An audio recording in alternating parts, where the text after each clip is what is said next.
Good morning, everyone, and welcome to the special meeting of Regina City Council for Friday, March 20th. We're going to do a roll call to see who's actually on the line. We'll do it by ward if we can, starting with ward number 1. Just let us know that, that you're on the line, okay? Yes, Barbara's here. Ward 2? Ward 2, Bob's here. Ward 3? Andrew here. Ward 4? Yep, Lori here. Ward 5? John's here. 6? Joel's here. 7? Yes, Sharon here. 8? Mike's here. 9? Jason's here. 10? Jerry's here as well. So we have a full house. That's good. So just by way of procedure before we confirm the agenda, to make it simpler since we're all separated by phone, that when we get to the main report, CM 20-5, I'll have the administration speak to the issue. I know members of council have had that report, and hopefully you have read that and can answer questions about or ask questions about that. But when we get to the point of speaking, I'm going to ask that we go again from Ward 1 to Ward 10, just to make it simple so we don't have people jumping over each other to be speaking. If you're okay with that, I'd like to proceed in that way. Is there any objections to proceeding that way?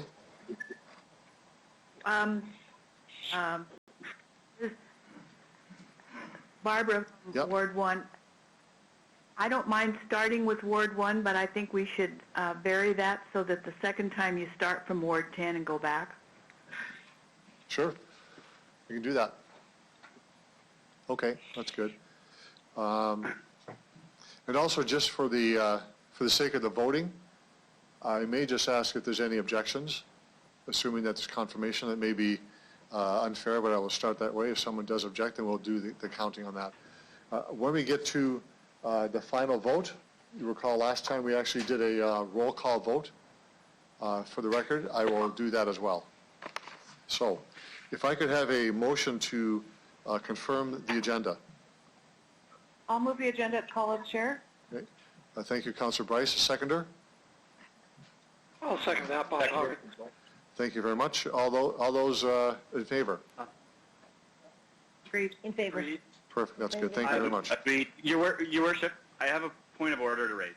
I was wondering if I would like to put on the floor for discussion an additional item for the agenda. What's that? I want to speak to the co-op refinery complex and the concerns that we've received regarding the public health issue. I'd like to see that put on the agenda at the end of the existing report. I think that might be out of order. This is we're talking really about the response to the COVID. That's a separate issue. We may be able to have a meeting of council next time to speak about that, Councillor Stevens. But I think that's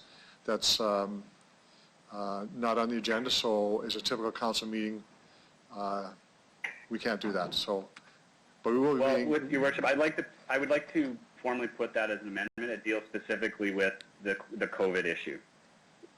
Well, I would ask for, we require unanimous agreement to put another item on the agenda as pressing business. And I can ask for a roll call to see who would like to have that put on. So I will do that. So I will go to Ward 1. Councillor Young. Your Worship, Yes. We need to know whether Councillor Stevens is proposing this as an amendment to the motion the main motion that is being on the agenda, or whether he's proposing it as a new motion. If it's an amendment, he can move it at the appropriate time if he can get a seconder. If it's a new item of business, then we would require unanimous consent to amend the agenda. Well, either way, he needs unanimous consent to bring it forward, so it can be either done at the time. No, he doesn't, Your Worship. Your Worship, on a procedural matter, an amendment to the main motion, If it's in order. providing it's relevant, if it's in order, providing it's relevant, can be made. I'm aware of the So we need to know rules. whether he's proposing an amendment or a new motion. Yes, I'm just saying at the front, I'm aware of the rules. I'm saying at the front, this on its face is not a topic that's on the agenda for council. If it's a matter of urgent business, it does require unanimous consent to be put on the agenda if it's ruled as I have, that it's outside what's on the public agenda that has already been distributed. We can do it that way, So as I understand your ruling, or we can have him introduce the motion and see what goes from there at the time he wants to do it. But I so don't, as I understand your ruling, your procedural ruling is that this is not an amendment to the main motion. I'm saying it's in addition to the main motion, and therefore you need unanimous consent to do it. Mr. Clerk? Okay. So I rule that it is a matter of urgent business, not on the agenda, so I'll ask members of council to vote on this, and you require unanimous consent to put it on the agenda. Well, I'm going to challenge that ruling. I think it's an amendment to the main motion. Okay?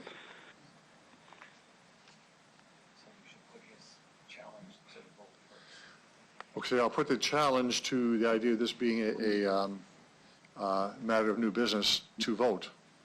And I'll ask members of council to vote on that, and I'll start with Councillor Young. Please clarify for me what I'm voting on. I have ruled that Sorry, the issue that Councillor Stevens wants to bring forward is new business and requires unanimous consent.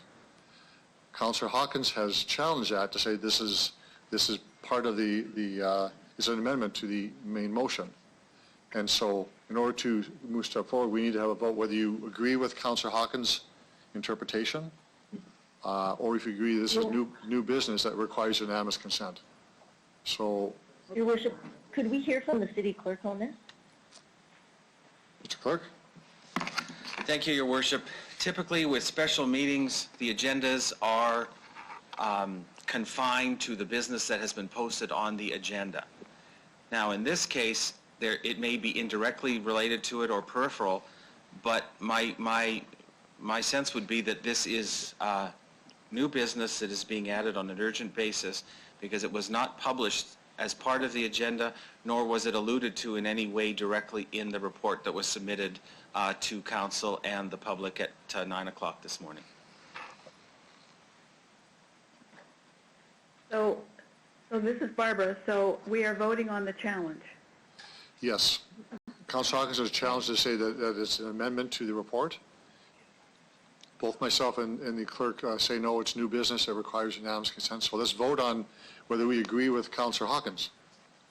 Councillor Young? Against. The vote is, you're looking at is whether you agree with Councillor Hawkins' motion or idea, challenge, to say that Councillor Stevens' idea is an amendment to the main report and can be just put in. I have said, and the clerk has said as well, no, this actually is new business and requires unanimous consent. What we're voting on is whether you agree with Councillor Hawkins' statement or not. So I'm voting against the challenge, Okay? correct? If that's what you want to do, yes. Yes. Does it be unanimous? No. No, majority. I'm voting against the challenge. Okay? Councillor Hawkins? I vote in favor of the challenge. Councillor Stevens? In favor. Councillor Bresciani? In favor. Councillor Findura? In favor. Councillor Murray? In favor. Councillor Bryce? Against, I feel it's new business. Councillor O'Donnell? Against. Councillor Massinelli? In favor. Councillor Flagel? I'm against, so 7-4, it's on the agenda. We'll add it after the main report then. Okay.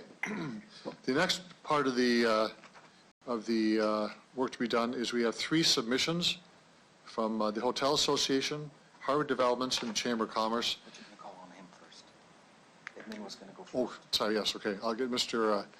Holden to do a summary of the report. Thank you, Your Worship. So first, I just want to thank Council for coming together on short notice and arranging for a special meeting. I'd also just like to thank the media. We have some present in the chamber today, and I think we have some also connecting via technology. I want to thank them for sharing information and messaging with our community. I also want to acknowledge the leadership of the organization. I want to thank our unions and our associations and our employees across the entire organization for coming together and really working collaboratively to try and find solutions so that we can continue to deliver services to residents. We have a principle here at the city. It's called One City, One Team, and we take a community-first approach. And never have we had to come together more as One City, One Team and focus on our community. So given that this report has been in the hands of councillors now for just over an hour, and it was available on regina.ca for just over an hour, we want to walk through the report and just provide a high-level overview of what we have put in front of you today. And to just expedite things, I'm going to have each member of our executive speak to their particular area of responsibility, and then they will hand it off directly to the next member of our team. And then, obviously, once we've done that, at the appropriate time, we'll be prepared to take any questions that council may have. So I'll start and ask Mr. Onright to speak to our emergency management and the EOC. Mr. Onright? Thank you, Mr. Holden. Through you, Mr. Chair. So Tuesday, we activated our emergency management center, and we've activated to a level 3. Level 3 is full activation, which means we have daily briefings coming out at each of the respective areas, and we do a situational briefing each morning. Included in that EOC, there have been a number of questions as to where Regina Police Services are. They're a part of that team. Pardon me. That group is responsible for overseeing all activity within the emergency that we're faced with today. We are also in contact with Sask Health Authority. That is on a daily basis. Our partners within the province and across the country through other emergency management centers. We continue to receive information. This is a very dynamic situation that we were in, or are currently in, and it is much different than what we've been faced with before. So normally under a situation, we would have an emergency team to put together, and we could rely on resources either locally or from within the province or even nationally. That is not the situation today. Everybody across the nation and across the world are faced with the exact same challenges that we see every day. So resourcing, planning, our work teams are building work plans with each of the respective areas, and we're monitoring this very closely so that we can build our contingency plans as we move forward. With that, I'll turn it over to Mr. Lacey to comment on impacts. Mr. Lacey? Yes, thank you through you, Your Worship. So the financial impact of COVID-19 will be felt across our community, including businesses, residents, and the city itself. Property tax and utility financial relief measures for businesses and residents are included in this report. Changes to the water utility collection activities include suspension of utility disconnections for 6 months until September 30th, suspension of late payment charges in all utility accounts until September 30th, and suspension of collection activities. Administration is also recommending that the property tax deadline be extended for 3 months to September 30th. The current deadline is June 30th, with property tax bills issued in May consistent with prior years. Suspending water disconnections will ensure our citizens have access to clean water for proper hand washing and personal hygiene. The suspension of late payment utility charges and the extension of the property tax deadline allows businesses and residents to choose to delay utility and tax payments without negative financial impact. With respect to the City of Regina itself, we are in a relatively strong financial position from a cash flow perspective in the short term. However, as we move forward, decisions will continually need to be made to how the city will allocate its finite resources to address the needs of our community. The impact of COVID-19 will have a significant impact on the city's finances, both in the short term and long term.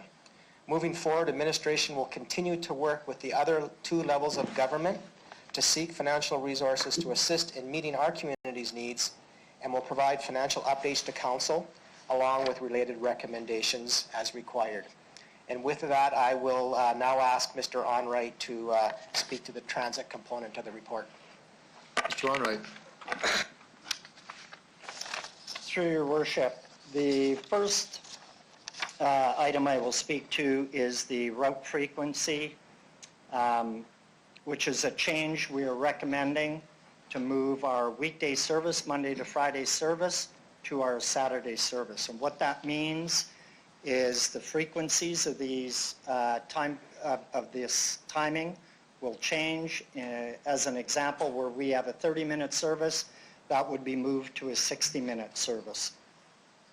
The reason we're bringing this forward is it has been a challenge, and we continue to see that challenge moving forward in terms of having enough operators to be able to deliver our regular Monday to Friday service.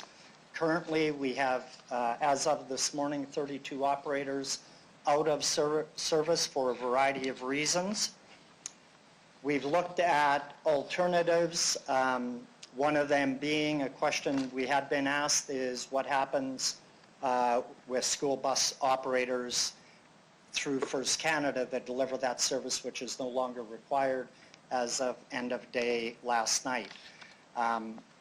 We cannot do that. This is a very high-risk situation in terms of there's no training available, and those operators have a different class of license, which means SGI has suspended any of their training to look at any of that licensing. So that is not available. We are really trying to provide sustainable service across the city. If we were not to adopt this change, we would end up periodically, probably on a daily basis, actually canceling complete routes, which is not what we want to do. So that is our first recommendation. The next recommendation from transit is the waiver of transit fees. That has two pieces to it. So this is about protecting our operators and the public. We are recommending going to rear door entry for the general public, other than for people that have accessible or mobile units. They would enter through the front door and be secured as normal, but all other public transit riders would enter through the back door. In order to protect our operators, the rear door entry, we're recommending waiver of the transit fees, and that eliminates or takes out of the question having people walk to the front of the bus, which is within about 18 inches of our operator. Saskatoon has moved to that as of service this morning, and we have half a dozen properties across Canada which have moved to that. Also, just a note on the change of service delivery, Saturday service to weekday service, that is a standard being adopted across Canada through all municipalities. It's just the sequencing of it, of when they're actually going to put it into action. I will now turn it over to Mr. Weary to talk about bylaw and parking enforcement. Mr. Weary. Thank you, Your Worship. My comments are contained on page 6 of the report that's before Council and relate to bylaw and parking enforcement.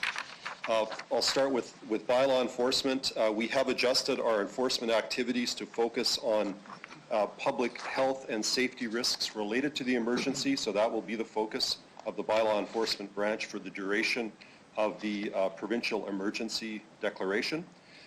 With respect to parking enforcement, can advise members of council that given the changes in parking activity both downtown residential neighborhoods and around the hospitals in the city, we are relaxing enforcement. There will be no enforcement of the 24-hour limited parking in residential areas while people are focused on social isolation and safety concerns. There have been a number of issues raised around parking at the general hospital area. We have addressed that, Your Worship. I can advise members of council that we did not issue any time zone related tickets in the general hospital area after the emergency declaration was declared by the province on March 18th. So that was already in place. We have been working with the health authority parking services at the general hospital to assure them that we are prepared to assist in any way we can to support their parking needs during this emergency.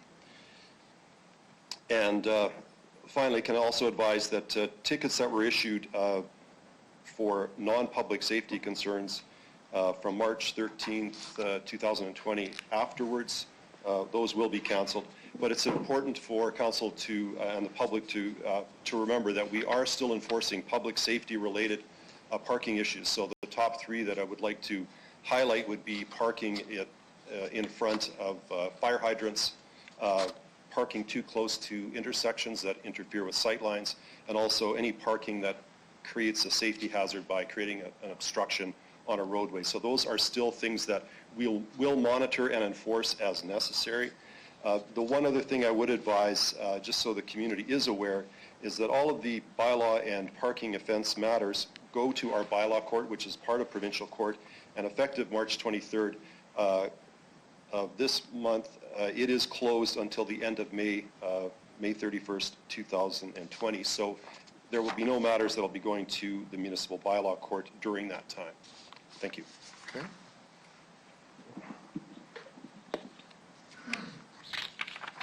So it's Diana Haverluck. Hey, Diana. I'm going to talk about the mobilization of the community social services for the vulnerable population. So it's essential during this crisis that the needs of our most vulnerable population are met. The City of Regina has taken the lead with 30 not-for-profit social service providers and the province of Saskatchewan to assess risks and gaps to coordinate this crisis response. Conference calls are held daily to provide updates and issue identification as issues are changing quite rapidly. The primary concern has been ensuring food security. A separate food security committee has been established. The committee has begun initiating a two-pronged approach to addressing these gaps. The Regina Food Bank will ramp up their hampered provisions and distribute to parking lots throughout the city. And the food bank will be looking for approximately $750,000 of donations to help their efforts.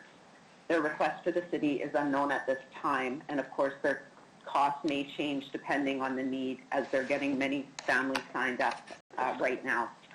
The city is also working with REACH and Riel to utilize Riel's facilities to assemble 750 lunch bags per day, 7 days a week for children and youth who would have otherwise relied on the school feeding program.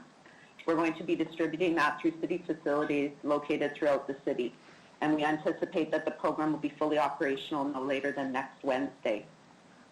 A phone line is also being set up to receive calls from residents who need access to food and to provide information about distribution sites. All of the agencies involved are committed to monitoring how the new program functions and the degree to which it meets the residents' need and will adjust as necessary. Every precaution will be taken in assembling the hampers and the lunch bags and the distribution to protect from any infection. The second main thing that we're focused on is shelters. There's been some contraction in the shelter capacity as some shelters are in the process of closing and others have had to limit their capacity to enforce the social distancing measures. The Ministry of Social Services has access to 2 hotels to add capacity as part of their business as usual, but have not yet explored whether additional capacity will be required. Currently, Saskatchewan Health Authority is advising against using larger facilities to use for additional shelter capacity as there's tremendous risk with the transmission of COVID-19. There has been a committee that has been established from the larger group, and the administration will continue to explore with the committee how best to address the shelter needs with our provincial partners over the coming days. Beyond emergency shelters supporting people who are currently homeless, there is a risk that people who have lost their income due to their housing, due to their loss of income, are afraid of eviction. It's recommended City Council requests that the province of Saskatchewan temporarily suspend all residential evictions under the Residential Tenancies 2006 Act, as well as ask the province to immediately launch and begin accepting applications for low-income households under the Canada Housing Benefit Program. The administration will continue to work with the federal and provincial governments to look at what other programs could be available for low-income households that experience financial hardships from this pandemic, and we'll bring council a report following those discussions. The other issues that are of concern are essential supplies. We're working to help with our supply channels to secure access to supplies such as masks, gloves, gowns, and sanitizer and disinfectant for these agencies that are delivering these services. The other thing that is on our radar is with the closure of schools and programming, the issue of child and youth engagement will need to be explored. The discussions have started and we'll work with our other partner municipalities to see how we can handle these issues. The costs of all of these measures are still unknown, and administration will have more information in the coming days. I will now turn it over to Ms. Hope to speak about the health and safety of our staff and residents. Ms. Folk? Through you, Your Worship.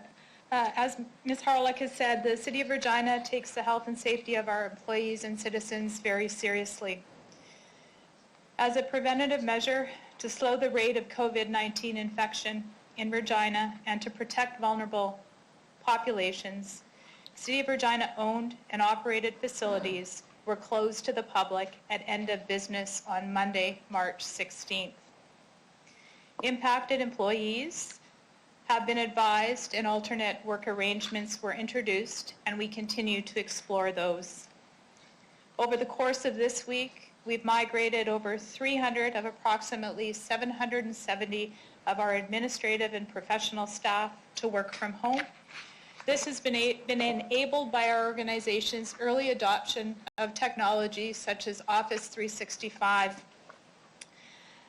I'm proud to say that we're continuing to migrate employees from home, and by end of this week, all knowledge workers will have the ability to work from home.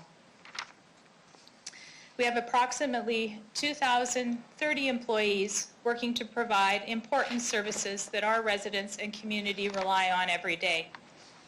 It remains our priority to ensure the following critical services are maintained: fire and protective services, transit services, garbage and recycling collection, water and sewer services, landfill operations, winter maintenance, cemetery services. Through the course of this week, we have limited the number of employees working and coming into contact with the public by reducing contact through the closure of city-owned buildings and facilities, as well as developing building entry protocol for contractors and vendors deemed essential. At the start of the week, we also limited the number of interactions our employees have with citizens in their homes and introduced special protocols. By Monday, March 23rd, these interactions will be limited to public health and safety matters. There are a number of initiatives that we have employed over the last week around education strategies, prevention strategies, as well as supporting our employees and community. We're continuing to assess operational requirements on an ongoing basis as the pandemic continues to evolve. We're adjusting our operating practices and policies multiple times a day as new information becomes available. Our contingency plans are continuing to evolve, and by Monday, March 23rd, it's expected the majority of our employees not providing or supporting critical services will be working from home or will have been sent home. At this point, I'll ask Mr. Holden to provide some concluding comments. Mr. Holden. Thank you, Your Worship. Well, I hope that council and anyone that is watching the discussion today found that overview helpful.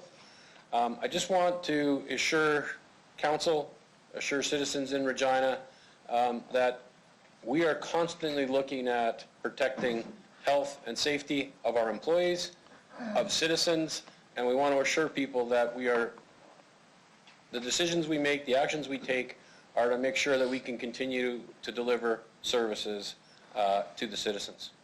So we're going to continue to focus on that. We'll bring updates regularly. Obviously, we work very closely with the mayor and council and the media to make sure as situations changes, we get the message out. So we'll continue to do that. When it requires a bylaw change to approve something that we would like to undertake as the administration, then we might need to look at having additional future special meetings so that we can move quickly. It's been said we need to focus on speed and not perfection, and we support that. It's important that we be nimble, agile, and we can respond quickly. So, at times it may feel a bit out of our proper protocol or routine, but it's important at the end of the day that we take care of our community and take care of the citizens that live here. And with that, we'll put the agenda back to your worship. Thank you, Mr. City Manager. I just want to give some background information before I open up to members of council.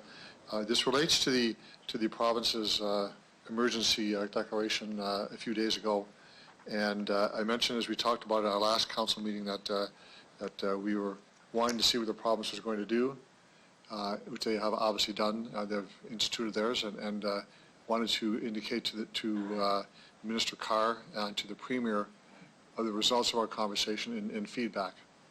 So since our council meeting, I've spoken with the Premier once, Minister Carr, and the Minister of Health yesterday, related to a suggestion and comments back, and I'm going to frame this in a way of in addition to the agenda of this afternoon.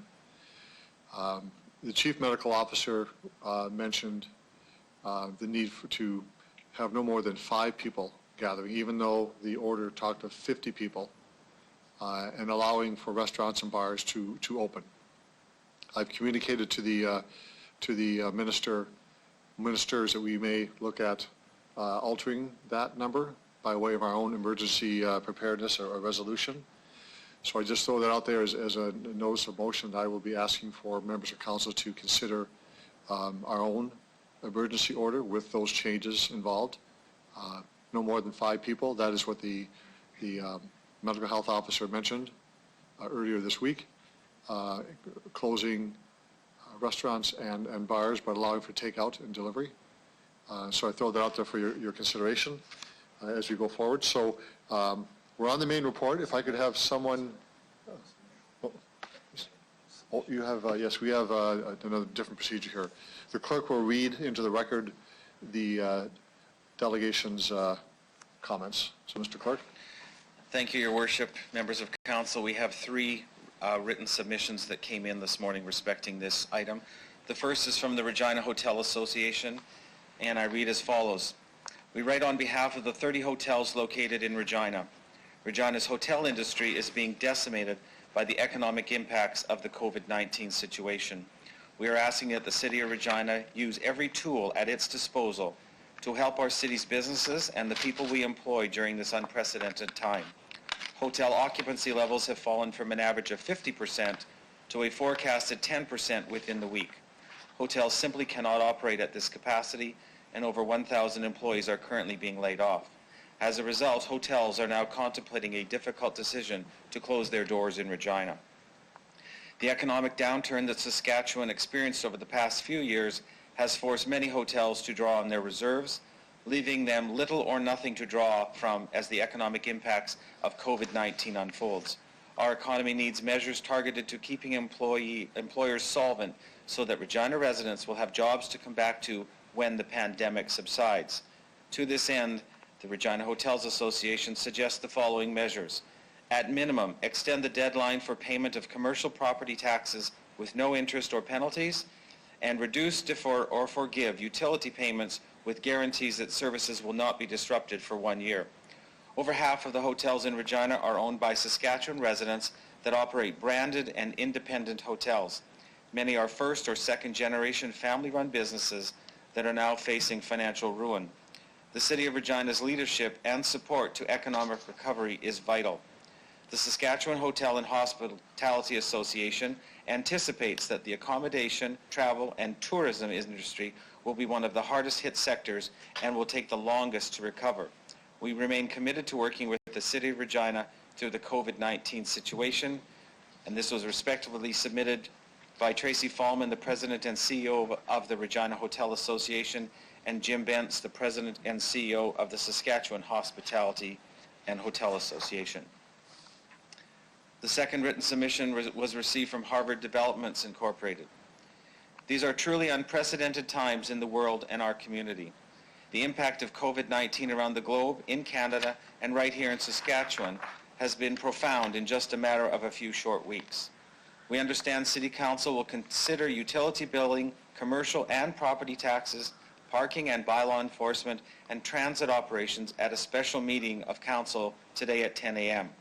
Harvard Developments, as one of Regina's largest real estate companies, leases and manages 150 commercial retail units throughout the city and over 1 million square feet of office space in downtown Regina. In just the last week alone, over 20% of our commercial retail units have shuttered, 22% have reduced hours, and 20% have asked for rent relief. Office occupancy has declined from 94% to 15% as workers are sent home. Productivity declines will be significant as operations are wound down due to a lack of demand. Significant layoffs are not out of the question. For commercial retail units, the impact will be even greater. Self and imposed social distancing and quarantine, along with loss of income, will force shoppers to focus on necessities and forego spending in other retail categories.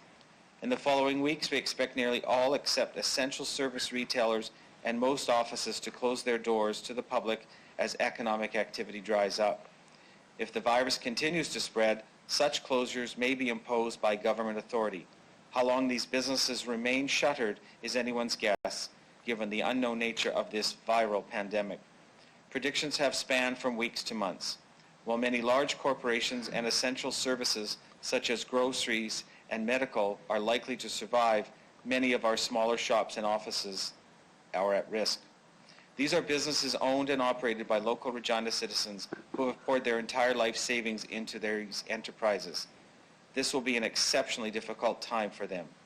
Furthermore, it is not unexpected that many will stop paying rent, impacting Harvard's ability to meet its commitments. A portion of these businesses will not recover, leading to sustained commercial vacancy and reduced activity for years to come. Harvard encourages Council to take bold action to help commerce survive in the City of Regina. A one-time commercial property tax holiday for the duration of the pandemic, plus an extended period thereafter as businesses recover, is one such action. At a minimum, the tax deadline should be deferred without penalty over the same period, with generous repayment terms thereafter. For city water and sewer, while consumption will drop in line with reduced occupancy, a full rebate of basic charges for the same duration as tax relief would be beneficial. We recognize that responding to the COVID-19 pandemic is as unprecedented for Mayor and Council as it is for everyone else in the city, the province, and throughout Canada. Together we will prevail, but the real impacts are not yet known. Your consideration of immediate financial relief for the business community and Regina citizens who make up its workforce is greatly appreciated. That was submitted by Steve Enns, the Vice President of Property Management at Harvard. The final delegation submission was received from the Regina and District Chamber of Commerce. The economic level of COVID-19 is going to be very significant. Members are very concerned about the impact of COVID-19. According to our survey results, 64% of respondents believe the virus will have a major impact on the profitability of businesses as compared to 14% who see it as a medium impact, 13% as a small impact, and 6% who view it as having no impact. Another significant concern expressed within the survey found that 55% of respondents believe the virus will have a major impact on customers or clients as compared to 23% who view it as a medium impact, 11% as a small impact, and 5% who indicated it would have no impact. Global and national market instability is also seen as a major concern, with 51% seeing it as having a major impact, 16% a medium impact, 18% a small impact, and 4% no impact. Concerns about employee availability is also seen as a concern, with 29% seeing it as having a major impact, followed by 23% who view it as a medium impact, 28% who view it as a small impact, and 15% who view it as having no impact at all. First and foremost, safety needs to be the number one priority. We all need to do whatever we can to stop the spread of this insidious virus. At the same time, we need to protect our economy from falling into a steep recessionary period. Cash flow is one of the top issues facing businesses, given the reality that for many there are no customers and will likely not be any in the foreseeable future. We urge you to consider some of the following. Defer the property tax deadline. No penalties for late payments on property tax.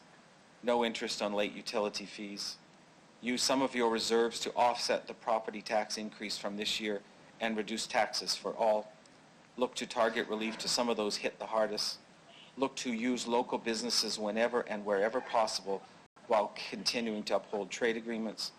Work with Regina and District Chamber of Commerce and others as we go through this together. And this was submitted by John Hopkins, the President and CEO. Thank you, Mr. Clerk.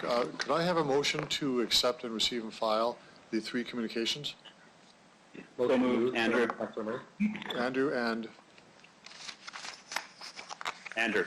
And? Second. Okay. All those in favor? Opposed? That's carried. So we're on to our main report now. This is, if I can get my page open. To City Manager's report. And I'd ask, we begin with, as I said before, with starting with Ward 1 through to Ward 10. So, Councillor Young, the floor is yours.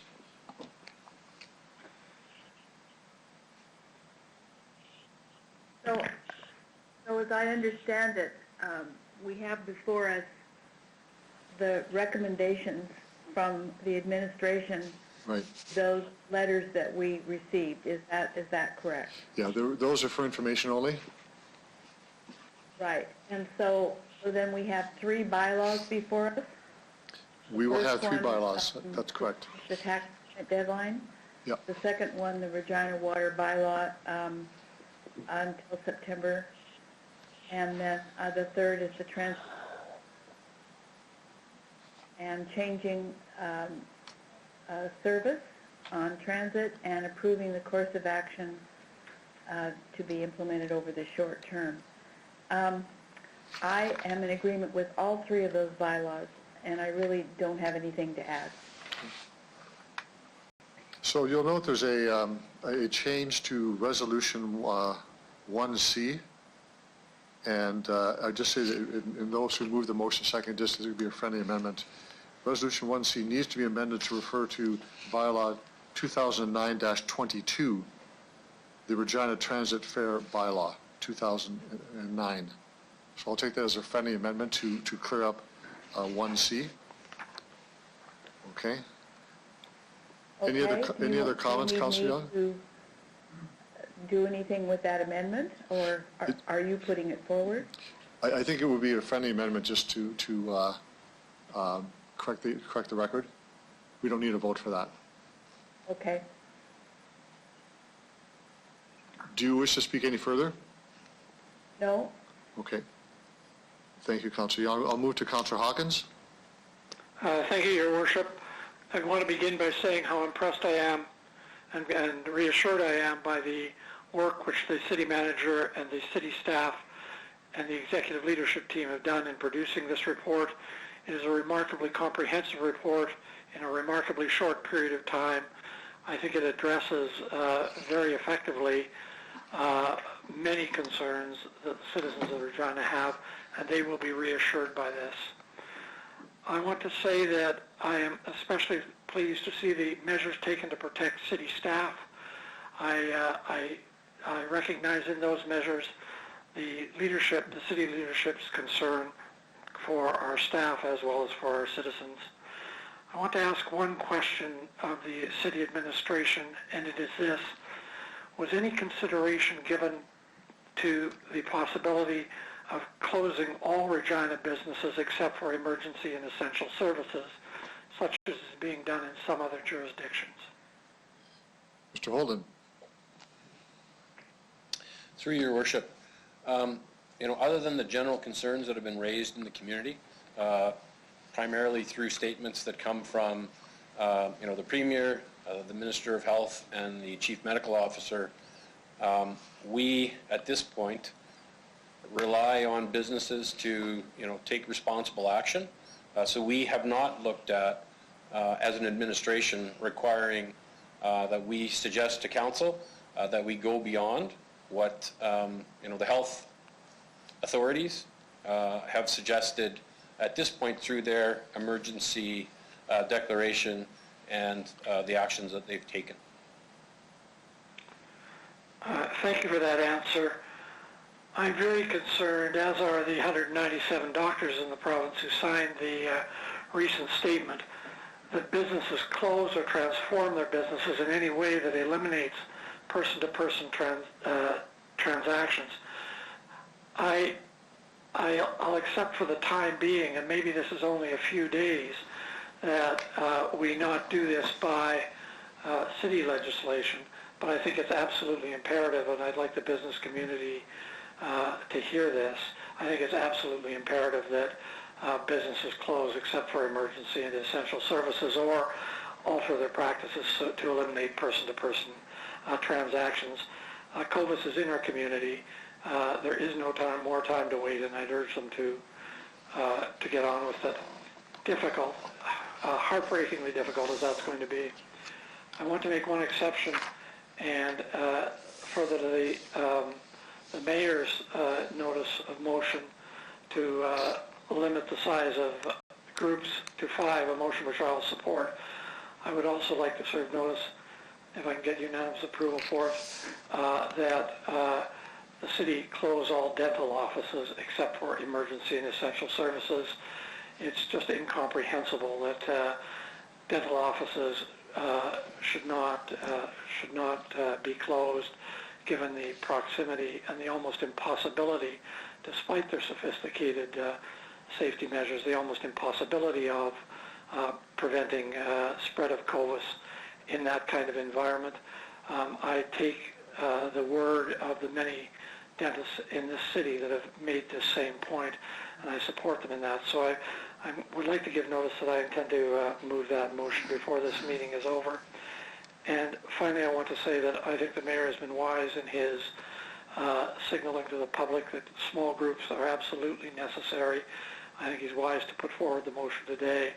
And even more than that, I would ask the public, again, as difficult as this is, to stay home. I think that is ultimately the very best we can do. And I hope they'll heed the words of the Prime Minister, the Premier, the Mayor in stressing those words. So again, thank you to the administration. Thank you especially to the healthcare professionals in our community, including Councillor Bryce, for the critical work that they're doing in difficult times. And I hope and pray for the safety of our population. Thank you. Thank you, Councillor Hawkins. This is Barbara. I am assuming when I spoke that we're going to deal with your notice of motion later in the meeting. Is that correct? That's correct. Okay, thank you. It would be an amendment, and then we, in addition, so we go our 5 minutes each for speaking on that as well. Councillor Stevens.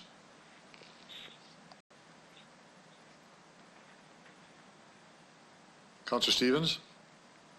Great, thank you. The first thing I'd like to say is thank you to all members of administration and frontline staff who are getting us through this for the time being. Thank you for the work. And to the mayor and the city manager specifically for being the public face despite this crisis. It's great work, and thank you very much. I never thought I'd be in a council meeting dealing with this critical issue and at the same time working with my kids to assemble a transformer. So it's kind of surreal being at home dealing with this. My first question is for Diana with regards to food security. I understand that the city is doing some pretty important work with community-based organizations and trying to maintain lunch programs and delivery. I'd like to know how much those programs cost, and if the city could actually consider financing those programs to take some burden off of the community-based organizations and charities, through the chair. Through you, Mr. Mayor, the program right now for the lunch program is $12,500 per week. So right now, that is the one that isn't fully funded at this point in time. We are looking for through some foundations for that, but we will be discussing whether or not the city can carry those costs for the time being. We will be putting our city staff in kind support as we move forward with that. At this point in time, as I indicated, the Regina Food Bank is looking to fundraise to get about $750,000, and they will be coming to the city, and at that time we'll know more about what the costs will be. Everybody at the table right now is saying that they're in a good position, but as we move forward with this, there will have to be some work with respect to how long that could be sustained. There is the federal programs that we will be looking at to see how we can get those monies quicker. And in the report, it talks about that if emergency funding could be provided from the province on the flow-through basis to the city's community investment grant program, then we could disseminate those funds to the local organizations dealing with the vulnerable populations within the city. Okay, thank you. Through the chair, I just want some certainty here. Is it too early to ask the city to bankroll this program for the short term, at least 2 or 3 weeks, until all of that is secured? I just don't want to see a disruption. So is it too early to commit to this? How quickly might we know when this money is being fundraised and when it's coming in? Through the chair. You, Mr. Chairman. So right now, we do have some monies within our community investment grants as we work through this. And so those are decisions that we will make at the executive table. And as over the next few days and coming weeks, we will be able to have a better picture of where we're at with the financials, to which we could bring a report back when we know the full magnitude of what we're looking at in terms of cost. Some of the federal programs, we haven't got all of the details around them and how they're going to disseminate that money. So I think at this point, we do want to make sure that the food programs for the lunches, that's our primary thing, because that's right now the gap when the schools close. That's the gap we have to fill right now. So and I think right now we're in a position where we can help reach to cash flow it until we can get all of the financial details around the whole issues from food security to shelters. Okay, all right, perfect. Mr. Holden wants to comment. Mr. Holden? Through your worship, further to Ms. Horlock's comments, I mean, we are in unique times, and there are going to be situations like this that are put in front of the city. And while we're not simply saying that we're going to cover the cost of all programs, we are definitely going to make sure that these important programs receive funding, and if we have to upfront some expense, we'll do that. There'll be lots of opportunity to look at donation opportunities, look at grant programs, but we are going to make sure that these programs proceed, and if we have to provide that front-end funding support, then as Ms. Harlock says, we will absolutely do that in this situation and in other situations that our community faces in the coming weeks. Okay, thank you. That's reassuring. I wanted to propose an amendment through the chair because I think it speaks to the report as a strategy document. And I've sent this amendment related to the housing question to Elaine to distribute. And the reading goes that City Council calls upon the provincial government to use emergency powers as required to enable vacant housing units to be used to house residents experiencing housing insecurity during the crisis. And I guess I'd need a seconder once that goes around. Can you read that again? You bet. That City Council calls upon the provincial government to use emergency powers as required to enable vacant housing units to be used to house residents experiencing housing insecurity during the crisis. Okay, we have an amendment before us. Do we have a seconder?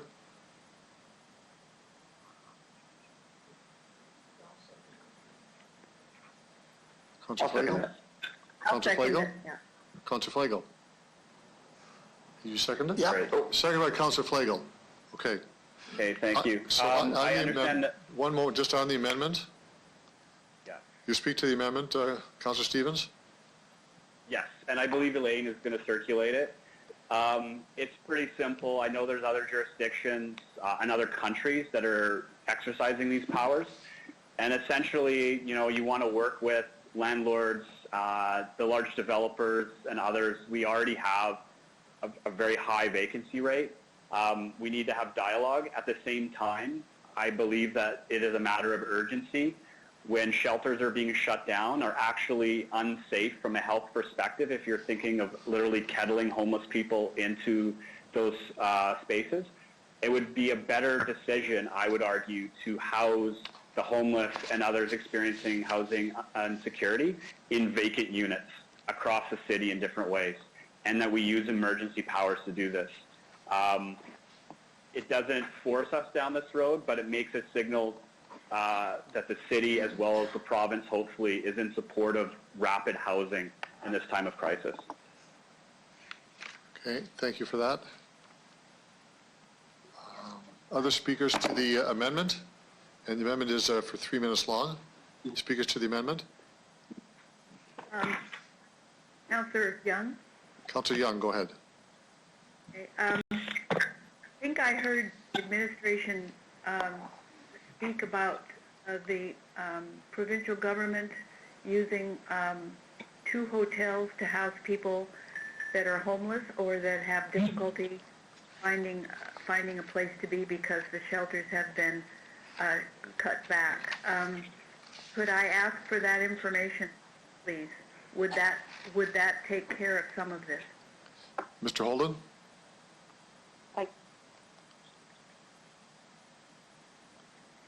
Through you, Mr. Chairman. Oh, Charlotte, you want to take that? Yeah, through you, Mr. Chairman. That's correct. So the Ministry of Social Services accesses 2 hotels currently, and we will be working with them to look at other ways, such as utilizing hotel spaces right now.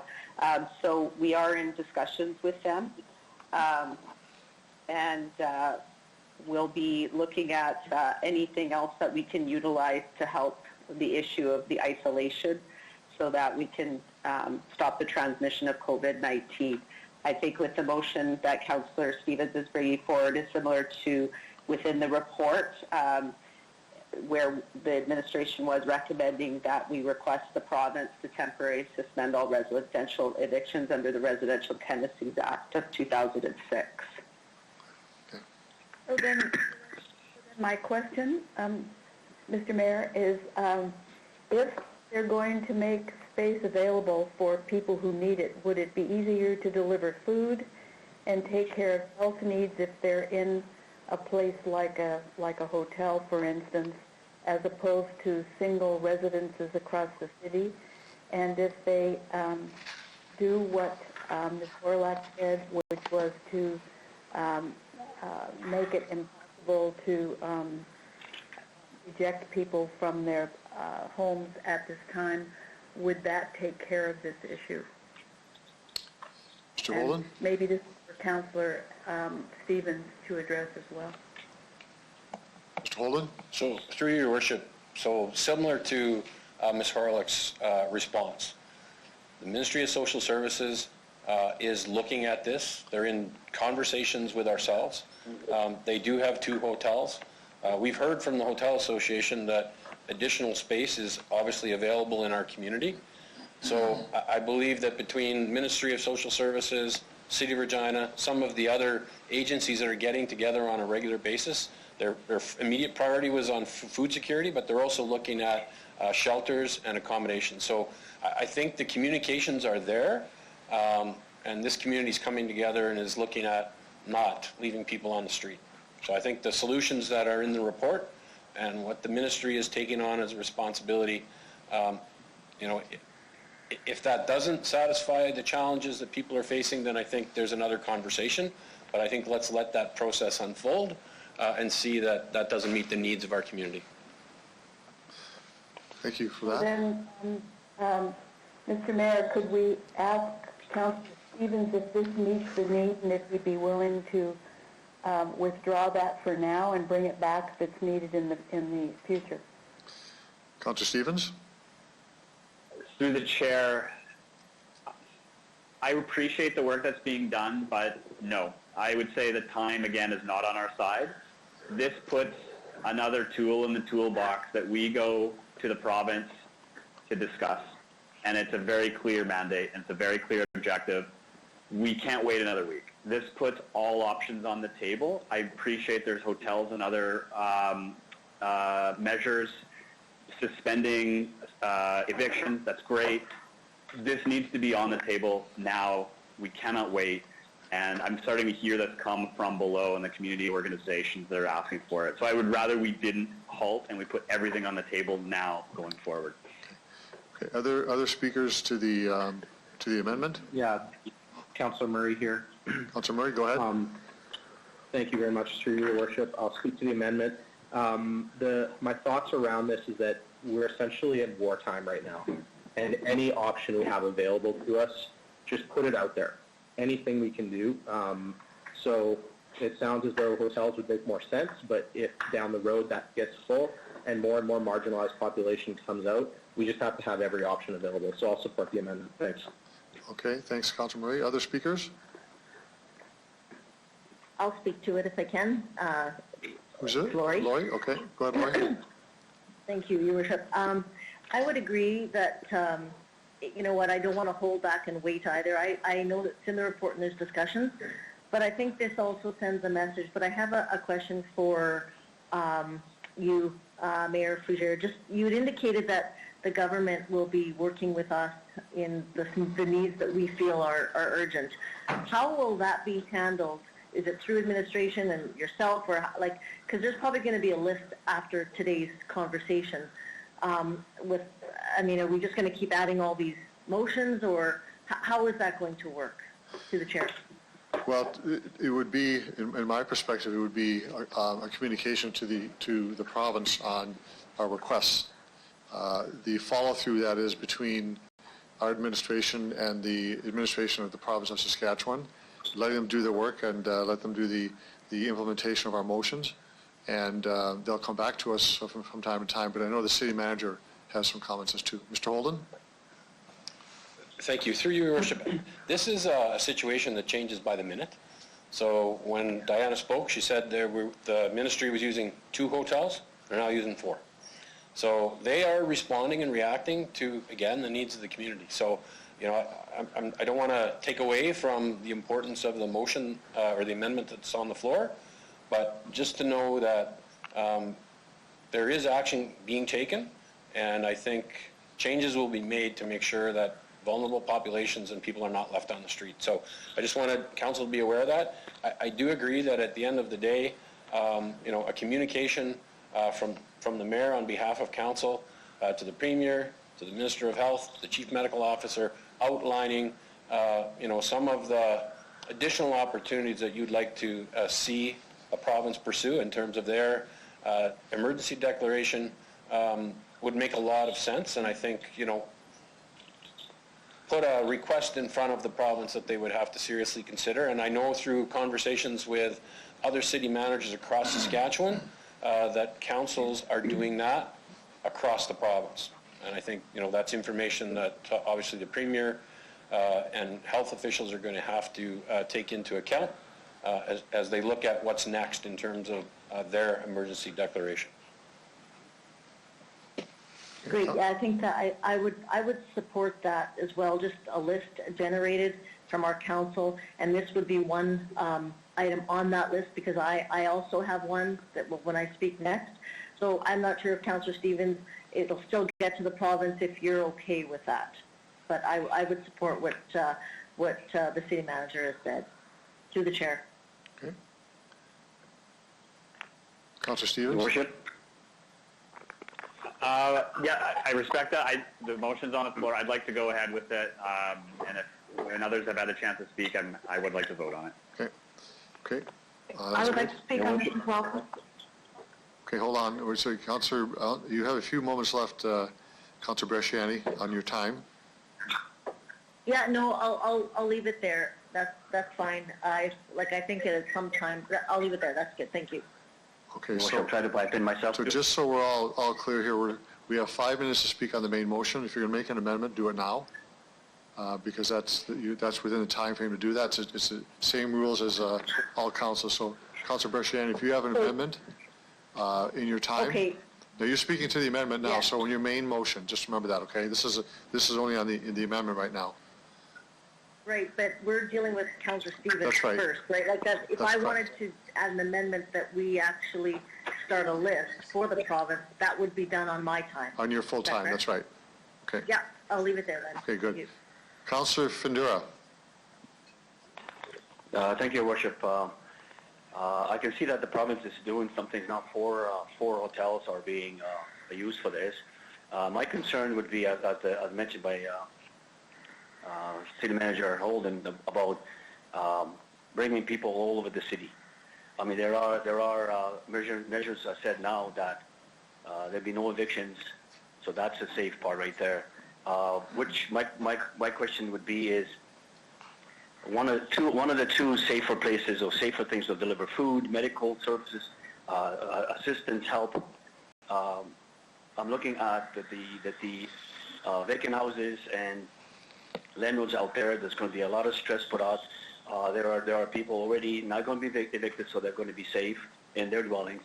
Wouldn't it be safer to just leave it the way it is with the province? We've got 4 hotels now, and everything is centralized instead of running around all over the city. So who's going to be from the community? I think Councillor Stevens mentioned something about the community already is asking about this thing.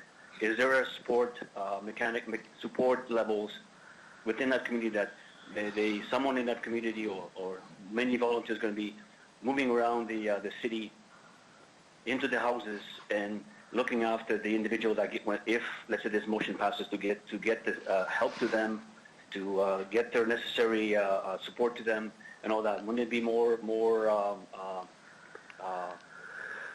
better centralize it into like the 4 hotels, and that's already being looked after? You've got your health and safety, you've got all kinds of support things on that side. So I'm having a little bit of difficulties I understand like Council already mentioned about this is the tough times here, but I don't know. I'm gonna have to think about it. I don't think I can support this motion that way, because I feel that the hotels are the better spot.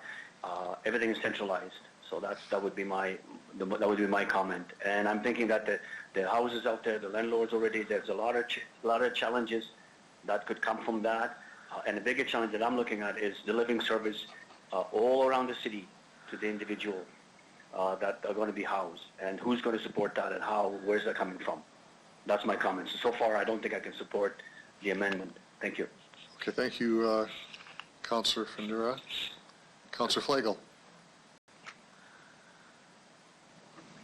Thanks. I wanted to second this just to get it on the floor for discussion, but through the city manager, I'm just wondering, there's 4 hotels. What does that mean in terms of numbers for people that we could do? And also, Councillor Stevens, how many people are you talking about needing this type of assistance? Mr. Holden?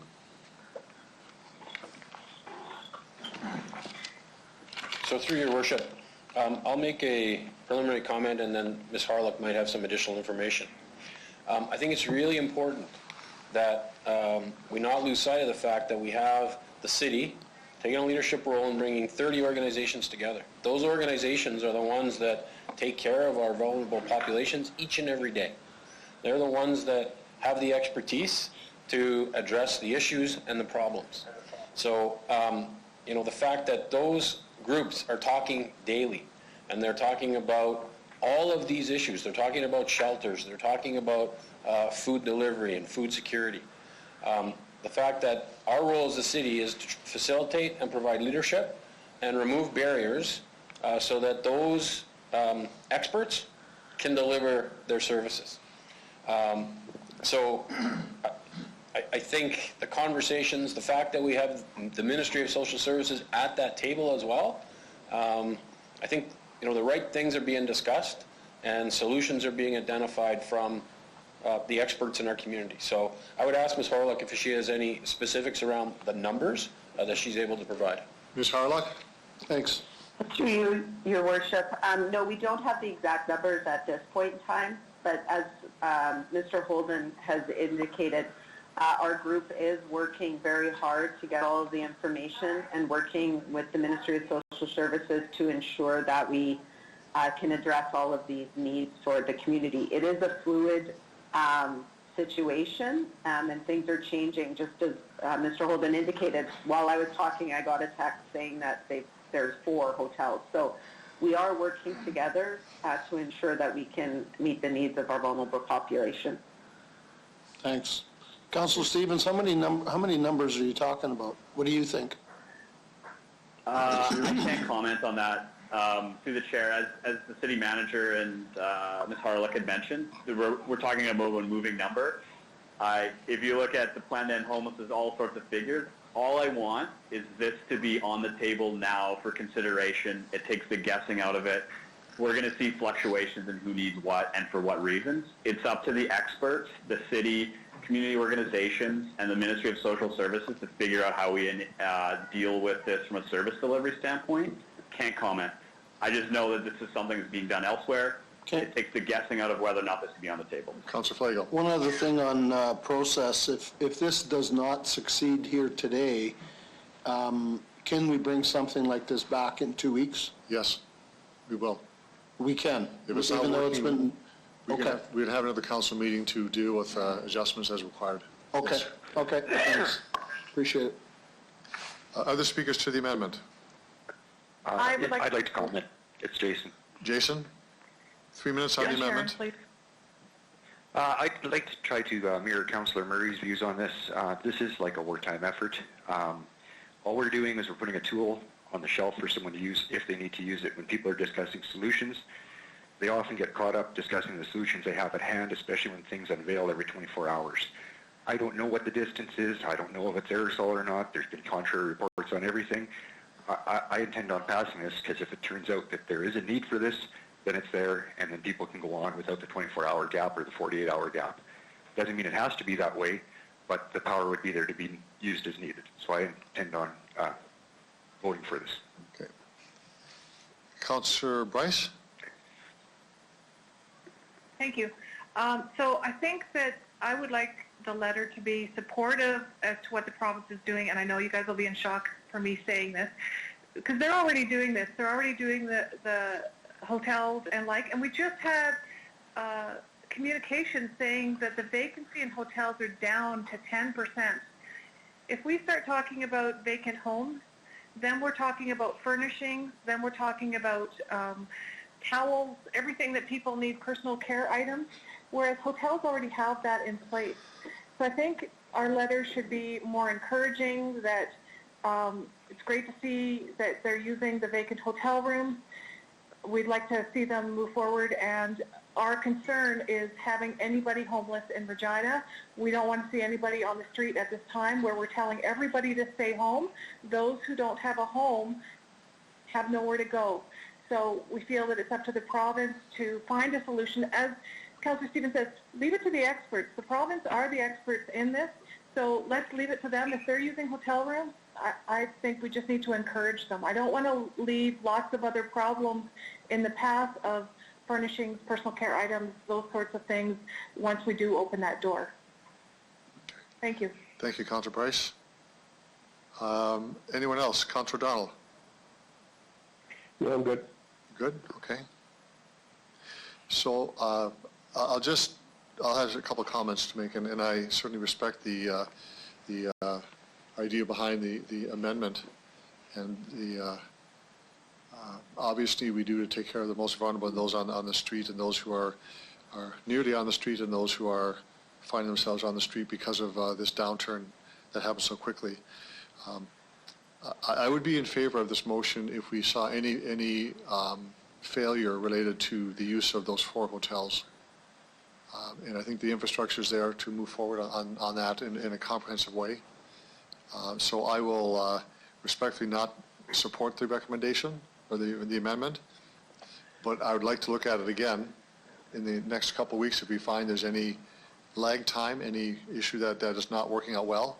It sounds as if, in fact, I know our administration is working well with social services related to food security and a number of other things, but when you talk about places to stay, places to live, that conversation seems to be moving along in a way that isn't causing any concern in the community right now. But if it is, we can bring it back. So as is written, I'll stand down on that one, but I would ask that it be reconsidered should any problems come forward in the future. Councillor Stevens, you have 3 minutes to close debate. Right. Thank you, Your Worship. Just a couple points. One, I respect the work that's being done. Again, time is of the essence, and I don't have confidence, one, in provincial public servants recommending to their boss that they sidestep private property rights. There's nobody that's gonna advance that, frankly. We need to be bold about it and clear about it to empower them to make these requests. Secondly, the existing approach to homelessness from the provincial level is poor. We're adding to the problem. I think all options need to be on the table. We're seeing this in other jurisdictions.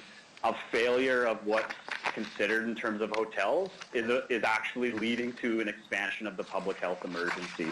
All I'm asking, more options now. They've been proven, they're being used, and we make this clear, nothing falls through the cracks. Thank you. Okay. So you closed debate, so I'm going to do the roll call on this motion, which we all know is in front of us. Councillor Young? I don't approve. Okay. Councillor Hawkins? Against Sharon Bryce's reasons. Okay. Councillor Stevens, I know you're for it. Yep. Councillor Bresciani? In favor. Councillor Findura? Against. Councillor Murray?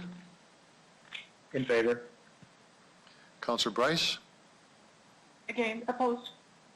Councillor O'Donnell? Opposed. Councillor Massanelli? In favor. Councillor Flagel? In favor. In favor, okay. And I'm against? Ted? 6-5 against. The motion is defeated 6-5. Okay, so just get my clock started here again.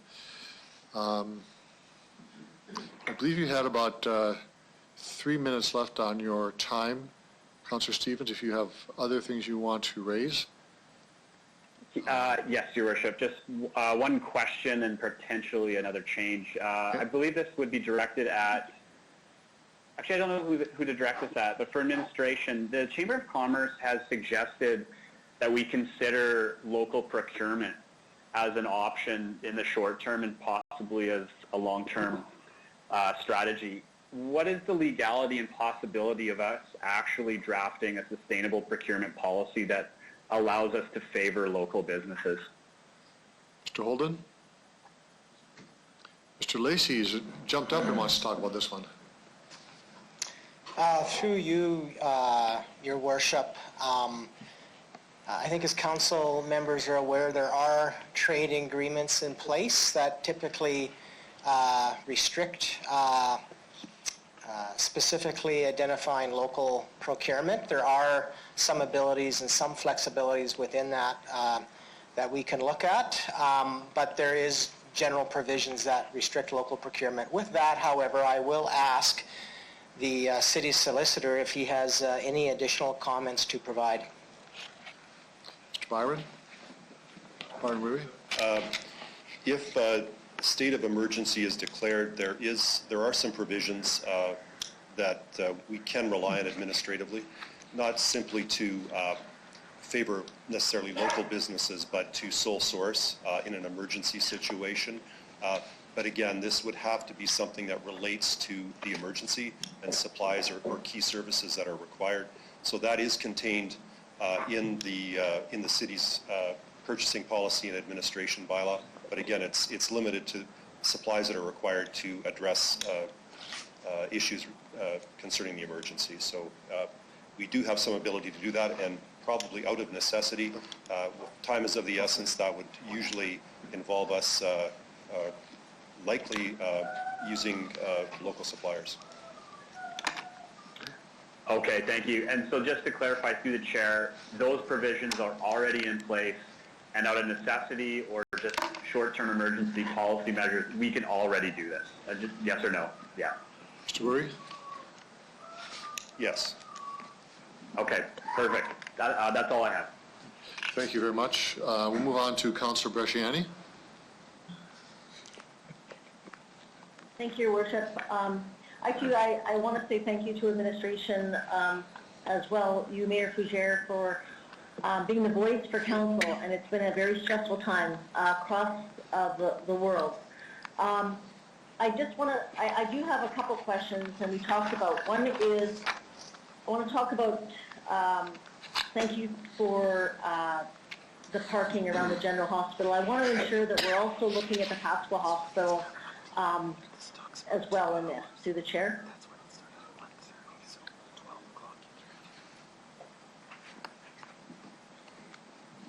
Mr. Burry?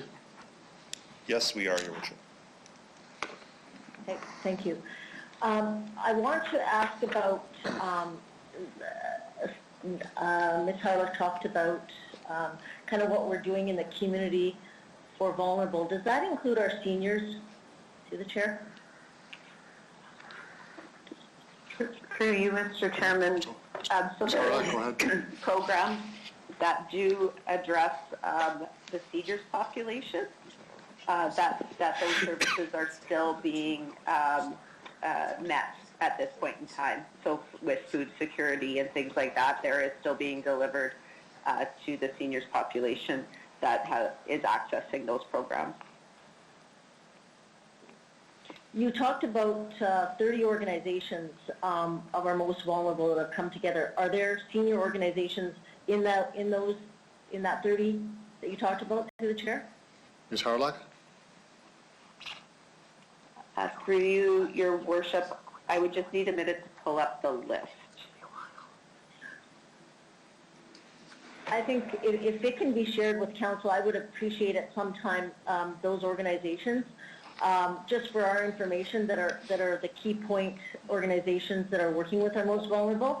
As councillors, we've received many calls asking how is this working, and who do people want to go out and they want to help, or they want to send donations and they want to do this. They're just not sure who is the major contact and who is leading this. And so I understand that Reach and Riel, I like that idea. That's great for the lunch bags. You know, it's again, how are these lunch bags going to be prepared, and is it going to be just people create them and drop them off, so we still got the social distancing and things like that. But as well, I mean, if you can, I just want to ensure that we've got, the seniors are being considered in this, and that they may not be one to come forward and say, you know, I guess the messaging is also to our seniors and for our community to ensure that we're reaching out to our senior population as well. Okay. Thank you for that. Is that it, Councillor Bresciani? Oh, no, but I just want to make sure that is our messaging also going out to seniors? Sorry, that was a question. That's a question, okay. Ms. Harlock? Through you, Your Worship. So we have been in contact with the two seniors associations within the city, and definitely any of the organizations that are looking for information, we would take those calls and help them, put them in the right direction, whether or not it be ourselves or other agencies. So definitely all the groups we would be able to deal with. As I indicated, from the food program, REACH does deliver for seniors from that food program, but other programming, we would work with any organization that needs additional information. At least we would be able to point them in the right direction. Okay. Thank you for that. The other question I want to talk about is the child care providers. that are serving right now as first responders. Manitoba and Ontario have closed their daycares. And I'm wondering, I know in the report it's talked a little bit about, but has there been discussions, in the report it's under the Child and Youth Engagement, has there been discussions with the provincial government that, because they did say that there's going to be more, like a phase 2 coming, do you know where that's at? Mr. City Manager? Through your worship, yes, the provincial government has signaled that there may be further restrictions placed on daycares and childcare facilities, but there has been no announcements in that regard, and I'm not aware of any conversations that we've had. Ms. Harlock may have some new information. Ms. Harlock? Through you, your worship, at this point, those discussions are just starting. So we will be moving forward with those discussions. I believe there was just a news release that Ms. Folk might be able to speak about with regards to the child care options. Ms. Folk? Has just announced that they are providing additional daycare support for health workers and those responding to pandemics. So as Ms. Harlock said, they are also evolving and responding to this dynamic situation. So more to come on that, but they're starting, of course, with a focus on childcare options for healthcare workers and those responding to the pandemic.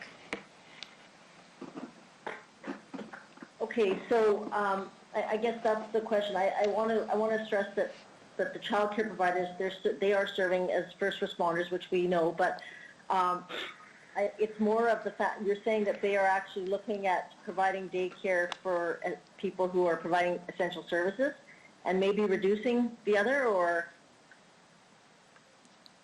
Ms. Folk?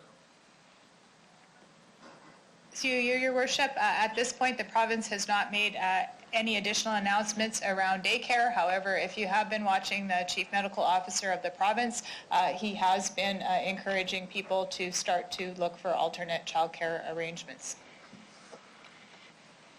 Okay. I know that yesterday the Saskatchewan Early Learning Association, they put out a plea to the government as well, asking that programs be eliminated due to the spread. So I'm just wondering if we could, if I could make an amendment to this, that something that if we could maybe create a list that would go to the government, that council recommend that the government close down all daycare facilities with the exception of daycares which provide services to critical care. So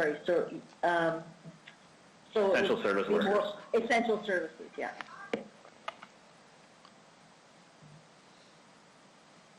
Okay. Seconder for that motion? Seconded, Councillor Stevens. Okay. Discussion on the amendment? Pretty straightforward.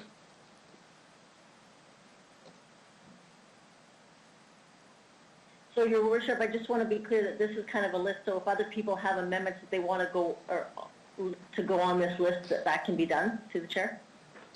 That's true. Okay. Your Worship, that's helpful to me.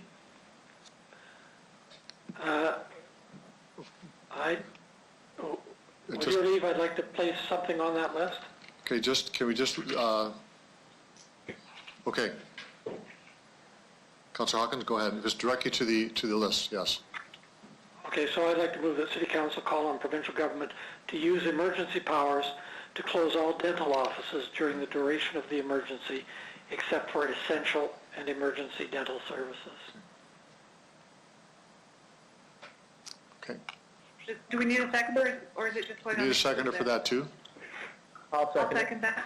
Councillor Bryce moves that. Any discussion on that one? Your Worship, John here. Okay, before we get into the list from everybody else, I want to continue on with Councillor Bresciani's comments, and then we'll we'll move forward from there. So I don't want to go out of order here. So there's two amendments. I want to deal with Councillor Bresciani's first, and there's no other speakers to her comment not related to daycare. I'm going to call the question on that one. And this is added to a list to be sent to the province. All those in favor? Agreed. In favor. Agreed. Agreed. Okay. And we just step out of line a moment on this one, but I will ask the one related to dental services and that they be eliminated except for essential dental services. I hope I got that right, Councillor Hawkins? I said essential and emergency dental services as Okay. the exception. Okay, any discussion on that amendment? Which is again, Your part of the Worship, list. John here. On the Your amendment? Worship, John here. On the amendment? Council Hawkins amendment, yes. You've got Do me we have a going on seconder? next? First of all, do we have a seconder for that motion? I'll second second this. it. Okay, Councillor Bryce. So Councillor Findur, do you want to speak to the amendment? To Councillor Hawkins amendment, yes. That's what we're on. Okay, go ahead. You got 3 minutes. Okay, I'll be short. I believe that there a message from the province that, and I think within the dental industry, is that something was passed already that no teeth cleaning, things like that are cancelled. Only anything kind of emergency surgeries are there. Has province made some kind of a statement in that aspect? Your Worship, that will be the question to administration, I guess. So. Mr. Holden. Through your worship, there has been lots of conversation in the media about dental offices closing, and as per Councillor Hawkins, only providing essential or emergency services, but there has not, to my knowledge, been formal direction yet from the province under their emergency order. That's not part of the original emergency order. Councillor Fundura? Okay, I'm good, thank you. Okay. Other speakers to Councillor Hawkins' motion, his amendment? I'll call the question. All those in favor? In favor. In favor? Anyone In opposed? favor, agreed. Okay, that's carried. So Councillor Bresciani, you have just under a minute left on your 5 minutes. Are you finished?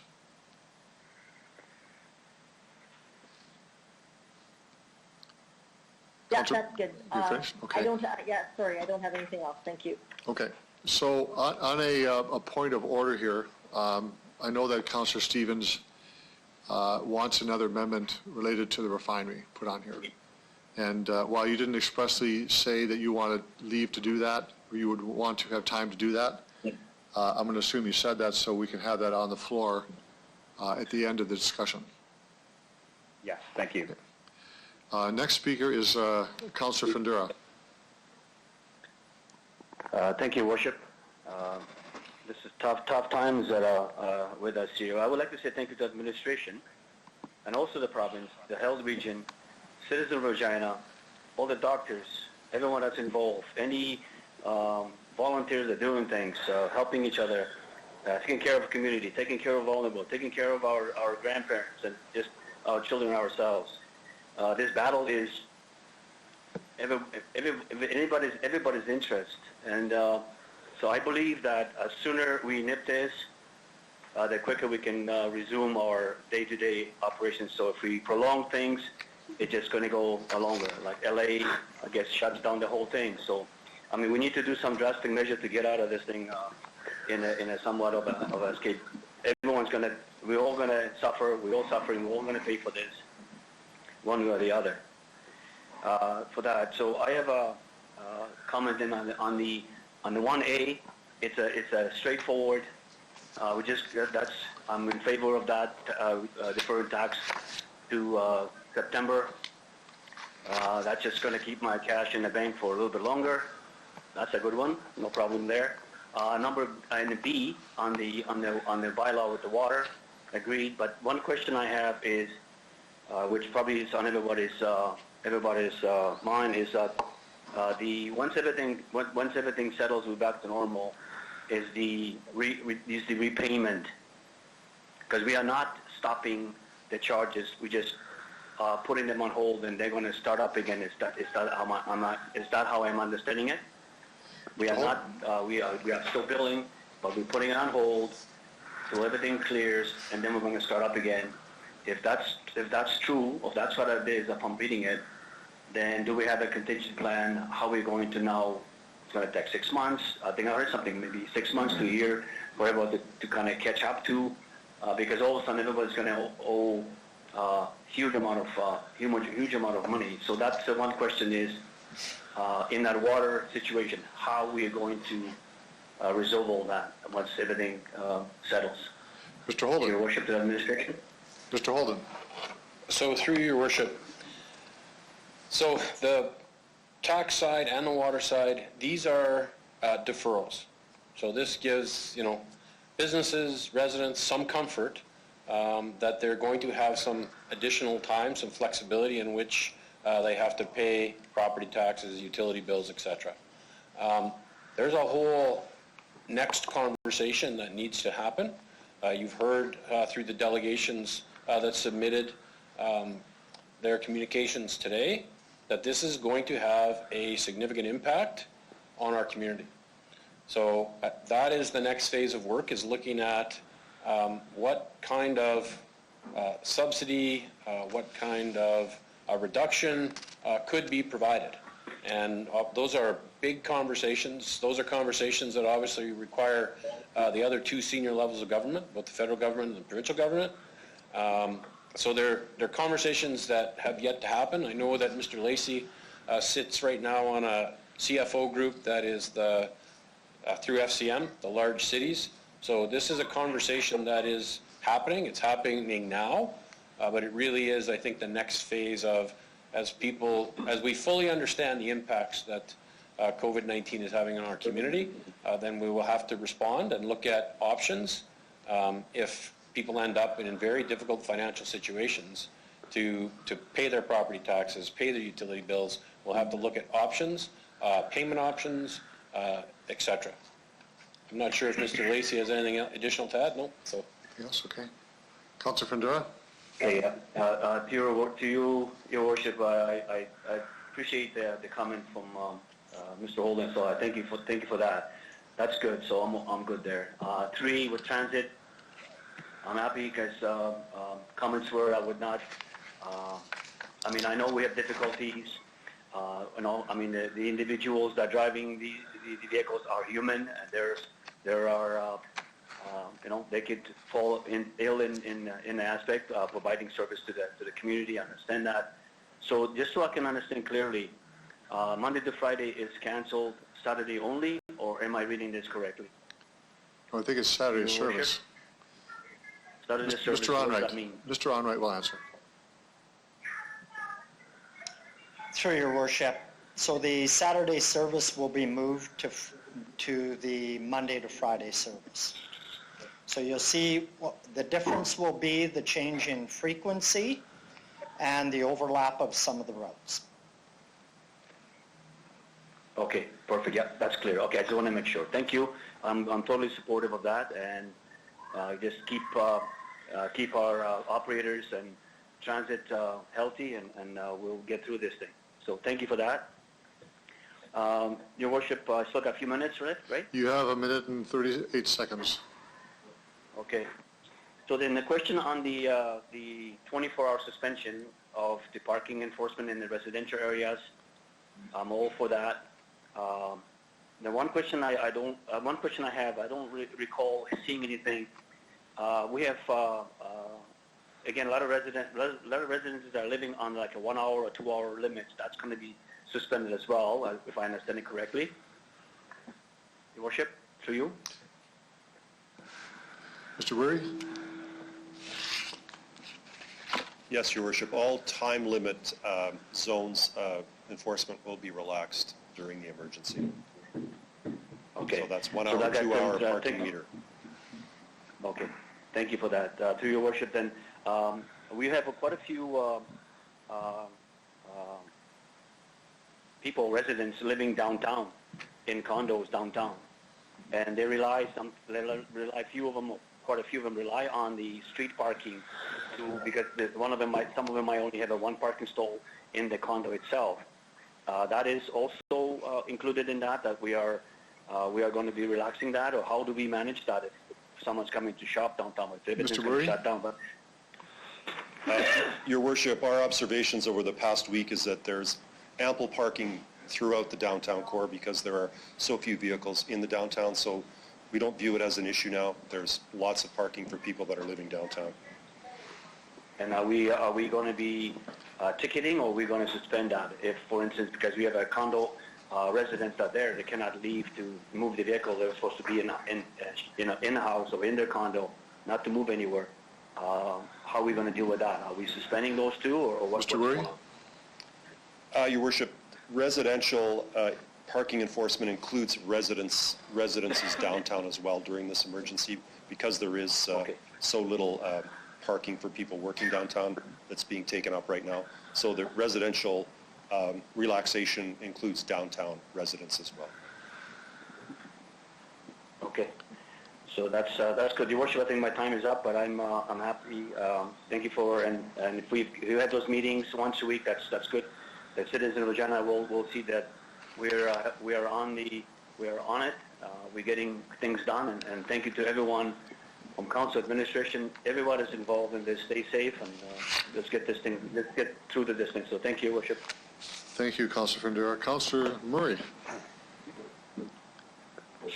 Thank you, Your Worship. I don't have any questions. All my questions have been raised. I just have comments and even suggestions for you, Mayor, in your discussions with the Premier. Right now, I just would like to thank all the local businesses that have stepped up. I was just on the phone last night till about 11 with local distilleries that are making hand sanitizer, and they're going to distribute those hand sanitizers to first responders and the so I just would like to thank them and all the people that are stepping up at this time. Mayor Pougere, in your discussions with the Premier, they're obviously ongoing. If you could just bring up to him that both California and New York have banned gatherings of any size as of today. They've closed all non-essential businesses, and I would just ask that you, in your discussions with him, ask him to take a very serious approach to this as we go forward. Thanks. I will do that, definitely, Councillor Murray. Thank you very much. Councillor Bryce.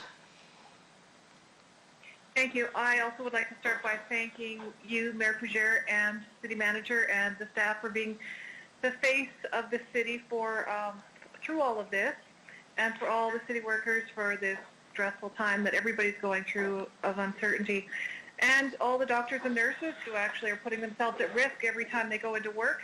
But there's also other staff that sometimes get forgotten. For example, food services, security, pharmacy, labs, housekeeping. I could just go on and on and on, but I won't. But I don't want us to forget about those.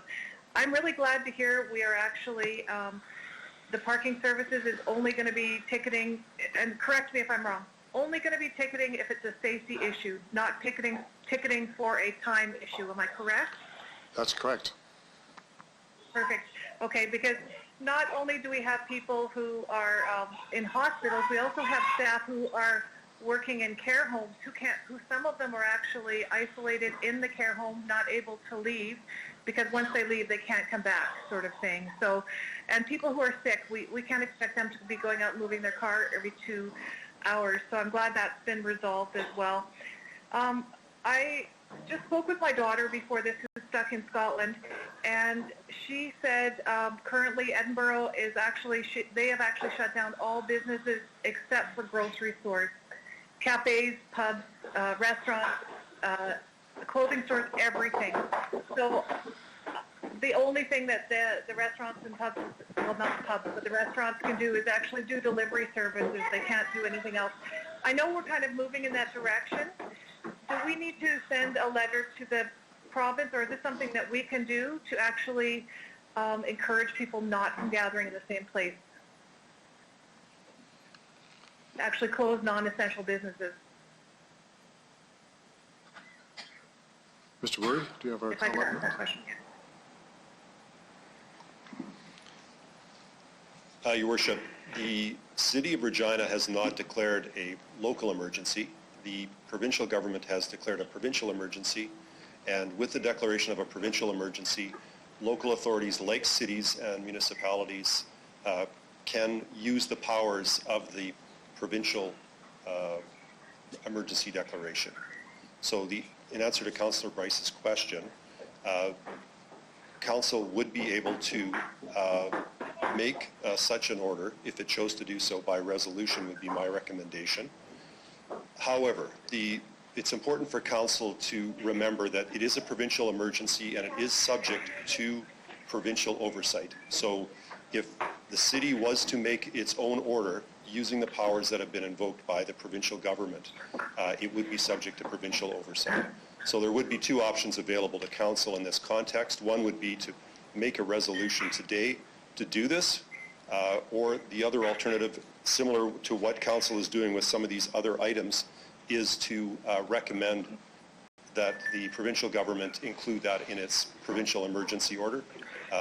Given the scope of this potential change, my recommendation at this point in time would be to recommend this to the provincial government, or recommend that they communicate the timeline of when they might make such a decision, because as has been discussed, these types of measures are already in place in many places around the world and across Canada. So those are really the two options. The other point I would like to make, Your Worship, is that the other thing that City Council can do in the context of making these recommendations is ask the province to, as part of its order, make them for the jurisdiction of the City of Regina. If Council chose to make that recommendation, to give the provincial government the option. In my reading of the Act, they do have the ability to make territorial measures that are distinct. It doesn't have to all be province-wide. Thank you. Thank you, Mr. Gurry. Councillor Bryce? Okay, so I would like to make a motion that we, and maybe I need guidance from the lawyer, from city solicitor, saying that all non-essential businesses are closed out after, and I don't know what the appropriate date is, because I know they may have to give proper notice to their staff. I also I think I'll entertain like having delivery or takeout or drive-through type services only, but we really don't need clothing stores open at the moment. So I would like to make a motion of that, and I haven't crafted anything, so I just need guidance from the solicitor as to what that may look like. So, Councillor Bryce, I will be moving, you gave notice of a motion to have us declare a local emergency, and at that time we can list what we think we want to put in there. So I'd ask that maybe you hold that. Well, then I will add that to the list then. Okay. So, and then I'll continue on then. Okay. Do I need a seconder to add it to your list? No. So, sorry, This, can I just point of order? Can I ask a question? just one second, order please. For Councillor Bryce, if you want on the same list that Councillor Bresciani put forward, yes, that's an amendment, and that would be. No. And now we add to the No, list. I don't need it on the list to go to the province. I would like for us as a city to do this for protection of the citizens of Regina. Okay. So as part of the... On a procedural point, Your Worship, on a procedural point, it now looks like we have two lists going. I'm wondering if, now that we've heard the fact that you're going to move a local emergency, I wonder if there could be one list attached to that local emergency. That's what I was going to get to, Councillor Hawkins. It makes it much cleaner, so I didn't want to preempt other people speaking. So, Councillor Bryce, if you want to add that to the list. I'll add it to your list, not the provincial list. Okay. Okay. So, sorry, just point of order. So that was the intent, was it for it to be a city list going to the province? I don't want two lists. So if we have to amend the first one, we do that. I agree with that, Your Worship. I had a hard time hearing you, Councillor Bresciani. Sorry, there was no intent to have two lists. That's right. This was the intent of mine was to be for the city of Regina, not to go to the province, not to have two lists. Mm-hmm. Well, I think at the end of the day, we'll get to one list. through a local emergency. Okay. Councillor Bryce, you have any further comments? Yeah, I really think it's important for us to also realize that if somebody's sick, they need to be not working. So that means if they have the sniffles, they need to rest, get lots of fluids. Nobody is too important to have a sick day or sick couple of days. And I know I've heard some people on the call sniffling and coughing. I'm not going to point anybody out, but nobody is so important that they can't have some sick time. And we really have to realize that and encourage them to take the sick time in order to get better quicker. I will leave my comments at that. Thank you so much, everybody, and thanks everybody for actually being here on the meeting today. Thank you, Councillor Bryce. Councillor O'Donnell. Thanks very much for the opportunity to comment. I want to, first of all, as well as others have done, is tell our staff that I think they've been brilliant in what they put before us. It is extremely comprehensive and it should give a lot of reassurance to our community. I think the other part, and I hope that this is a point of emphasis in terms of communication, is that a lot of organizations have come together to join not only with the city but with the health authority to make sure that people are looked after. So in my hope is that the communication will indicate how there is a very large gathering of people, not specifically in human contact, but working together to make sure that everyone is looked after. And as we get the information out about how that transpires, I think that will give additional comfort to the community. I have nothing to offer except something for the future. As I've listened to the conversation and also what the delegations have asked us to do in due course, I think we need a concerted effort that is collaborative with many organizations, that we talk about purchasing local first. And I hope that in due course, I guess that will be weeks to months away, that we can roll that out in part with the City of Regina, but with all the other organizations to make sure that we can support local business. That's the end of my comments. Thank you. Thank you, Councillor O'Donnell. Councillor Mancinelli.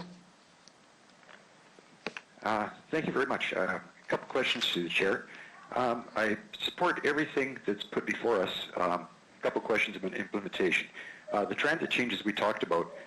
I noticed that we're cutting back on the amount of rides offered. Is that going to cause a density shift on the buses and a danger? I know that a couple Canadian cities have had to go back and forth on this as they've gone through this pandemic. So any comment from the administration on that? Mr. Onright. So by changing to Saturday service on our weekdays, that's going to allow us, if need be, we can add in buses if we have routes that are at capacity or over capacity. We have seen a 60% decline in the past 4 days in conventional transit and 70% decline in our paratransit service. Councillor Mancinelli. Thanks for the reply. I take it we're being liquid through that, so if there is a problem that they're on top of it already, I knew they would be. Thank you. My second question is, some of these monetary provisions made are immediate, such as utilities. Taxes, what percentage of our population is on the TIPS program? Is that both commercial and residential? And how will these changes impact the payment on that program? And I guess I'll make my next comment depending on that answer. Mr. Lacey. Through you, Your Worship, about 50% of our tax accounts are on TIPS.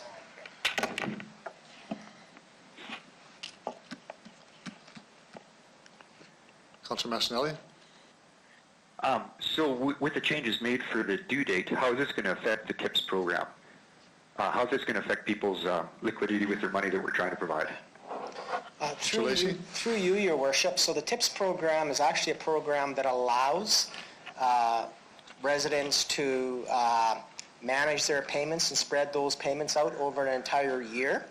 Already there's no interest charged on TIPS with respect to making those payments throughout the year. So that program is already available to residents to help them manage their tax payments. The change to the bylaw being recommended here pushes out the payment due date for residents that pay or businesses that pay their taxes in a lump sum from June 30th through to the end of September. I guess there's always an opportunity for a resident if they wanted to take themselves off of tips and not pay taxes, that then they wouldn't have to pay their 2020 taxes until the end of September 2020. But I would just stress that tips is actually a very good vehicle already to spread your tax payment load evenly throughout the year. Councilor Massanelli? Okay. Thank you. I do understand. What I'm seeing is people coming up with shorts on amounts of money. They're going to have months where they might have problems making payments. They're on a monthly payment program already. By suspending the due date, we're not doing anything to help the people who are making those payments already in progress. If they were to spend their tips and go to the end of the year, they're setting themselves up for failure. I think there has to be a couple of different provisions in the intent behind this taxes portion of the suggestion. And I think I'd like to pull this portion out and send it back to administration for some recommendations. From a business point of view, the same thing.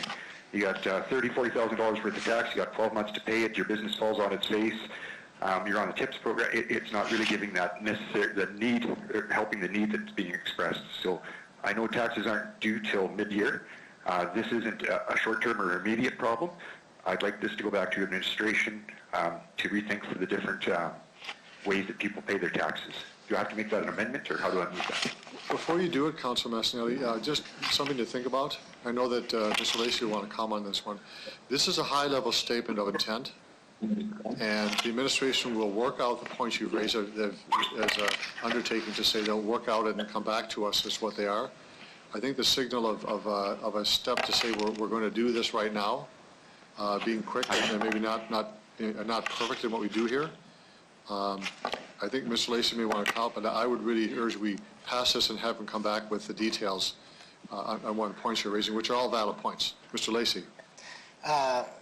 Thank you, and through you, Your Worship. I would just echo those points and some comments the city manager had made earlier. These are our first initial steps, and as the city manager had mentioned, we will be continuing to be working on this with other levels of government. And as necessary, there's the opportunity for us to come back with other measures as appropriate. And so I would just mention again that these are just initial steps. If an individual wished to move off of tips and defer paying any taxes until the end of September, there is the ability to do that. And as well, as the city manager mentioned, we are continuing to work on this issue. This is not an issue unique to Regina as well. All municipalities are expressing this concern. So we'll continue to work on this with other levels of government. I guess that'll satisfy me as long as we realize there's more work to be done on this issue, and I know you guys do. So that'll satisfy me for now, I guess. Trying to see if I have anything else to mention here.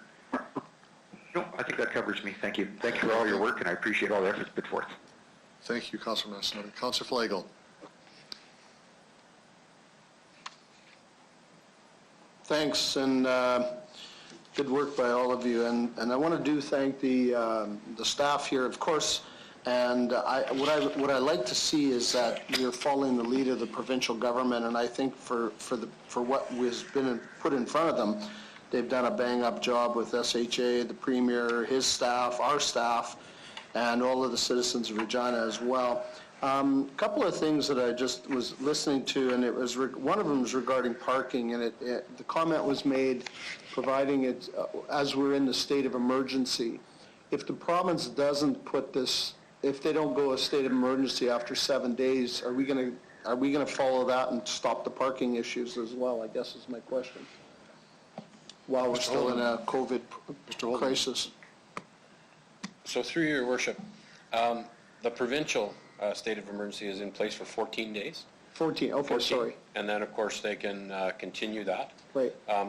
What we've put in front of you today, all of the recommendations, all the bylaw changes, what we have said is they will stay in place until the emergency declaration ends or until this public health crisis is over. Okay. So we continue to keep all of these recommendations for the foreseeable future. Perfect. I wasn't quite sure of that.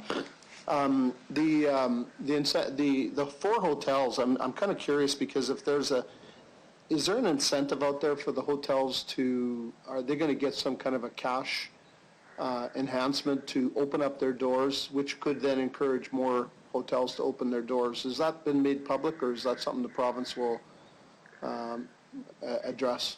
Mr. Holden? Through your worship, it's my understanding that the Ministry of Social Services has contracts in place, they have arrangements in place. So obviously they will activate, and if they need additional hotels to provide capacity, then they take the lead on that. Okay, thank you. More to our staff and our buildings, and another question through you is that where are we in terms of hand sand, wipes, disinfectants? Even though we've sparsely vacated the buildings, are we still disinfecting? Are we providing all the services for our staff? And also, I say buildings because we have many, and the vehicles that our staff are continually using through garbage pickup, water, repairs, those types of things. Are we making sure that they're looked after? Mr. Lacey? Through you, Your Worship, I'm going to speak to it from the procurement side of pieces, trying to access these supplies, and I'll either have Ms. Onrait or Ms. Folk maybe speak to what specific extra cleaning is going on in our facility. So, to be frank here, it is very challenging right now for us to access all of the necessary supplies with respect to sanitation, etc. So our procurement office is working very hard, going out to explore every opportunity and every vendor to bring those supplies in. So we are bringing those supplies in, but I do not want to understate the challenge because there is significant shortage out there. Secondly, we are managing these critical supplies through our central stores as well, and so that is allowing us to make sure the priority parts of our organization, parts of the organization are public-facing, buses, etc., that they are getting priority over those supplies that they come in. And perhaps Ms. Folk or Mr. Onrait might want to speak to specifically the additional cleaning that's being done within city facilities. Ms. Folk? Thank you, Mr. Lacey. Through you, Your Worship, as Mr. Lacey has indicated, supplies are being triaged and distributed based on our critical services. We have, over the last week, eliminated and started to reduce services where they're not essential. And again, we've had that list on page 9 of your report in terms of fire and protective services, transit services, garbage and recycling collection, water and sewer services, landfill operations, winter maintenance, and cemetery services. So the focus of our teams over the last week has been ensuring that those critical services receive the supplies they need to ensure that they're able to take the proper efforts in terms of hygiene, cleaning high-touch areas, and moving forward, that we can continue to provide those services. And if anybody has any other comments on that, I'm happy to answer questions. Councilor Flagel?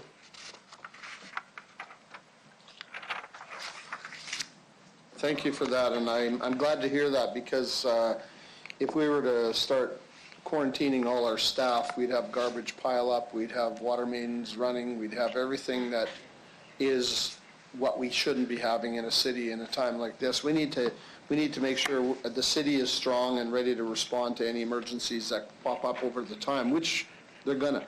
One other thing that was sent to me is just as an incentive to maybe do a feel-good thing is, and I don't know how we do this and whether we can or we put it on Facebook or any of the social medias, but Windsor, Ontario has implemented a Takeout Tuesday night where everybody in the city that can do it orders takeout to help the restaurants in the industry, or you do something else to help an economy spur a little bit. Maybe treat your spouse or somebody to a dinner, takeout dinner of whatever it happens to be. And with the delivery fees and services and the different phone-ins, skip the dishes and all these other places, there's a way to do that. And that would just sort of make some of the industries feel a little bit more comfortable in this type of world. And I would like to, I don't know how we do that, if we can just send it out as a Facebook or as a suggestion, or maybe somebody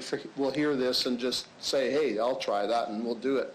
So it might be something just to make somebody feel good going through this and the next person as well. But you know, we're in a bad situation here, and there's probably lots of industries and economies and businesses that we're not even touching on, that we talk about on a daily basis, that we've forgotten about. And I don't want anybody to feel that we've forgotten about you, but we need to deal with the essential ones, and those that haven't had their name mentioned or their business mentioned, don't think that we're not thinking about you, and trying to do what we can that is best for the city in general. Is a 230,000 population. And if you have people that live outside the city, get them home, because you got to start the 14-day quarantine. And if you have stragglers coming in, like 5 planes in 2 weeks, well, you might start the problem again with those 5 planes. So if you know of anybody, get them home and tell them not to wait, or stay away for 3 or 4 more months. So I guess that's the other alternative, which is not a bad thought as well. So anyway, those are my thoughts. I don't really have anything else. I think most of the main things have been covered off in terms of what we maybe need to look beyond today. But again, staff, you guys have done a great job. Provincial government, Premier, Dr. Shababa, or whatever, I can't remember how to say his name properly, but he's been on TV and pretty much flawless. So keep up the good work, and we'll get through this. Thanks. Thank you, Councillor Flagel. I have a couple of comments. I'm going to have an amendment which I gave notice for a little while ago, but I want to start by saying, as others have said, to thank the administration for putting together a very comprehensive report. And I know that they worked literally around the clock, overnight and this morning, to put this, the final face on this document together. So on behalf of Regina City Council and all Regina residents, I want to say thank you very much for focusing on what's important, focusing on our priorities, focusing on helping people to be safe as we move forward in this terrible virus that's happening. So I have one small comment to make, then I'm going to go back to my amendment. And this relates to a request I'd like to have Council agree to write to the Premier, Minister of Finance, to talk about the issue of looking at business interruption insurance. And this may not sound like a lot, but this actually is, in this crisis, those who purchased this interruption insurance, it is not valid. So that goes to the bottom line of the feasibility of many small companies. And I would want us to write actually to the Premier and the Minister responsible for SGI, for them to waive that consideration and provide that insurance. I've spoken to many people who are small business people who are hiring individuals in our city or in our province who are fighting the nose just above the water line, and this will sink them. So it would be for us to write to the Premier and the Minister of Finance to ensure that business interruption insurance provided by SGI is actually honored. If I could get a second for that. Councillor Flagel? I would second that. This is Councillor Young. Okay. So I think it's on its face self-evident. It is an important way to, it doesn't hit the resources of the city of Regina. It's the insurance companies that would do this. In fact, any insurance company in the province, private sector, should be doing the same thing. But I think setting the tone for those who are really looking for liquidity and help when you buy insurance, you certainly hope that does help you when you buy it. So, are there any speakers to the amendment? I'll call the question. All those in favor? Can you read it out, please? Any opposed? It's carried. Thank you very much. My next one, which will be the main part of my discussion, what's left is I'd like to move an amendment that we invoke a local emergency, as we talked about earlier this week.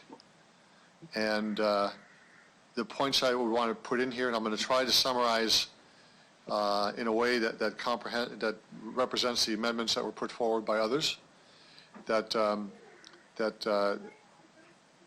they'd be restricted to 5 people in any one location, not 50, but 5 people. And I'd originally said this would pertain to restaurants and bars, but they can provide takeout services, daycares, and the one from Councillor Hawkins related to non-essential or emergency dental work be prohibited. You could just say emergency, it comes to the same thing. Yeah. And then I want to get to Councillor Bryce's comment, because that would actually sort of take over everything I've just said related to what we itemize. And the reason I wanted to set that aside for a moment and ask Councillor Bryce if she's would be prepared to do this is give our administration the chance to find out what essential services mean by other jurisdictions who are invoking emergency orders, and we can come back with that discussion fairly quickly if we need to amend this order. Yes, but time is of the essence here. The sooner we get people at home only, Agreed. the faster we get rid of this. So Right. time is of the essence. On that note, Councillor Bresciani, so too is the emergency declaration, and we'd have the administration come back quickly with a definition that's widely used in other jurisdictions, and we can convene a discussion about that very quickly. So if I'd ask you, perhaps, Mr. Holden, so you want to have a conversation? Mr. Holden? Thank you, Your Worship. I'll maybe make a few comments and then ask our solicitor, Mr. Weir, to make comment. So there is, and Mr. Weir indicated this earlier, there is a provincial declaration of emergency. We are able, as a municipal entity, to be able to put orders in place under the authority of that provincial emergency. So understanding that there is obviously concern for our community, council wants to take immediate action. Whatever we do, obviously the provincial government will kind of make the decisions as to whether or not they are going to allow those things to occur. That's right. So the recommendation of the administration is to submit the letter to the province asking for their immediate consideration of the items that you have raised, and that, as Mr. Weary suggested, that those be put in place for Regina, and that the province be asked to respond within a very short time frame as to whether or not they will consider and announce those as a part of their plan. So it's our position that as of today, we don't need to declare a municipal emergency. Rather, we would add orders under the provincial. But our preference would be that council take the approach where they request of the province for immediate consideration and immediate action. And I'll maybe just have Mr. Weary provide any further advice from his perspective. Mr. Weary, do you have any other comments? Thank you, Your Worship. Just to clarify, when the advice was provided earlier in the week around declaring a local emergency, it was in the context of a public health emergency, which would have been declared under the Public Health Act.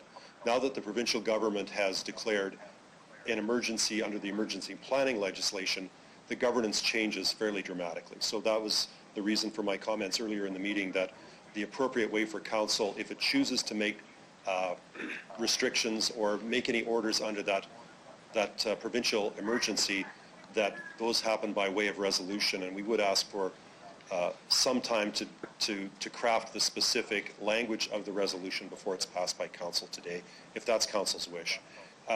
Mr. Holden is recommending that we submit this list to the provincial government because they also have the authority to order this, and in fact, if we order something that winds up being inconsistent with what they decide to do down the road, we may be subject to their order. So, in my view, the advice from administration is sound, but just so that council is clear that the appropriate way to do this in our view is to pass a resolution, use the powers of the provincial emergency declaration, and then go from there. Understood. Thank you. But I would ask a question that our local emergency order is not out of order. We have the authority to do this. Mr. Weary? Your Worship, there's some question about whether it would be because of the pre-existence of the provincial order. So, you know, Section 22, sub 5 of the Act says a local emergency declaration made by a local authority ceases to be of any force and effect on the making of an emergency declaration by the provincial government pursuant to Section 17 related to the same area. So really, we may have competing authorities here. So that's the reason for the advice. Council has the authority to make the orders. It's just has to be careful about under which statutory authority it's exercising those. So our advice to council is that it be exercised under the provincial order. I understand your advice. Just we do have the authority to do that, though. Your Worship, the only other comment I would make while I have the floor is just also to remind council that any of these orders have to be in the context of the need for this to protect the community and in the need to necessary to prevent the emergency and the problem getting worse. So we do need to be cautious of that. So it may also be prudent to, as some of this list of suggestions or recommendation grows, we do need to be alive to that it has to be in the context of protecting the community in the context of the emergency. So there are some parameters. Yeah, and I think that this is relates to protecting the community. So I'm just going to ask members of council, does anyone object to us offering a local order, emergency order, or would they prefer to have it as a letter to the ministry, to the province? Your Worship, I'll second your motion, and I strongly support it. Okay. Can I start from like Ward 1 to 10 again? Just, sure. Yep. Just so we're jumping all over the place. Ward 1. Okay, I'm just having to sign in on a different phone. Could you tell me again what you're asking? This is about whether you would agree to approve a local order of emergency, or would we want to have the contents of that emergency be a letter to the province asking them to implement these pieces? Yes, I approve. Do you approve which one, though? Is it the emergency order or the rewrite to the province? I would prefer to have the emergency order. Okay. I think this is imminent and we should go forward right away. Okay. Thank you for that. Councilor, Ward 2. I strongly support your motion, Your Worship. This is the time to declare the local state of emergency. There is no cause for delay. I'm satisfied that the province will take it seriously, and I'd be shocked if they overruled any part of it. The measures are necessary today, right now, in the next 1 minute. I agree with Councillor Murray's observation earlier that we are approaching something like a state of war. I think your motion is timely and urgent, and I support declaring a local state of emergency immediately, and I support all of the motions that have been made that would be on that list for the declaration of a local state of emergency. I don't think we should delay. I don't think we need to fool around. legally. I'm persuaded by what the city solicitor says that we have the authority to do it, and we should do it now at this meeting. Okay. Ward 3. I support the local declaration of emergency. Okay. Ward 4.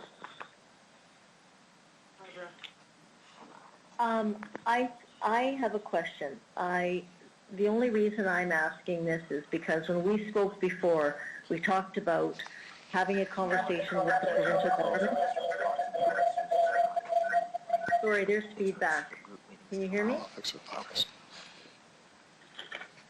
Sorry, Lori, I didn't hear you. Okay, sorry. Yeah, there's some feedback. So the question I have... If people could put their phone on mute if they're not speaking, that might be helpful. Thank you. So just, I want to understand what the solicitor said. By doing this, if we move this forward, is there some kind of concern from our administration that we cannot do it? I understood that maybe that because we're overlapping on what the province has just done, and I know when we spoke last, we talked about having a relationship that the government wanted to work with us in whatever the concerns were from the residents. So again, I'm not sure if we now declare another state of emergency as a city. I guess the question is, why wouldn't we just go back to the province and say, these are our concerns? Because I think I heard from legal that overlapping, there may be some. I mean, maybe not be the best way. I'd like to again hear from legal. Sorry. Okay, he just spoke just now. You heard what the solicitor said? Yes, but I did, Your Worship, but it was unclear to me. He was saying, and so I just wanted clarity that if the province has already stated an emergency, what are the implications? Okay, Mr. Weary.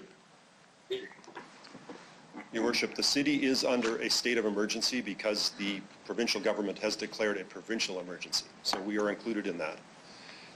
My advice previously was that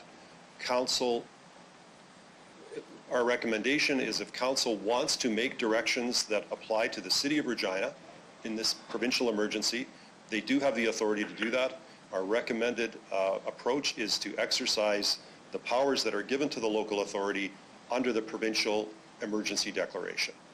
The other alternative for council to consider is to compile this list, have it passed as a resolution of council recommending that the provincial government build this into their emergency order, either provincially or simply for the city of Regina. So those are the two options that we would recommend council consider in the context of these issues that have been discussed. Thank you. Thank you, Mr. Burry. Okay, Councillor Brasciani. Okay, so yeah, I'll leave it there then. So do you support us writing a letter to the province to institute this, or that we have the emergency order ourselves?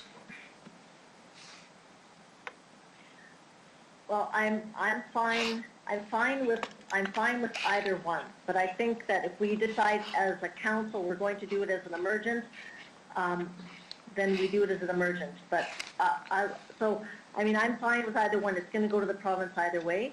So so I'll leave it there. Okay. Ward 5.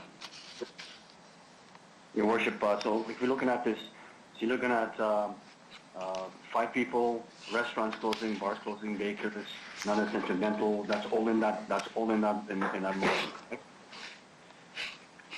I can't hear you at the end. Are you supporting it? It's going to go on here. So the motion is then to put no more than 5 people meeting. That's all included. It's to restrict group meetings to limit to 5 persons. Restaurants, bars, nightclubs close immediately, with drive-through takeout delivery being permitted until further notice from the province. Daycare is closed. Dental offices closed, except for essential and emergency services. And we have an undertaking from the administration to come back to close all activities down except essential services, but that's not part of this motion. Okay, and daycares are part of this? Yes. Okay, have the administration a discussion with how that's going to evolve on, because the province has not declared any of that stuff, so how is that going to work for the, I know everything is shutting down, so I just have one question on that part with restaurants closing. There was a question asked of me, did the province dealt with, because the province dealt with casino, but has the province dealt with VLTs? They did. They're closed. They're closed, okay. Then I'll support your motion of declaring. Okay. Ward 6. Thank you, Your Worship. In this, it's very specific to restaurants and bars is what you're talking about. But I need to know that administration is going to take an undertaking on other services like hair salons, nails, and all retail. Is that correct? That's right. Okay, thank you. Yeah, we are the epicenter of the province. We have the most cases. In my opinion, we're the leaders here. We need to declare a local state of emergency. Ward 7. We 100% in my mind need to move forward with this. We do have the most cases in the province. We have to take care of the residents of Regina. That's our duty, as well as our healthcare services here in Regina. I cannot stress enough that we as a city need to move forward with this as quickly as possible. Okay. Thank you for that. Ward 8. Support the declaration. Ward 9. I just have a question. I do support the declaration.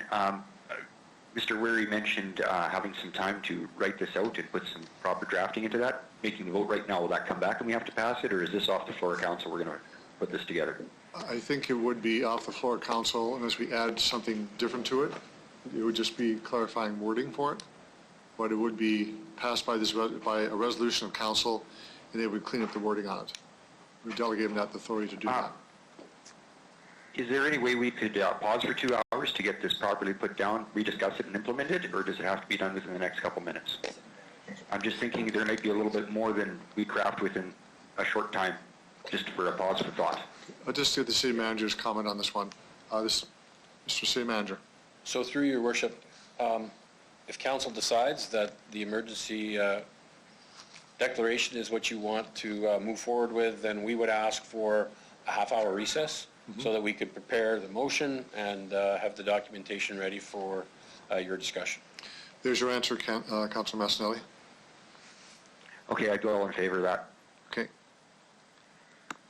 Ward 10. Thanks. I could go either way, but my comment before was that we look at the province and what they've done, and they've put it all together, and one message, and now we're sending out a second message because it might fit our city. The other thing I want to bring up is that it was already discussed, and Councilor Murray brought it up. We put restaurants, bars, nightclubs. I mean, there's a host of other facilities that look at clients on a day-to-day basis. And I mean, we could be opening up 50 new spots that we need to put a name to, and we're not doing that. So I'm wondering if the administration is going to do a generic of public facilities in terms of wherever they are, whatever they do. I mean, automotive shops, dealerships, the list goes on and on. So where do we stop? Or do we put a blanket across the whole city and just say, we're shutting down, is what I'd like to know. Before I give it to the city manager, I think that Councilor Bryce's comments about all non-essential services be closed, that we get an understanding from the administration, do a review, and come back with that. Yeah. Mr. Holden. Through your worship, I think with that clarification, we're going to take the direction from council. Right now it says, restaurants, bars, nightclubs. We'll take that other piece away and bring that back as quickly as we can. Okay. Obviously it is much further reaching into the community if that is the desire of council as well. Thanks. One other thing I just want to clarify. We're talking daycares, but if they're provincially funded, are we stepping on the toes of the province and saying, stop pay, don't do, you know? I'm just asking the question because a lot of the daycares in the city are provincially funded. Do we have jurisdiction to close those ones? Mr. Holden? Through your worship, I'll comment and then I'll ask for some clarification from the solicitor. I believe you can direct that daycares be closed. That doesn't mean that there is not going to be some concern, obviously, in terms of jurisdiction and who has what authority. But I'll ask Mr. Weary to comment further. Mr. Weary. Thank you. Your Worship, that's correct. The daycares are provincially regulated. They may have a say in this. If we were to close daycares and they had other ideas of how those can be safely managed and operated, they will, of course, have the authority to reverse the city's order. The scope of jurisdiction in emergency orders is it's very open. It's defined in a very open way. So I can't really comment whether we're exceeding jurisdiction on the floor of this council meeting at this time. There's the nature of an emergency involves potentially interfering with the activities of other businesses or activities that are regulated either federally or provincially. We do need to be cautious of that, and of course we do have to collaborate with our provincial colleagues because this is a jointly managed emergency. Yeah. We also So I don't have a definitive answer on that question. And we also have insurance as part of this too to protect us in this action too. So. Right. I guess that was what the answer that I figured we were going to get. But when you start to look at any of these that are on the list, the Dental Association has a Saskatchewan licensing. They have a federal licensing. The restaurants, the bars, the liquor, that's all controlled provincially to start with, and then they come and get a business license from the city of Regina. But are we stepping again on all of these? And I'm not saying we shouldn't, but I'm just saying, are we just going to throw this out there and then the province is going to come back and say, well, we regulate that, we regulate this, we regulate this. We're following the lead that the province, the premier, the medical officers are all following into play, and then this is for naught. That's all I want to know. Okay. When it comes to all the other licensings and restrictions that are put on not by the city but by the province, much like the daycare. So that's just a thought. Mr. Holden. Through your worship, you're asking the very questions that we don't have answers to today. Okay. Those are the concerns. Okay. Are we overstepping our authority, or are we going to get into, some discussions between the province and ourselves over jurisdiction? Those are all possible. So if council makes the declaration and puts those caveats in place, then obviously there'll be discussions between the province and the city. Okay. Okay. No, I'm good. Yeah. So just, can you wrap up so we can do this? Yeah, okay? I'm good. Let's go with this and see where it takes us. Good. So I see a clear majority saying yes to this. And I want to make a statement as to why I think it's important. And many have already said this. To begin with, the chief medical officer of the province of Saskatchewan has said he's comfortable with 5 people meeting together. The national chief medical officer has said very much the same thing, for people to be alone and isolated. I've heard from many, many people around this city about the issue of stores being open and people being around, and the whole intent is really for social distancing, to protect yourself as this wave happens. We have community transmission that undoubtedly is happening, and it will be happening, and that wave will hit us hard. We have the most cases in the city at 9 of 20, and there's no reason to think that's going to stay there. So I'm saying this is a statement of intent to the province, and if there's a jurisdictional issue, the province has the right to say no to this.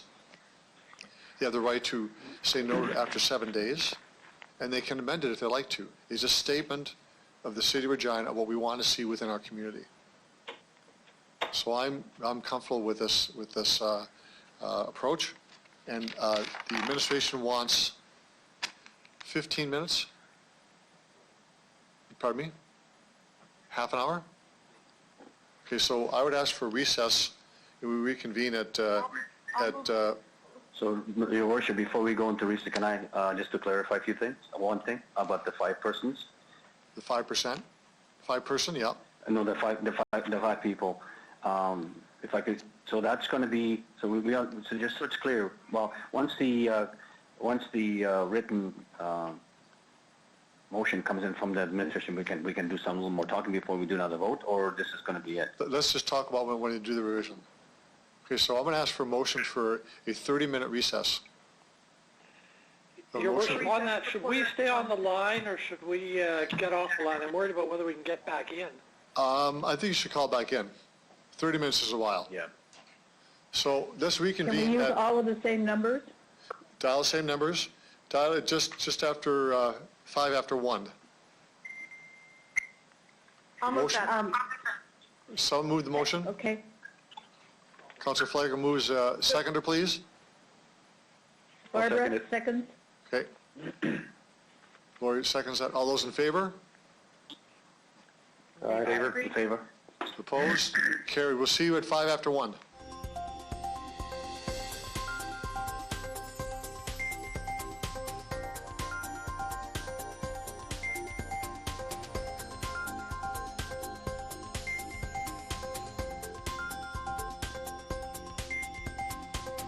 So if I could check for quorum to make sure we have enough people on the line. Starting from Ward 1 again. Barbara's here. Ward 2, Oh, present. 3, Here. 4, Here.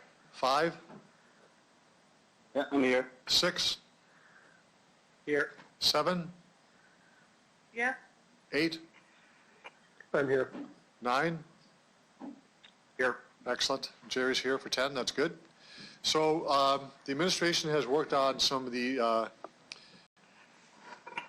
I guess Byron has done. He'll be back in just a moment. But there's a couple of points I want to make for clarity. Councilor Bresciani made a point of speaking about essential workers, daycare for essential workers be allowed. Now that doesn't refer to the type of daycare that it would be. And with council's indulgence, I would suggest, because we have, we're in brand new territory, and we're leading the way in many ways, that we would, if we so choose, we approve the local emergency order, but we would ask the administration to come back on Monday morning for implementation strategy. So, in other words, it's so we have a fair discussion of those daycares, of dentists, of restaurants and bars, so they are given notice and understand what this is. Mr. City Manager, is that possible to do that by Monday? So through your worship, that would be our preferred approach. It gives us some time to research that, basically come back with an implementation plan of how you would enact those individual orders. So we would have that ready for Monday. Okay. Your Worship, Councillor Hawkins? Thank you. I think if Council chooses, it should pass the local order. It should include, though, mention of the daycares, the dentists, and the other matters, and then it should indicate separate, as a separate clause, that implementation details will follow on Monday. That's fine. In other words, I think everybody should have the heads up right away that this is coming. That this is coming. That's good, Councillor Hawkins. We'll use that wording. Is there any other discussion on this? Yes, Your Worship. Andrew? Andrew? On Monday, I would ask administration also to provide a definition of who constitutes an essential worker. In this crisis, the typical definition doesn't function. So people that were serving or in retail are actually quite essential when they're dealing with food. So I just need a definition of who is and who is not essential by any measure. So you recall that Councillor Bryce asked for a much more sweeping definition, and that's part of the referral to the administration already, is to determine what is essential, what is not, and that would be contained in that, I think. Is that the understanding you have, Mr. Holden?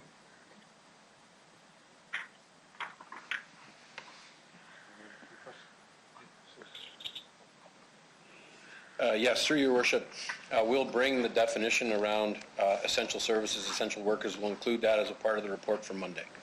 Thank you, Mr. Holden. Okay. No other comments? Oh, other speakers? I have a comment, if I could ask. Thank you. Who's this? Lori here. Lori, okay. Lori. Thank you. Councilor Brashani, go ahead. Thank you. I just want to ask also if administration could put in there a communication plan if this goes forward. Will there be alerts on the TV? When I was away, that was very common that these alerts came across the TV that this is urgent, emergent, making people aware that this is very, very serious and outlining kind of what we're stating. Will that be considered as well? It would be, yes.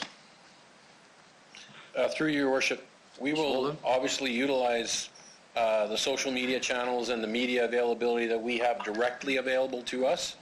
You know, in terms of broadcast alerts, those kinds of things, we're not able to always influence that, but we will do our best to make sure that this is communicated, and we'll include that in the report on Monday in terms of the tactics that we'll take to make sure that residents, businesses, and our community is aware of the decisions and the direction that council wants to take.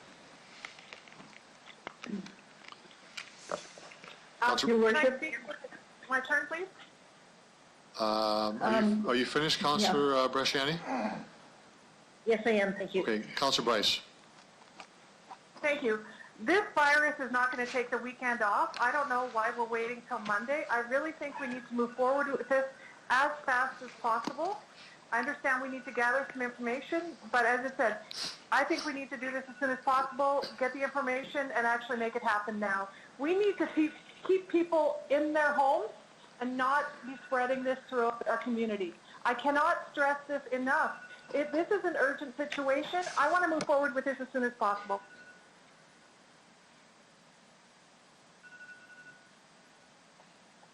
Okay. If I could, Your Worship, it's Councillor Murray. Councillor Murray. Thank you. I can't agree more with Councillor Bryce. As the WHO has said again and again, for local governments and higher levels of government, speed over perfection on everything that we do. Every day earlier counts more than the day after. So, administration, if you do believe it will take you till Monday, I believe that, but if you can implement anything faster beforehand, I want to hear about it. I will not be taking the weekend off. I'll be working all weekend as well. The only question I have for administration is on the emergency alerts that go out as text message. What jurisdiction is that? Mr. Holden? Through your worship, the city does have access to an emergency communication service called Notify Now. Obviously, that is something that we could look at utilizing, and that's text alerts on cell phones. I am not sure how we get a broadcast message through, either, the Saskatchewan communication in terms of emergency, or get broadcasts on television. We can obviously look into that. Just a comment in terms of, we will take away the decision of council today. We will work on an implementation plan. We will craft that as quickly as we can. If council wants to convene at 6 o'clock on Saturday, if that's the time when we have the information ready, or 10 o'clock on Sunday morning, then obviously as soon as we have the information, we'll communicate through the clerk and through yourselves, and if you'd like to meet, we can meet. It's very important that we follow the advice of health professionals. So administration is very cautious, and it's not because we don't want to protect the community. It's not because we do not want to follow the direction and will of council. That's what we're here for. But we need to make sure that we protect the City of Regina and give you our best advice in terms of the decisions that we make. So I know there's an announcement this afternoon from the provincial government. Who knows what they will say. But we're not taking the weekend off. We will get the information together, and as soon as we have it, we'll reach out to council and see if we can't convene another emergency meeting. That would take unanimous consent of all members, because it would be happening in under 24 hours. The clerk can confirm that. I'm of the view that we should actually declare this today and just simply say for the administration to figure that out, come back with the implementation plan, but to state that we are saying today. It's saying the same thing in a different way. And the reason I want to say that is because I think people want to see that, but also if the province is doing something this afternoon, what we do here is a moot point then if we wait till Saturday or Monday. I agree with that. So I would ask that we just implement it now, and we ask for a implementation plan right away. But the approval stands today.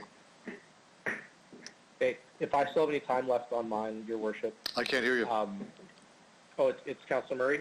If I have any time left, just to stress for younger folks that don't tend to turn into the news as often, if we can get access to that text message alert, it's very powerful and it gets the message across as quick as possible. So whatever we can do to work with the province or the feds, however we have to do that. Yeah. Thanks. Mr. Mayor, this is Councillor Young. I would just like to add to that usually when we have a council meeting, the decisions go on the minutes that appear in the councillor meeting part of the website. I think this should be front page on the website. All of the decisions, we shouldn't depend on the media to put those out there. That the public should see them as soon as possible, and that all the ones that are really critical need to be texted in every other way we can think of. Okay. Any other comments by members of council? Councillor Mancinelli here. I have a question. Yep. There was a mention of a communication coming from the province later this afternoon. Yep. Here again, I don't want to have any obstacles for implementation of provincial plans. If we were too quick to implement things and overlook something like Councillor Bresciani brought forward with the daycares, I don't want to take a chance on something like that happening. Do we have any insights into the announcement or what's going to go on there? No idea. No idea what they're going to announce. No idea at all? No, there's no... They have daily updates. Yeah, they do the daily update at 2:30 is the chief medical officer does a daily update, and that's when they announce things. So I'm going to ask that if someone's got a major issue to speak about here, I'm going to ask that we decide this because we are going in a bit of a circle and moving away from our Your Worship, I will like to finish off first. Okay, go ahead, I would like to decide this as well. In the future, if they're updating at 2:30 every day, maybe we should have our meetings after their updates so we don't have counterproductive meetings in case they're just mimicking what we're doing, so we can work off of what they're doing instead of reformulating what they're about to do. Sure. But I'll support this. Okay. Your Worship, John here. Okay, John. Your Worship, just a quick question on, you mentioned about the 5 people. Yes. And you said that the health district did talk about 5, but on the provincial level, they're talking about 50. Can you strengthen that 5? Because I'm looking at what was the intent. Well, I know the intent of 5, but if you look at different aspects of how people move around and distancing and all that stuff, what was the? Is that something that's coming in from the province, coming in from the health district? So the 5 comes from the chief medical officer speaking at a media conference earlier this week when the province notified of the emergency measures they were taking. They said 50 people, and the chief medical officer said he felt more comfortable with 5 people. In fact, he wouldn't go into a room if there was more than 5 people. So that's the reason for it. The chief medical officer saying that. To me, that's a very powerful statement he made. And it may well be that the provinces have used their wisdom to say, this is where they're at today. They may well go down to 5 later on. But I want to reiterate, I think the focus of this action is to let people know this is a very serious matter, and we're concerned about social distancing and people getting together, in this case greater than 5 people, for the transmission of this virus. And we're making a statement as a city. Pardon me? So to Your Worship, then for 5 is that any gathering places, workplaces, grocery stores, you thought this is going to be a blanket right across. Is that what we're dealing with? Pretty much. Okay. Councillor Mayor Flagel? Boucher, can I say a word? Just a Do I have second. moment? Order. Councillor Flagel has the floor. Thanks. And I'm just wondering, if we vote on this today and it goes through and then city manager brings back stuff on Monday to contradict or to state things, do we not have to have a council meeting on Monday as well to vote it in? Possibly. Okay.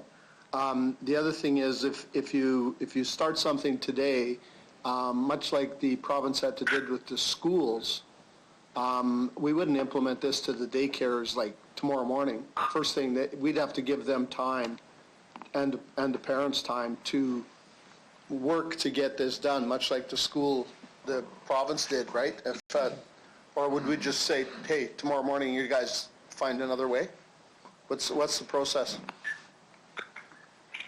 Mr. Holden? So through you, Your Worship, as I look at the motion that's on the screen, what is happening today is that the local emergency is taking effect, and that we will then look at an implementation plan to look at how those would get implemented. So we would come back to you and say, specific to daycares, that there needs to be this type of a consultation and this type of a notification period, and it may end up similar to what happened with schools, where the provincial government said, parents, you have 4 days to figure this out, but on Friday, schools will close. So we would look at what an implementation plan would look like, specific for each of those items, and we would get that back in front of you as quickly as we can so that you can take the action that you want to take. So I just want to ask this question. So we do this today, and then we come back on Monday, and we say, okay, we're giving the schools or daycares 4 days to get out, kind of a thing. That leaves 1 day left on the state of emergency, because today is the day it starts. You have 7 days, so you have till next Thursday night at midnight. And then we have to go back to the province, or how does that work? Do we go back to the province for an extension, and because we may just say, okay, next Thursday, daycares, you're done. That's 1 day on the state of emergency timeline for the first 7 days. Do we go back to the province to extend it, and at what length do we extend it? I'm curious. Through Your Worship, my understanding is that we have to request an extension, but I'll just have Mr. Weary, just the process of how that would get extended for another 7 days. Mr. Weary? That's Your Worship. The City Council has the authority to declare the emergency. It's exclusively the authority of the provincial government to extend the length of. So this declaration, Councillor Flagel, is correct, will run for 7 days, and then from there we are at we are subject to the oversight of the province in terms of extending that declaration for as long as is necessary. But it's their decision, not ours. Thanks. And just more to that point, and this goes for everyone. I'm just using daycare because it's the easiest word to say. If at the end of Thursday we're held that we're now waiting for the provincial government to come back with a ruling, does the closure still stay in effect while we're waiting for the provincial government? Because, I mean, in this world today, it could take them a week to get back to us because they're bogged down with so much stuff. Does it stay as closed, or can they reopen for 7 days until they get back to what the government allows us or doesn't allow us to do? And I'm not talking just daycare. I'm talking about airports, grocery stores. I'm talking everything. Like, this is not just a daycare conversation. It's one of 100. So where do we go? Mr. Holden? So through you, Your Worship, I mean, we've said this, we're in uncharted territory. Right.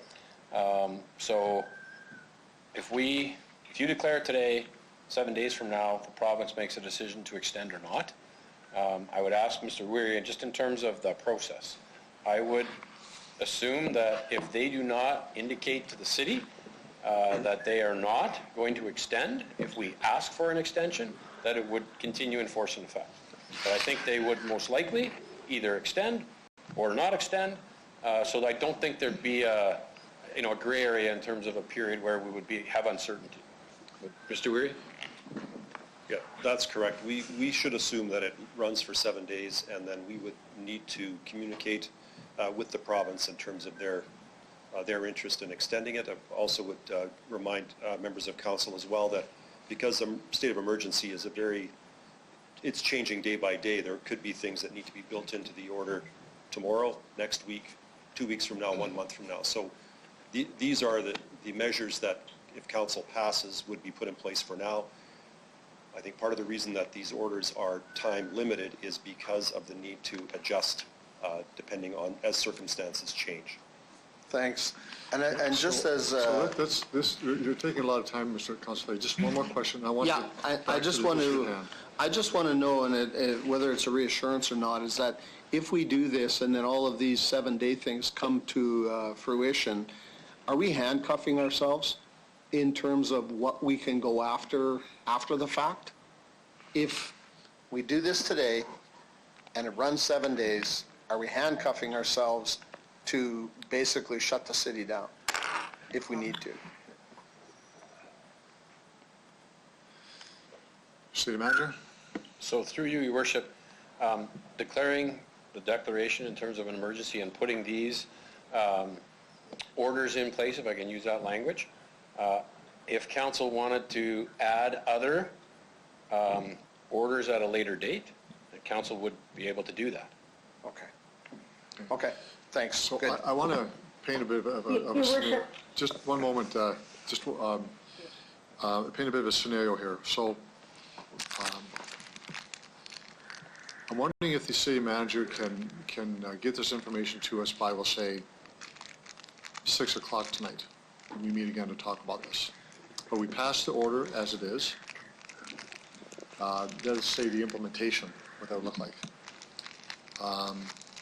I got to tell you that the impetus for moving this forward, talking about this now, is I think in 7 days, our city will change dramatically with respect to numbers of infections. Mm-hmm. It could be much worse. So my view is the sense of urgency is paramount. One moment, it's paramount. So I said speed and perfection comes later. Speed trumps perfection. That we can talk about these areas being fundamentally important to ensuring the public health and safety of individuals, and that we are trying to put in place distance between people by numbers and by places they can go. We clearly have to have an implementation plan that goes without saying.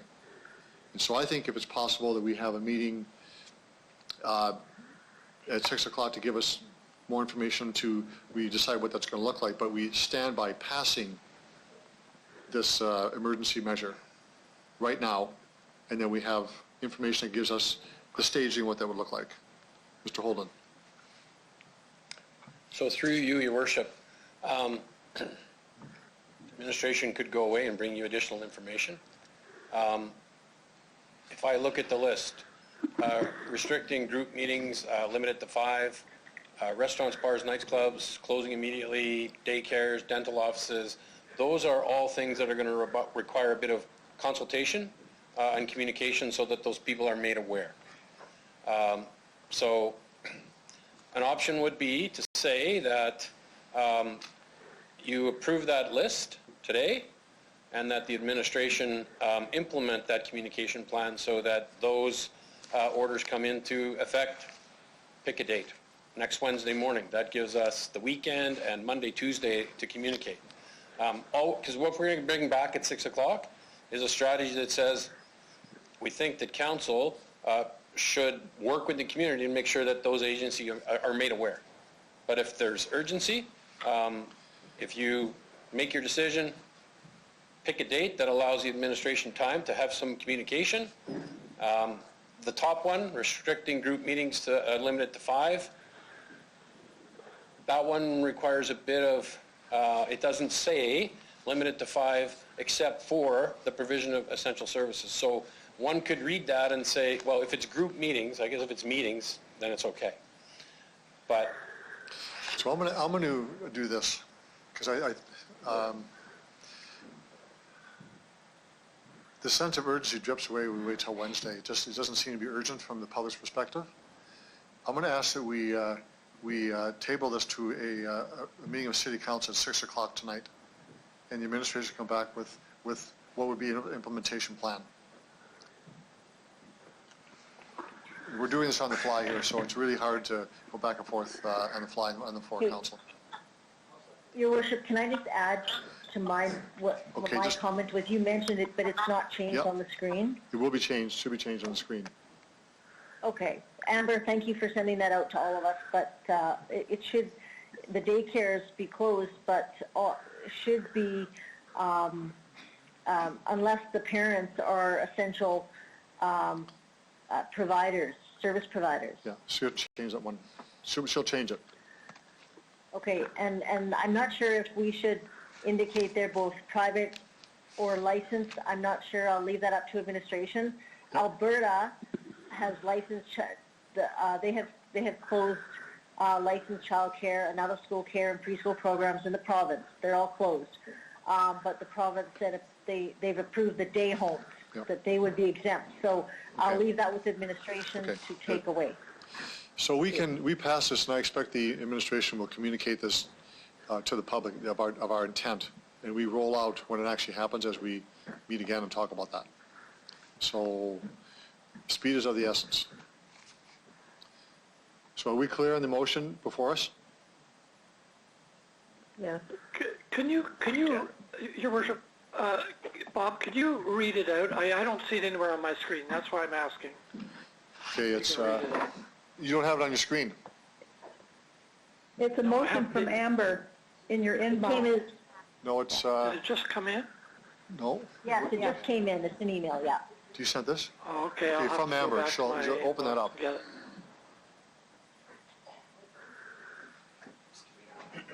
What's that? Got it. It's on my screen.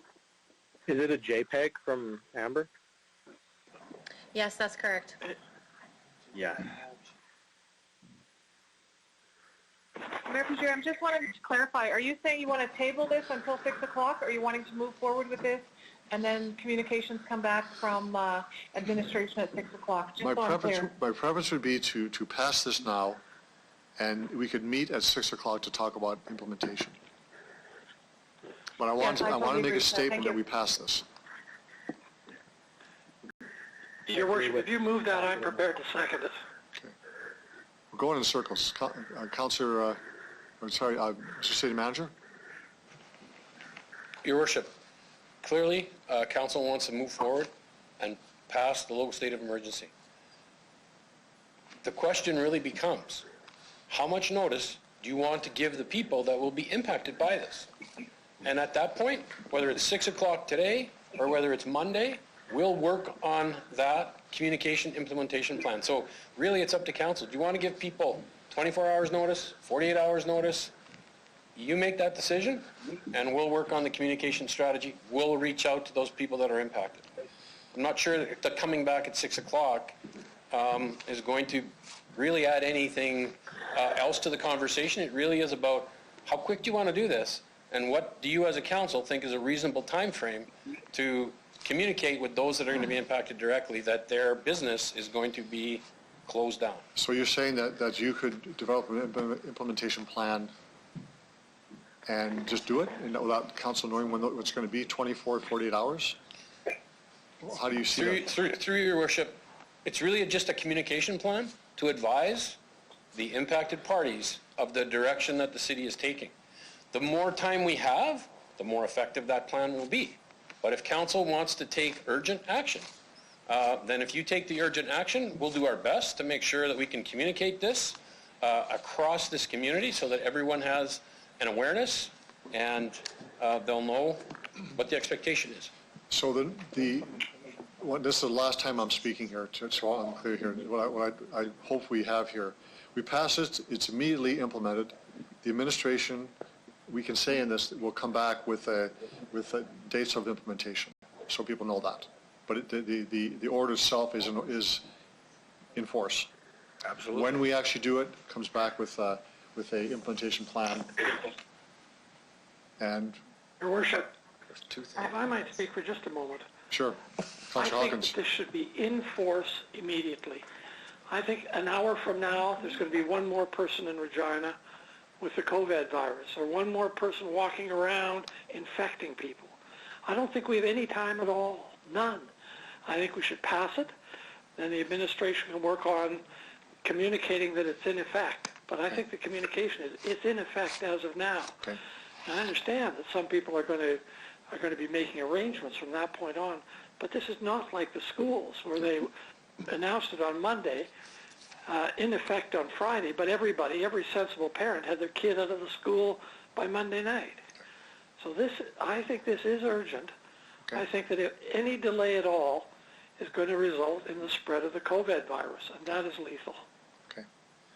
I totally agree with that statement. Okay. This is someone wants to bring up any urgent matters, it will be implemented immediately, and the communication plan goes forward, and that's how we're notifying people what we've decided to do.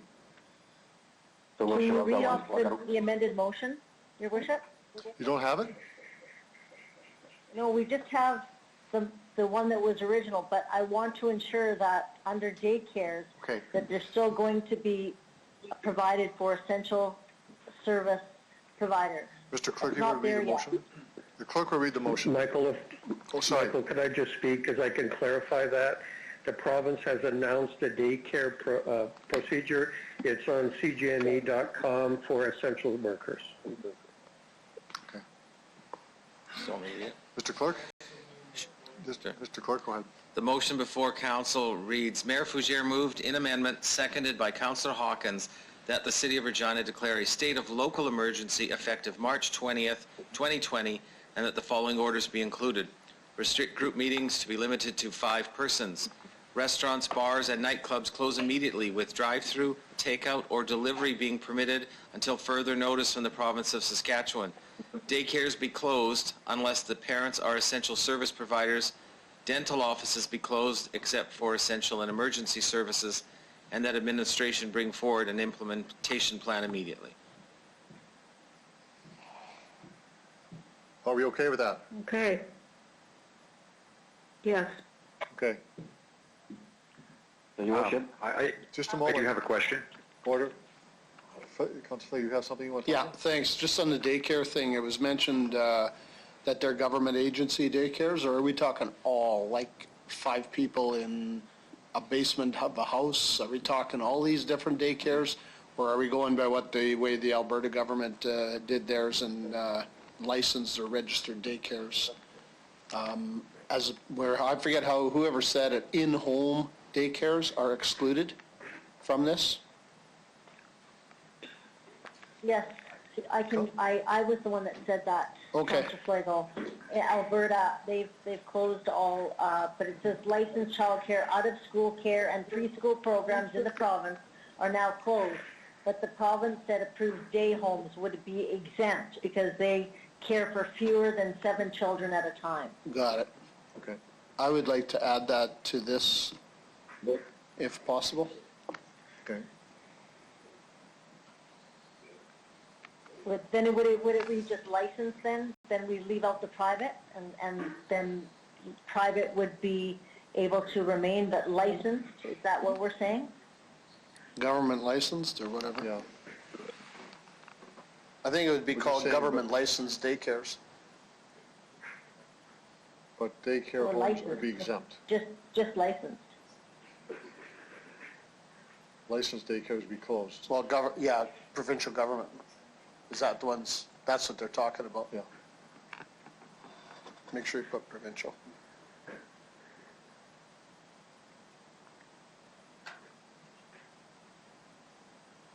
Licensed provincial daycares be closed unless the parents are essential service providers, but daycare homes are exempt. Chris? Mr. Holden? Well, just a comment about the first statement. So restricting group meetings to 5. I think there needs to be some exemption if that is a essential services group that needs to gather. Excluding So whether- essential service. Correct. Could you add that? So, Your Worship, if I may jump in? So liquor board stores and...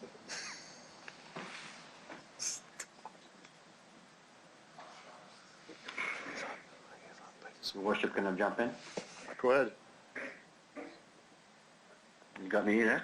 Go ahead. Okay, so, here we are. So, Your Worship, so we're looking at 5, so there's a few implications that's happening. It's a number 10, is that going to make a difference? With that having instead of 5 to go into 10? That way we'll eliminate some of the things that you're looking at a home daycare would have 7 children, maybe 2 caregivers that are in there. That makes already up to that point, so that kind of eliminates the 5. So, and some other instances where there's already self-isolation, there's already distancing and all that stuff. It's 5, a little bit too heavy. Make it 10, go right across the board, and make it easier that way. It's one way to look at it. I'm going to, we're going in circles here. We're not trying to make this easy. We're trying to keep people in their homes. I know. So that they don't die. So let's, I'd like to We do... have daycares down as a separate thing, so I don't think it should be part of the 5. It doesn't have to be. Okay, can we just do this because we're writing on the fly here, and that's difficult, writing by committee. I'd like to refer this to the administration to come back with the rewriting of this, and we meet at 6 o'clock to go over it. I agree. I just think we're not productive at writing this by committee. Our intent is to pass this today. On the table. I agree as well. We're putting this off another whole day. 6 o'clock tonight, that's after office hours. Here we are. We've been meeting since 10 o'clock this morning. This is delaying it by another day. We need to move forward as quickly as possible. We need to make sure we are putting forward how urgent it is to stop the virus from spreading through our communities. I agree with Sharon. Let's pass this now, and if we need to add more to it later, we can do that. That's my position too. I would like to interject for a second. I would like to hear what the province has to say today. I think it might reflect or have influence on everything we're talking about right now. I think that a 4-hour delay isn't putting this off or putting it off too far. I think that that's well within the time frame of doing a proper job on the fly. Well, I think we should pass this, and then if the administration has other things to say about it, we can refine it at 6 o'clock. So we've had a motion and an ample discussion. Can we have the question? Can we vote? I just, so Your Worship, before we do that, I want to go back to the daycares because this is very, very important. It is going to send, if this goes out like this, without a communication strategy, it's going to send, the message is going to be panic into the community. We need to be ready to do that. If we want this to move forward, people are going to say what's going to happen. We need to be, us, but administration needs to be vetted and to be ready for that because we know that's going to come next. My point is, do we just take out license? Do we just leave it as daycare so then people aren't assuming and then let administration come back? Would that be the simplest? Because we haven't done the pros and cons on both, and we don't know, again, the province is going to keep open some in schools. I read that, but the other daycares are going to be left open. Would that be simpler? I'd like to ask administration just to leave it blank, just as daycares, and then they come back dividing the two and recommending that. Can I just ask that? Mr. City Manager. So through you, Your Worship,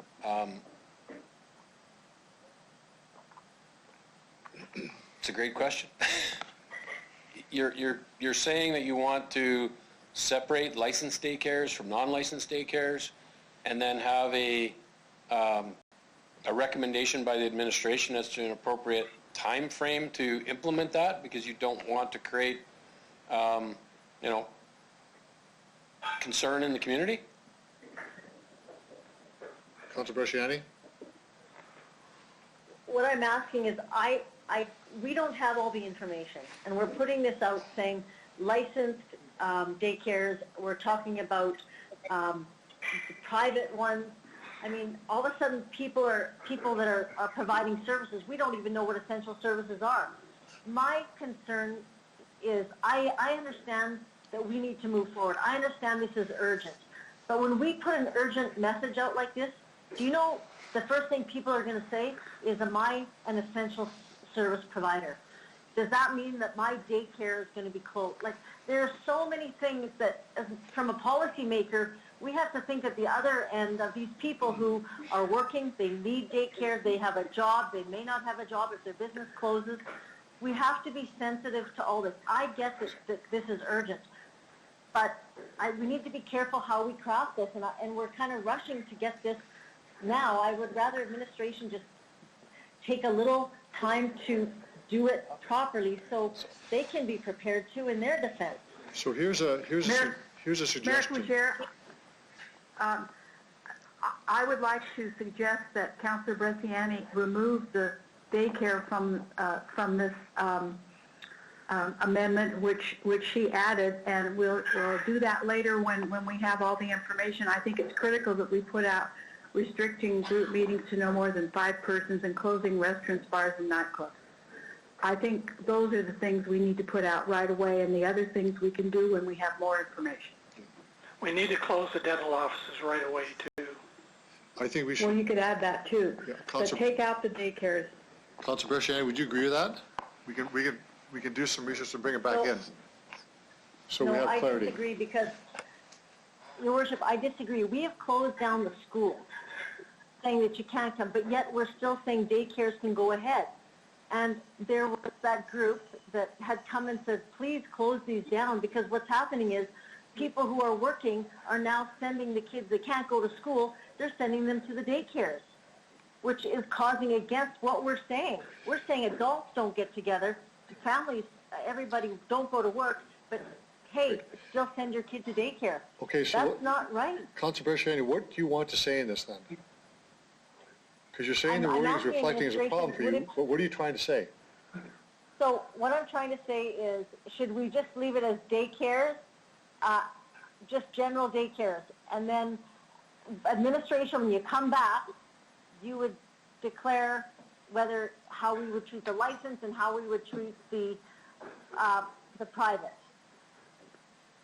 I'm asking for administration what their thoughts are and how they want that, how they think that should be written.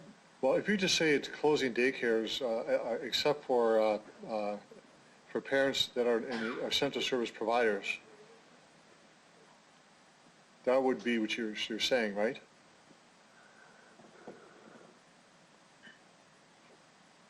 Okay, we're just getting stalled here, and I'm reluctant to continue to go in circles. I would suggest we take this one out, and we get some reflection by the administration, come back at 6 o'clock. We pass this, and we can look at the wording that's important, that sort of captures your idea, Councilor Bresciani, in a better way. We can add that at 6 o'clock. But I think we should I say we leave, okay, so I would say this, we leave it in, and if administration comes back at 6 o'clock, we can take it out. What do you think of that? It would be easier to put something in than to take something out, because it's going to go public right away. Yeah, I'd rather take it out and put something in that's more clear, and not send a mixed message. Okay. Will administration then come back at 6 o'clock with something like that could be put in then? If we pass this referral motion, they will. Okay, I'll do that then. So we'll remove the license, parental daycares be closed unless parents.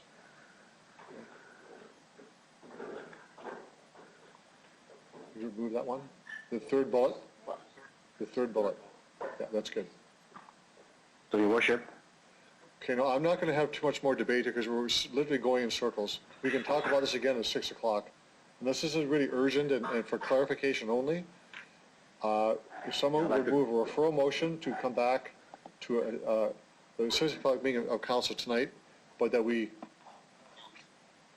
Okay. Your Worship, it'll come back tonight at 6 o'clock, correct? Yes. Thank you. Can I call the question, Your Worship? I still have one comment here. There's no more debate. Through you, Your Worship, what are we bringing back at 6 o'clock specific to daycares? What are you looking from the administration? Councilor Bresciani, what are you looking for? This is your motion. You want The wording, I'm looking for the, so I guess I'm looking to say, what can the city jurisdiction do? Is our message that we want to have the licensed provincial daycares to be closed, like Alberta, and that the private remain open? What are the pros and cons to that? Do we have the jurisdiction? Can we do it? That. Mr. Holden. So through your worship, we'll take it away. We'll bring what we can. It's not going to be easy. Well, no, It's and very, you know, very confusing. the comment is like Alberta. Alberta's a province. We're a city. Not Edmonton, not Calgary. So, again, I'm not sure how long we're going to be here this afternoon, but we're bringing information back at 6 o'clock. We have a lot more to do, so unless you're going to table and reconvene at, or adjourn and come back at 6, some of this might require some conversation with the province itself. Mm-hmm. So we're going to need some time, and we can't be trying to start to gather that at 5 p.m. What's that? I move we adjourn and reconvene at 6. I say call the question. Call the question. I would say adjourn at 6, but I've got a, Okay. Your Worship, one quick comment. Councilor Findura, it can't be a debate for clarification because we're going in circles and we have more work to do. Yeah, So I know. if it's to Okay. clarify, But, but not debate. okay, so clarify. 5 makes a difficult time for payrolls to happen. And there's a scenario where if you're looking at 5 people, there'll be a lot of people without paychecks. So I'm having difficulties with 5. We already have a distancing separation. So I'm looking at, I know I've thought about it, so I'm looking at 10 to give a little bit better scenario on certain things, because there's certain bigger space that are making payrolls, and this is going to be very difficult, and some people are not going to get paid. We aren't talking about 5 people in an organization doing payrolls. We are talking about group meetings, public group meetings, or places of public like restaurants and bars. We're not talking about the number of people to run a grocery store, for instance. Okay. As long as that's clarified, but I don't see it to be clarified. Question. Okay, I think let's just call the question. We're going back the into the question. I'm going to ask that we call the question for those to support the motion that's in front of us. It's a referral motion. Recorded vote, Your Worship.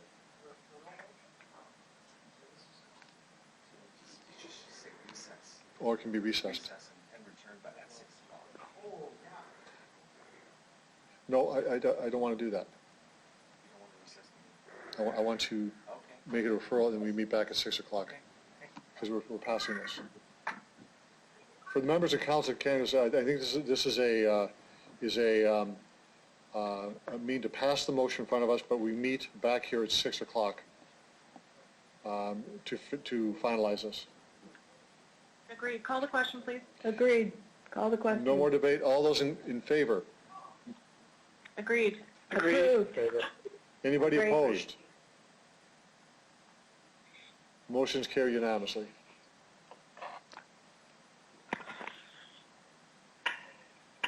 Okay.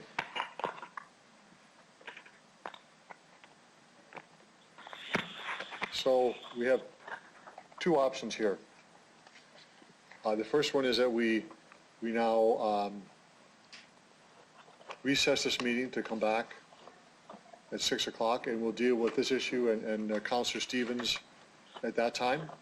Let's give the administration time to actually work on this. That'd be my preference, but I take the direction from council.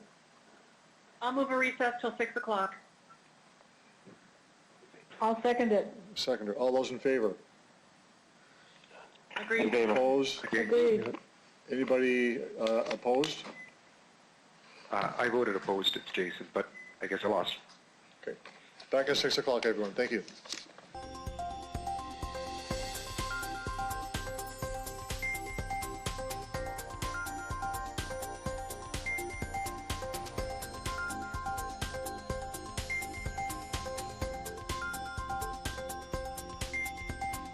before we get into the last discussion we did, I want to do some housekeeping work. I'd like us to, because we already had discussed on our agenda recommendations 1, 2, and 3. We didn't vote on those, so if I could have a, I don't know if we had someone who moved that motion. Councillor Young moved it and a seconder. Okay. We'll need a seconder for that. Councillor, you moved the main motion. Yeah. Who could second that? Can I have a seconder? Seconded, Bob. Okay, Bob. I'm going to call the vote on 1, 2, and 3. We did this already. We're actually into another issue completely. So just for the record, we get it cleaned up. All those in favor of recommendations 1, 2, and 3?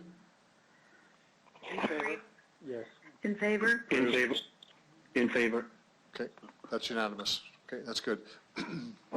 So we left our discussion on the emergency measures motion that's before us. And there's a few things that have transpired since we met. After we met, the province has introduced its amendments to its emergency orders that are substantially in line with what we've asked for, what we have in ours. A few things are different, but they certainly are there. So I'm going to ask the city manager to provide an overview of what is in the provincial order, and I want to talk about at a high level my conversations with the Minister of Government Relations as well. Mr. City Manager? Thank you, Your Worship. So today, the province of Saskatchewan has announced a number of new pieces of information. One was they announced financial support plan for Saskatchewan employers and employees. They also provided an update on childcare options for health workers and other pandemic response workers. And of course, the latest announcement in the day was the additional measures to protect Saskatchewan residents. And this is where it's very consistent and in alignment with your discussion just prior to adjournment. So the key pieces that were announced, and this was based on a media conference at 2:30. So effective immediately, public gatherings of more than 25 people in one room are prohibited, except where 2-meter distancing between people can be maintained.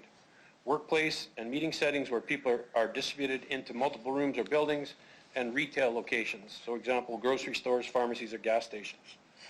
So it's public gatherings, 25 people in one room, and it's only an exception in other settings where you can maintain that 2-meter social distancing guideline. Immediately, closure of all nightclubs, bars, lounges, and similar facilities. Takeout of alcohol or food products is permitted along with that 2-meter distancing between customers and the delivery of those alcohol or food products. In-person classes in all primary and secondary educational institutions, both public and private, are suspended. So the big addition there is private. And visitors to long-term care homes, hospitals, personal care homes, and group homes shall be restricted to family visiting for compassionate reasons only. There are other orders as well, and they take place on Monday, March 23rd. So the closure of restaurants, food courts, cafeterias, cafes, bistros, and similar facilities. Exceptions are takeout with 2-meter distancing between customers during pickup, drive-through food services, and delivery of food products, soup kitchens, not-for-profit community, and religious kitchens with 2-meter distancing between tables. The closure of all recreational and entertainment facilities, including fitness centers, casinos, bingo halls, arenas, curling rinks, swimming pools, galleries, theaters, museums, and similar facilities. And the closure of all personal service facilities, including tattooists, hairdressers, barbers, acupuncturists, acupressurists, cosmetologists, electrologists, estheticians, manicurists, pedicurists, sun tanning parlors, relaxation masseuses, facilities in which body piercing, bone grafting, or scarification services. The closure of dental, optometrist, chiropractic, registered massage therapy, and podiatry clinics, except for non-elective procedures. The other orders also addressed daycares. So all daycare facilities are limited to a maximum of 8 children, unless they can configure the facility so that there's a maximum of 8 children and they're kept in room. So no more than 8. If the daycare had 12, it would have to have a room of 8 and a room of 4. And all daycares that are located with a long-term care or personal care home that meet the above restrictions shall be segregated with a private entrance, so there are no shared common areas with the home and no interaction between daycare, children, and residents of the facility. So those are the main changes or additions to protect residents, some taking effect immediately, some taking effect on Monday, and they are very in alignment with your discussion, as I say, prior to the adjournment. Thank you, Mr. Holden. So we're at sort of I guess a part of the discussion. We've all had plenty of time to speak, and I don't want to go back to a free-for-all that we had before we recessed to 6 o'clock here. But I wanted just a general sort of comment from the Minister of Government Relations that her first comments were, and those some people may have heard the Premier's comments. He was asked about our draft report. He said he was not sure the source of authority, but that was in the middle of a scrum. The Minister just said that she's concerned about confusion in the public. And some of the media reports I've heard right afterwards they're confused. 525, the authority for our bylaw versus their bylaw or their law, sort of how do I answer the question? And my comments were that this is the view of council, although it isn't finalized. We have to come back and talk about a few things at 6 o'clock, but that we were pleased that they had added many of the things we looked for were in their order, and that's good. So we have many ways we can go tonight. One thing we wanted to talk about was some clarification on daycares, and I think it's, from my perspective, safe to say the province has covered that off. I don't think we need to say anything about that at all. Most daycares are provincially regulated. We do the zoning for them to be in a place, but we don't regulate them themselves. So we could be silent on that, knowing that it's been covered up by the province. We may not agree with what they're saying, but that regulation would stand. We could also have our list of 25 persons and not 5. I say that because the minister made it very clear that theirs supersedes ours. No matter what ours says, they in any enforcement order at all, they will simply ignore ours. So we just need to know the reality that that's what they're saying. They will ignore what we say, notwithstanding our view on perspectives, and I think it's important that we say those things.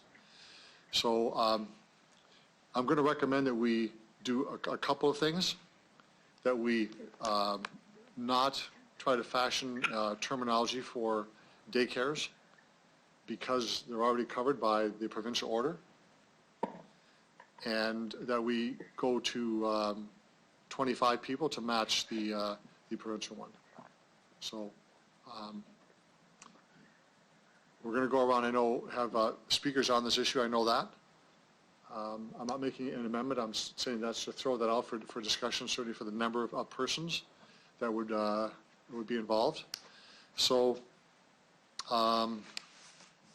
where we left it off was to talk about daycares. So I'd like to begin that discussion with members of council, and if you could just go by ward again, because we had a lot of people talking back and forth near the end. It was very confusing for everyone here, and I know you on the phone as well. So on that point, that was the issue we left on. I'll start with Councillor Young. Through you, I think that you have said it when you said that the province is the regulator for daycares. We can allow them in certain buildings, but they are the regulator, and they've laid out some things for daycares, and I think it would be very confusing if we did anything except go with what the province has said right now. Okay. Councillor Hawkins? The province has provided a regulatory structure now we don't have a regulatory structure. That was something we were going to talk about tonight. I now think that in light of the fact that the province has provided a regulatory structure and we don't have one, we can move on with the provinces. Okay. Councillor Stevens?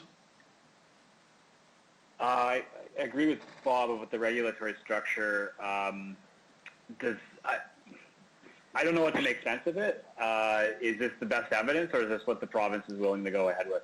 To be honest, I don't know what to say about it. We had a position on it already. It seems like we should just go ahead with what we were committed to earlier today. I would like some clarity on who, so they mentioned the healthcare workers, and to ensure that there's actually support for them. How does this align with others who are being seen as essential right now? I'm not sure we can Was there answer. any indication?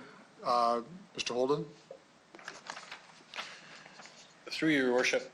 So there's really two pieces to it. So the first was that the province is going to repurpose the daycare spaces that are within the schools. And they are going to make those available, obviously, to nurses, doctors, healthcare workers, other pandemic response workers, so that their children have a space while they are required to work and protect us all from the COVID-19 situation. The other piece is that licensed daycares, and from our perspective, there are 80 licensed home daycares in Regina, and there are 73 licensed daycare centers. So there is lots of spaces. The conversation earlier today was to close daycares. In the recess time, the city received a number of calls and concerns from daycare centers that provided spaces to people that were in vulnerable situations. And closing those daycares then would challenge, obviously, some of those individuals, the very individuals that we want to ensure have the support services that they need. So following the provincial guideline allows, obviously, childcare to continue. It is within a regulatory framework. I think what the province demonstrated today is that they will take action and they will make adjustments as they need to, based on the advice of the Chief Medical Health Officer. Okay, thank you. That was my only question and concern. Okay. Councillor Bresciani? Thank you, through the chair. In light of what the government has brought forward, I'm fine to leave it there for now, but I do want it to be on our radar. I want it to be on our radar as far as, I know Quebec, Newfoundland, New Brunswick, Nova Scotia, PEI, Ontario, Manitoba, Alberta, they've all gone in the fact that in this way. So I think that for us, I don't want to just react too late. I mean, the kids are at risk, and we know that social distancing doesn't happen with children. But I'm fine to leave it here now, but I would like to, just an undertaking that we as our administration, when you are meeting and discussing the upcoming issues, that this be on the radar moving forward to monitor this. Okay, good. Thank you for that. Councillor Fundura? Your Worship, I'm satisfied with what the province has brought out. I think they've got the regulations. They've got all the necessary tools to look after that, and I'm satisfied with what the province is bringing up. And we shouldn't, like your Worship, you mentioned about zoning and license being paid by us, but that's about it. And everything else is through the province. So I'm satisfied leaving it to the province. Okay. Councillor Bryce? I think Joel's before me. Sorry, Murray. Councillor Murray, sorry. Joel? That's okay. Yeah, I'm satisfied with the new regulatory framework. There's something in place now. Thanks. Okay. Councillor Bryce? Thank you. The kids in the daycares aren't the ones that are the most vulnerable getting this virus that we're talking about.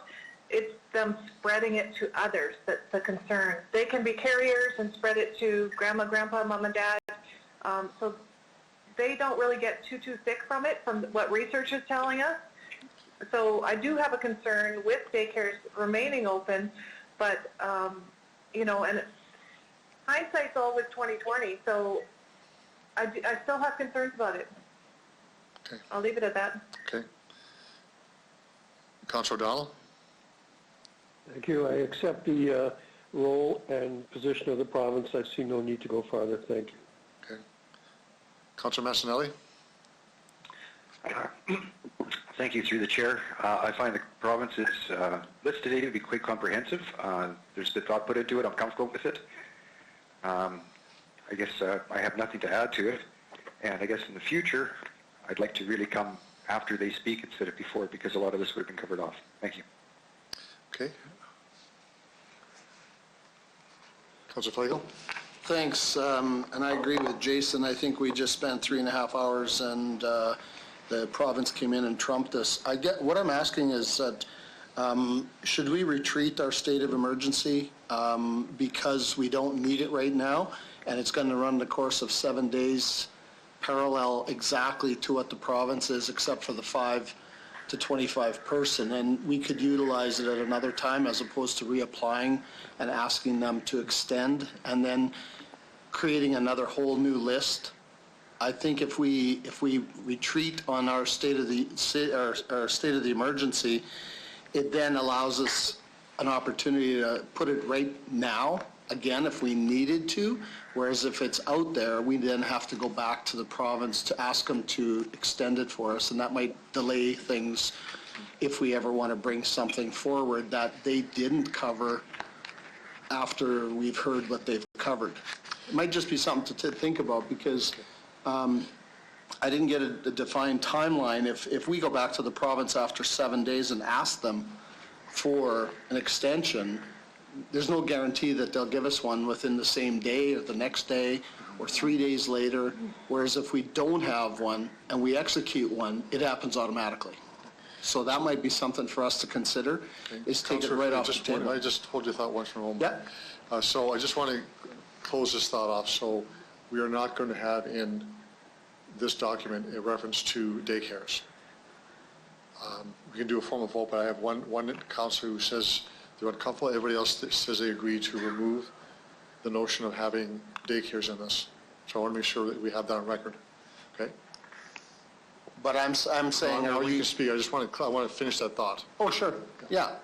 Yeah, whatever they're going to do with daycare. So now I think I'll let you speak in a moment, but I also want to not get us into a 3-hour debate on this again, because I think we're close to a resolution to this one, generally speaking, and I don't want to have a 3-hour debate on this one. We've all said an awful lot here. So I'm going to give members of council a few moments each to speak about this one, and then we're going to have a vote on it. Okay, Some people may have amendments, but we want to move forward and put this to rest. Okay, I just have a couple of other things. Essential services, do we know, did it specify in there, and I missed it, hotels? What have they decided on hotels? Are they going to be open, closed, essential service? What's your take on that? Holden? So through your worship, the new measures to protect residents does not include hotels. Hotels can remain open. Yeah. Obviously, it's the bars, restaurants, lounges, those services within the hotel that will no longer be available for people that are staying in a hotel. Thanks. And then just one other quick comment is that there was mention that we're not sure what to do. Well, I think the province, with their expertise, and I've said this many times, their expertise, their financial backing, the liability coverage that they have that we don't have quite as extensive, is all leaning to let them lead the charge with this again, like we did on Monday or whenever that was that we sat and did it.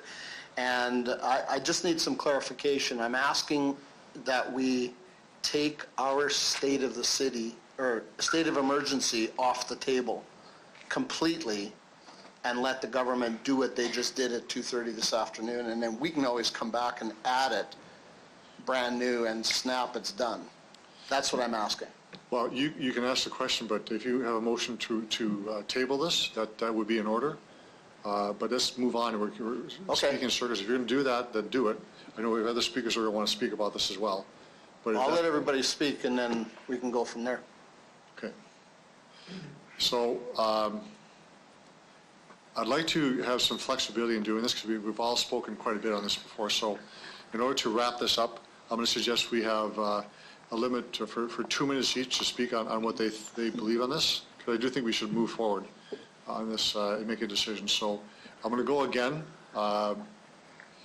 from, so I go from Ward 10 down to, you've already spoken, so I'll go down backwards now. I'll go to Jason. Your comments? Councilor Massanelli? Yeah, thank you. Could you start off by reading exactly what we're debating to at this point? Right now, it's the entire motion, except we are not putting anything in related to daycare. So I'm just trying to wrap the discussion up. We've gone round and round several times this afternoon. I think we need to, and the request was bring information back related to daycares. That's been done. We decided to exclude them from ours. So giving each member of council, they've had much more than 5 minutes each on this one. So 2 minutes each to speak or make a change or whatever it might be, just so we can move this forward to a conclusion. So Councilor Flagel just spoke, gave notice of a tabling motion. We won't do that till after we're finished. So I'd ask you if you have any comments or any suggestions on it over 2 minutes. Floor is yours. No, I have no comments. Thank you. No, I have no comments or suggestions on it. I'll read to the table in motion. Thank you. Okay. Councilor O'Donnell? Thank you. So I'm in agreement with the discussion that Councillor Flagel introduced. And so I'd like us to step down. I don't like the confusion between 25 and 5. What I would add, though, is that as we go with further discussion, that the province understand that we would prefer that we go down to 5 and ask for their support in that in due course, but I don't like the confusion. And so if Councillor Flagel puts that forward, I'll be supporting it. Thanks. Okay. Councilor Bryce? Thank you. I'm glad the province took a step in the right direction. I just think we need to go another half a step along. So I think that I would like to include retail businesses. I would like to say that retail businesses that are not essential, for example, clothing stores, shoe stores, sporting equipment, furniture stores, toy stores, craft stores, those types of retail need to be closed down. We need to protect the residents of Regina. I can't emphasize this enough. We really need to. I don't agree with tabling this. I think we need to move forward because we need to let citizens of Regina know that we're looking out for their health and safety as well. I just don't, as I said, it's a step in the right direction, but I think we need to go another step forward as well. Councilor Bryce, can you list those off so the clerk can get them? Just when we get, Sure. we need a list here for just a second. Okay. Sure. Go ahead. Okay, so the following retail outlets or retail stores I feel need to be closed. Clothing stores, shoe stores, sporting equipment, furniture stores, toy stores, craft stores. I'll give you guys an example. EB Games in Toronto was lined up down there for a new game that came out today. It's just ludicrous. I'm just really thinking we need to look out for our citizens and their health. Is that the list? That's what I'd like to move on. That's the list? That's the list, yeah. Now, Yes. is that an amendment? Yes, please. Okay, so I'll need a seconder for that. Barbara will second that. I'll second that. Okay.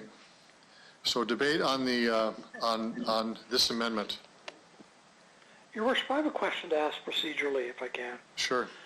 Bob, I thought we passed this motion as we adjourned at the last session. If we've passed it, we can't now table it. It's passed. It's actually true. We did pass it. And point of order, then we really can't amend it either. Is that not correct, Your Worship? Okay, then I'll make this a new motion. Mr. Clark?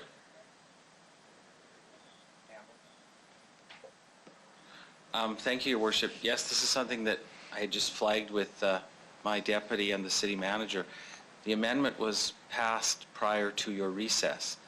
So, in my opinion, if you want to do what Councillor Flagel has talked about, which would be to take this state of local emergency off the books for now, you would move a reconsideration motion, because you were technically at the same meeting. You do not need unanimous consent to do that. You just need a majority of members. And if you voted to move a motion for reconsideration and removed it from the agenda, then it would take it off. And because it's been passed, I would be at pains to understand how you could table something that is passed, other than if there was perhaps a motion in order that would say delay implementation, but I don't think you would want to do that. Well, the status of Councillor Bryce's amendment. We've just passed the report in its entirety before we broke for this.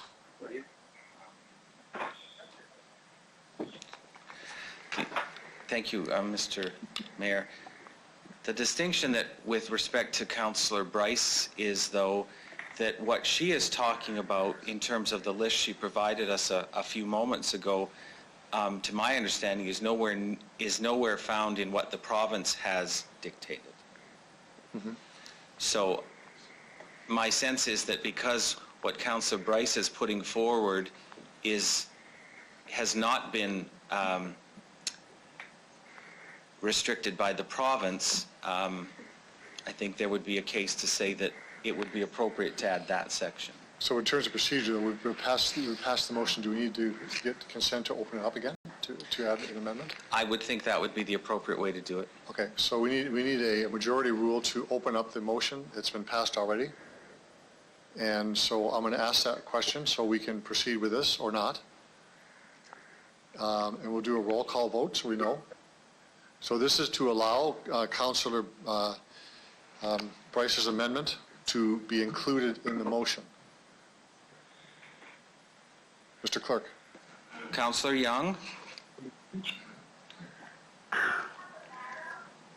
I have a question. Can I ask the question first? Is it procedure only? Yes. My question is that you just went around the circle to say that we would remove daycares, yes? Yes. Pardon? Yes. Okay, so then this would be putting this into this motion, but the motion right now still has 5 in it instead of 25, or did we change that? We didn't change that. Did we? No. Okay. So this motion may or may not go forward when it's all finished, right? That's right. We're doing a roll call to see if Councillor consents to opening up the motion, which we passed. Okay. Okay, So then one of my procedural problems with this is that if we decide we want to reconsider this motion and remove it, the only thing on there that the province has not done is Sharon's motion, as the clerk said, and I would not want that to get lost. So that's my dilemma.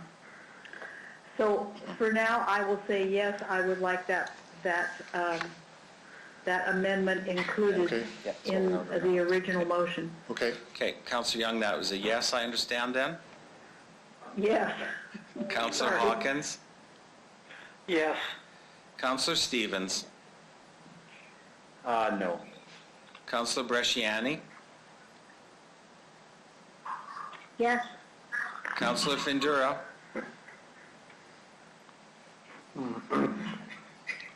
I'm on a fence on that one. Fall off the fence. Fall off the fence, I'm going to try. I would say no.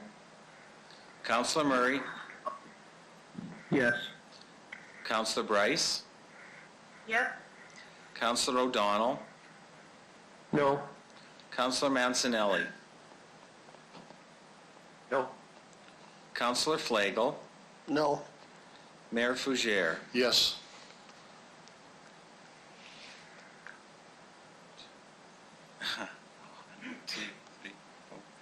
How come I'm missing somebody? I'm sorry. Pardon me?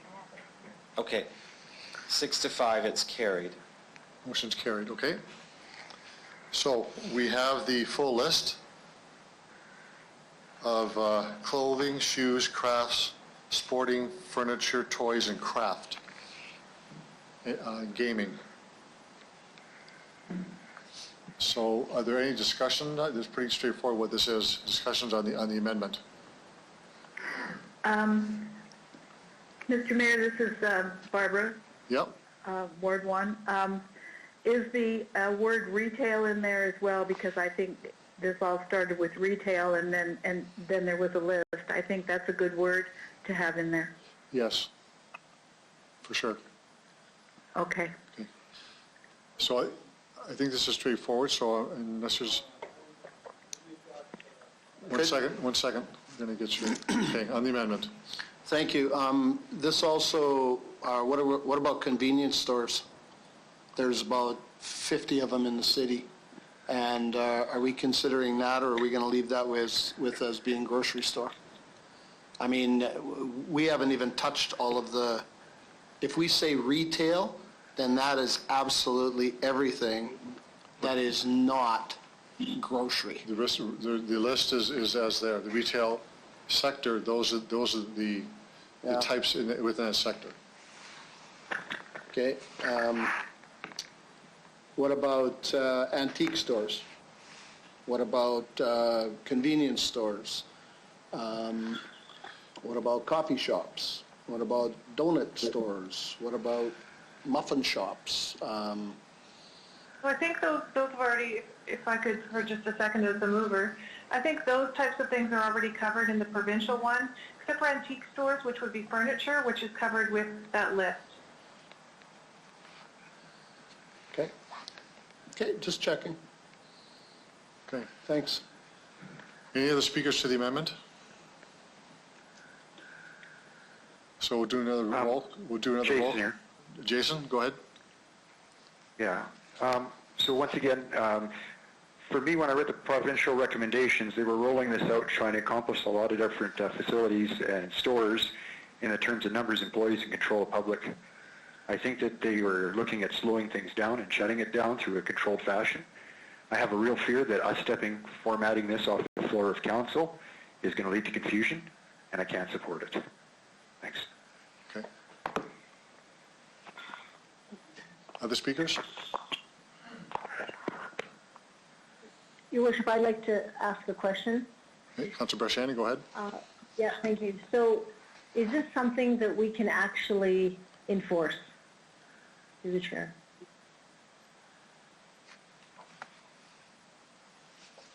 Mr. Holden? Through your worship.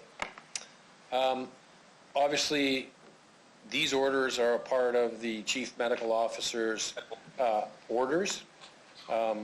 Obviously, there is an obligation to comply. Even the isolation additions about self-isolation today, police forces are now given the authority to arrest people if they do not mandatorily self-isolate. So the enforcement would come through the police service. I don't believe that our bylaw folks would move in this direction. If I can just provide some additional comment and not to enter into the debate. Don't enter the debate, that's right. There is a motion in front of you.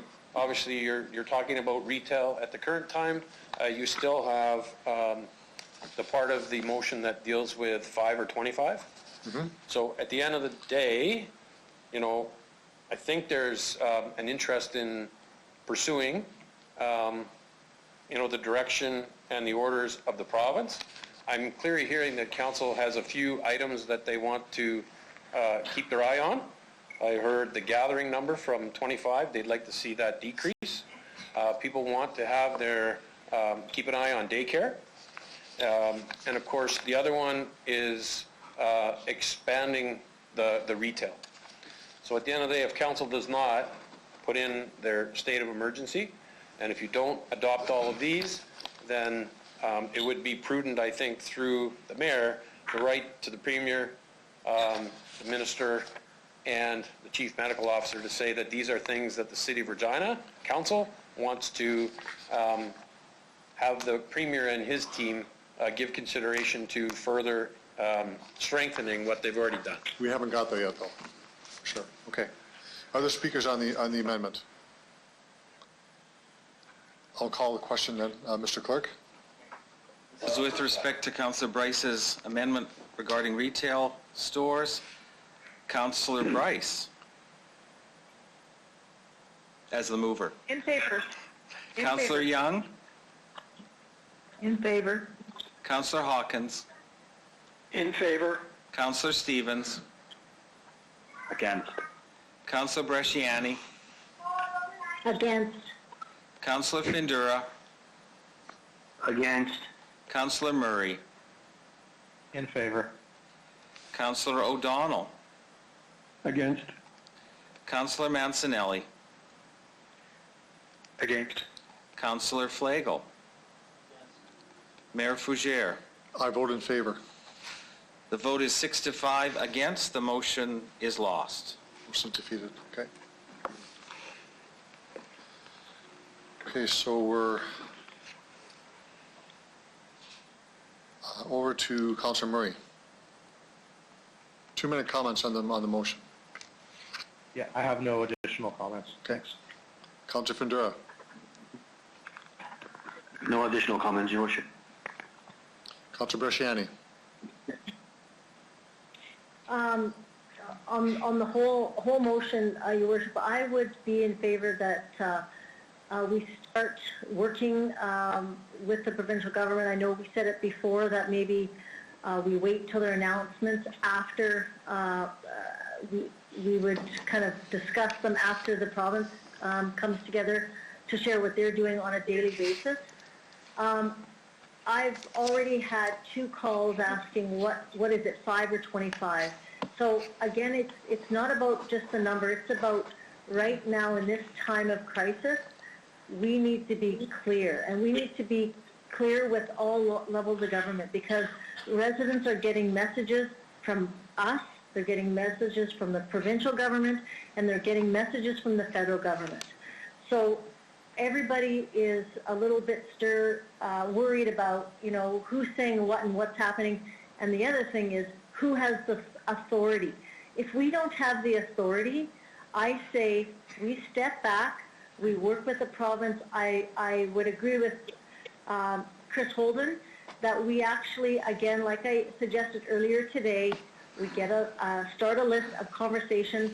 Mayor Fougere, you are speaking with the elected officials, so is our city manager with the government. I think that's the way we work together for the betterment of the residents of Regina. I don't think by us trying to piecemeal this is good for anybody. So I'll leave it there. Okay. Councillor Stevens. Final thoughts. I just need someone to read the motion in its entirety before I can decide. Can someone read it out? What exactly are we Mr. Clerk? presenting?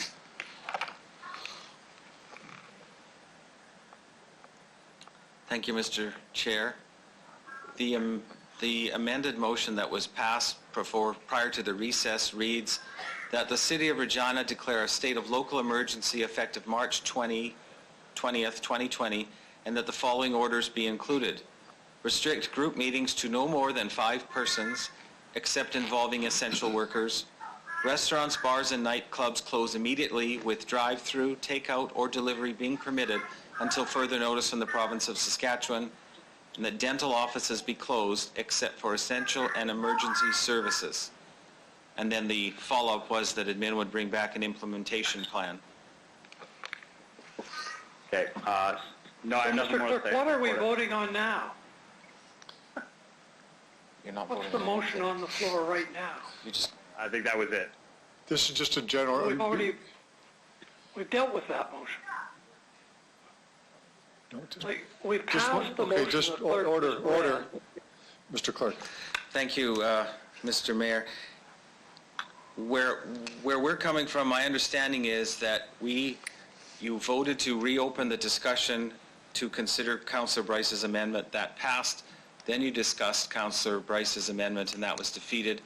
And prior to that, the mayor had asked everybody to go around and provide additional comments or thoughts of where this was going. So at this point, there was nothing necessarily being voted on. This was an advance or follow-up to Councillor Flagel suggesting that he might move a reconsideration of the entire motion. So, through Mr. Mayor, there's no motion on the floor, is that right? No, the main motion's on the floor. What I was giving people an opportunity to do was have some final comments on it because we had a lot of convoluted conversation before. I just wanted to wrap it up with some final comments. Councillor Bryce wanted to have an amendment. We agreed to open the amendment up for discussion. That was defeated. So I'm just going through the list. I assume Councillor Stevens is finished. There's yourself, Councillor Young, then I have some comments, and then we're done. Unless we make any other changes. Thank you, that's helpful. Okay. Your Worship, just to be clear, okay, that's been passed, but the amendment and the motion I wanted to discuss earlier, that'll come after this, or do you want me to present it right now? The Health Authority one will be next, not right now, though. We're getting close to that. I have nothing else. We're getting close to that. Okay, Councillor Hawkins, do you have anything you want to add? Thank you, Your Worship. By way of general comments, I think I do not believe that we should. I think we should maintain this motion to declare a local state of emergency. I think it's been important already in the city to indicate our concern about this. I suspect knowledge that we might do this helped encourage the provincial government to in formulating the restrictions it's formulated. So I think it's very important that the state of local emergency that we passed be maintained. First point. Second point is there is no confusion or legal contradiction between the 25 persons and the 5 persons. The law is absolutely clear on what constitutes a contradiction. If you can obey both rules, then there's no contradiction, and here you obey both rules by keeping your gathering at 5 or under. So no legal contradiction, and perhaps more importantly, Mayor, as you indicated in your opening remarks this morning, the National Health Officer and the Provincial Health Officer have both indicated their support for 5 persons, and you pointed out the example of the Provincial Health Officer saying he wouldn't go into a gathering of more than 5 persons. For me, that's absolutely persuasive by a medical professional. I think it's important that we maintain that. So I would want to maintain the local state of emergency motion that we passed. I think it sends a very important message to the citizens of Regina that we take this extremely seriously. Thank you, Councillor Hawkins. Councillor Young? So just to be clear, except for the restriction to 5, the rest of this motion has already been done by the province. Is that correct? Mr. Holden? They've already closed dental offices except for emergencies, and they've already closed restaurants, bars, and nightclubs except for takeout. Is that correct? Mr. Holden? Through you, Your Worship, that is correct. Some of those changes took effect immediately today, and others take effect on Monday. But everything that is on the screen is captured by the province's decisions today, with the exception of the 5. So then we are not saying anything opposite what the province is saying. We're just saying that we would like to see the number moved downward from 25 to 5, correct? That is one way to put it, yes. So then the issue for me is it important for us to put forward this local emergency? And I'm assuming that means that we can come back to this and add more things later if we choose to do that. But after 7 days, we would have to do a new one. Is that correct? This only lasts for 7 days? This only works for 7 days. Okay. Okay, that's all I need to know. Thank you. So I have a couple of comments, and I'll say I think we've missed a big opportunity here as a city to talk about what we believe to be our response to a very dangerous virus sweeping our city and our province. I've had a lot of calls from people in my office who are saying we should be shutting down a lot of the operations of our city. And that's knowing what the province has said in theirs. They feel very strongly about that. I have not returned all the phone calls, but I've got lots of calls and emails in this regard. We missed another opportunity to speak to retail operations, and the list I think was fair, proportional, to make a distinction between what the province has been doing and what we're doing. The province actually has moved to where we were in discussions I've had with them with respect to restaurants and nightclubs and bars. They included that. So I see nothing wrong with us being ahead of them saying more should be done, because we believe that to be the case as a community. So I think I'm reflecting in fact I know I'm reflecting what I'm hearing on the street, that people are concerned, they're worried, and they'd like to see some enhancements for their safety. Not the province's vis-a-vis ours, just more protection. They're worried about going out. They're worried about being close to people. They're worried about their children, their family. And if we can make a statement that we believe, in the case of Regina, that has the highest number of cases in the province, and again, we got more today, that we should be saying, with due notice, retail operations like clothing stores, shoe stores, crafts, sporting, furniture, toys, crafts are examples of what we want to see wound down to protect the public. I don't think this is to me, is a problem to get my mind around at all. I accept that as being different, more enhanced, and maybe that the next wave from the province says we're going to start peeling away retail operations as well. I don't know what they're going to do. They haven't told us until they actually do that. But I'm totally comfortable with that amendment. I'm disappointed we didn't pass that. I believe in an opportunity to make a statement here of how our community feels. Now, if members of council are feeling something different from the residents, that's fair enough. But I'm hearing it a lot. I haven't got on as much as I have in the past while. Last few days, I'm more or less at home a lot, as we all are. But when I go out, I have people telling me this.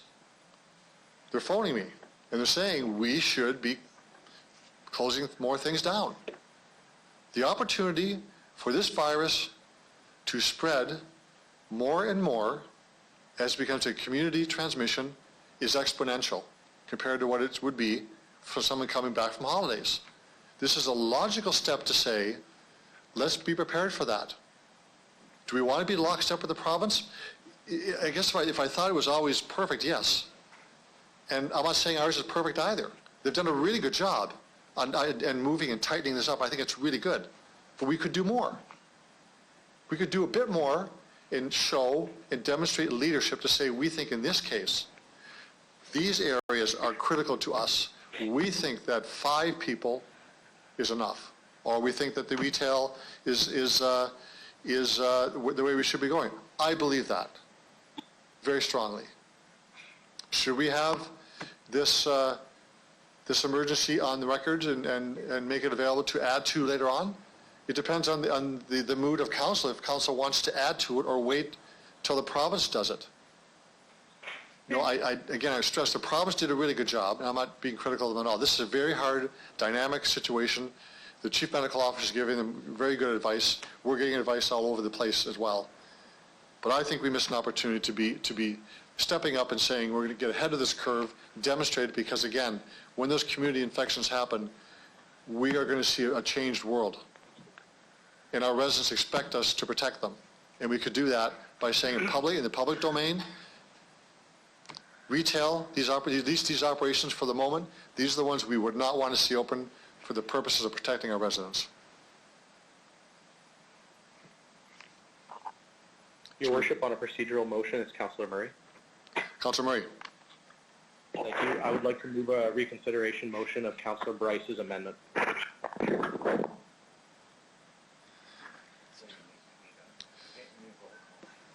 Do roll call, you need a majority for that, or you want to reconsider Councillor Bryce's motion? Yes, to reconsider Councillor Bryce's motion, we will need a majority.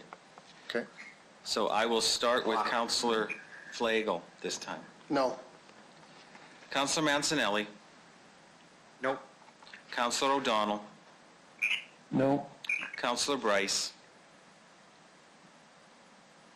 Yes. Councillor Murray. Yes. Councillor Findura. No. Councillor Bresciani. No. Councillor Stevens. Sure. Yes. Councillor Hawkins. Yes. Councillor Young.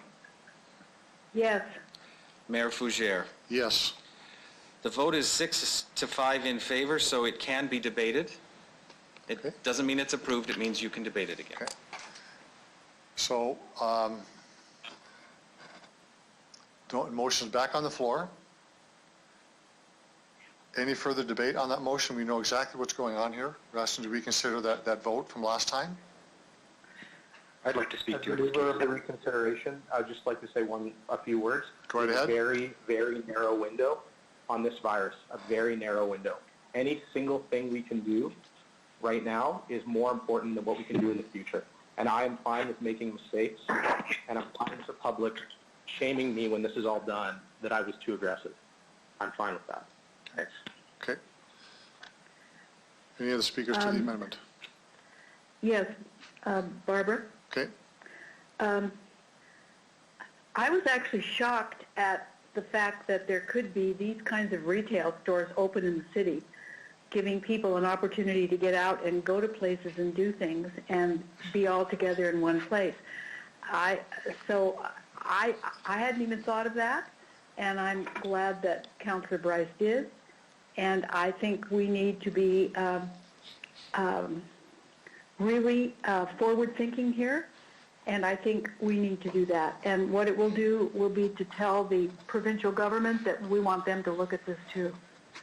So I will be voting for this. Okay. Other speakers? I would like to speak, yeah. Who's that? That was Councillor Stevens, and I think I heard Councillor Bryce as well. Councillor Bryce? Yes. So we only have one chance to prevent this going through our community, and I think we really need to take that chance. We've seen what's happened in other communities throughout the world. Let's not make the same mistakes that they did. We have this opportunity that not everybody had. So I can't understand why we're not moving forward with this to protect our citizens. It's just baffling to me that we actually aren't jumping at taking this opportunity to close everything down, get everybody at home, and stop the spread of this virus. It's so important to us. Thank you, Councillor Bryce. Councillor Stevens? Yes, thank you. So I'm very confused, Your Worship. It was this week that you insisted we don't get ahead of the province, and now we need to get ahead of the province. I have no idea what strategy is now guiding us, and we just spent the whole afternoon waiting for administration to put something together that's not even before us, and now, without any notification, there's a random collection of businesses and subsections of the retail industry that we're suggesting are not essential. Sporting goods stores are also places like Canadian Tire that have essential items for people that they might need. I don't know what to make sense of this. It just seems like a random collection of industries that are now on the table. And I would suggest to Councillor Bryce, if you want to shut it all down, shut it all down.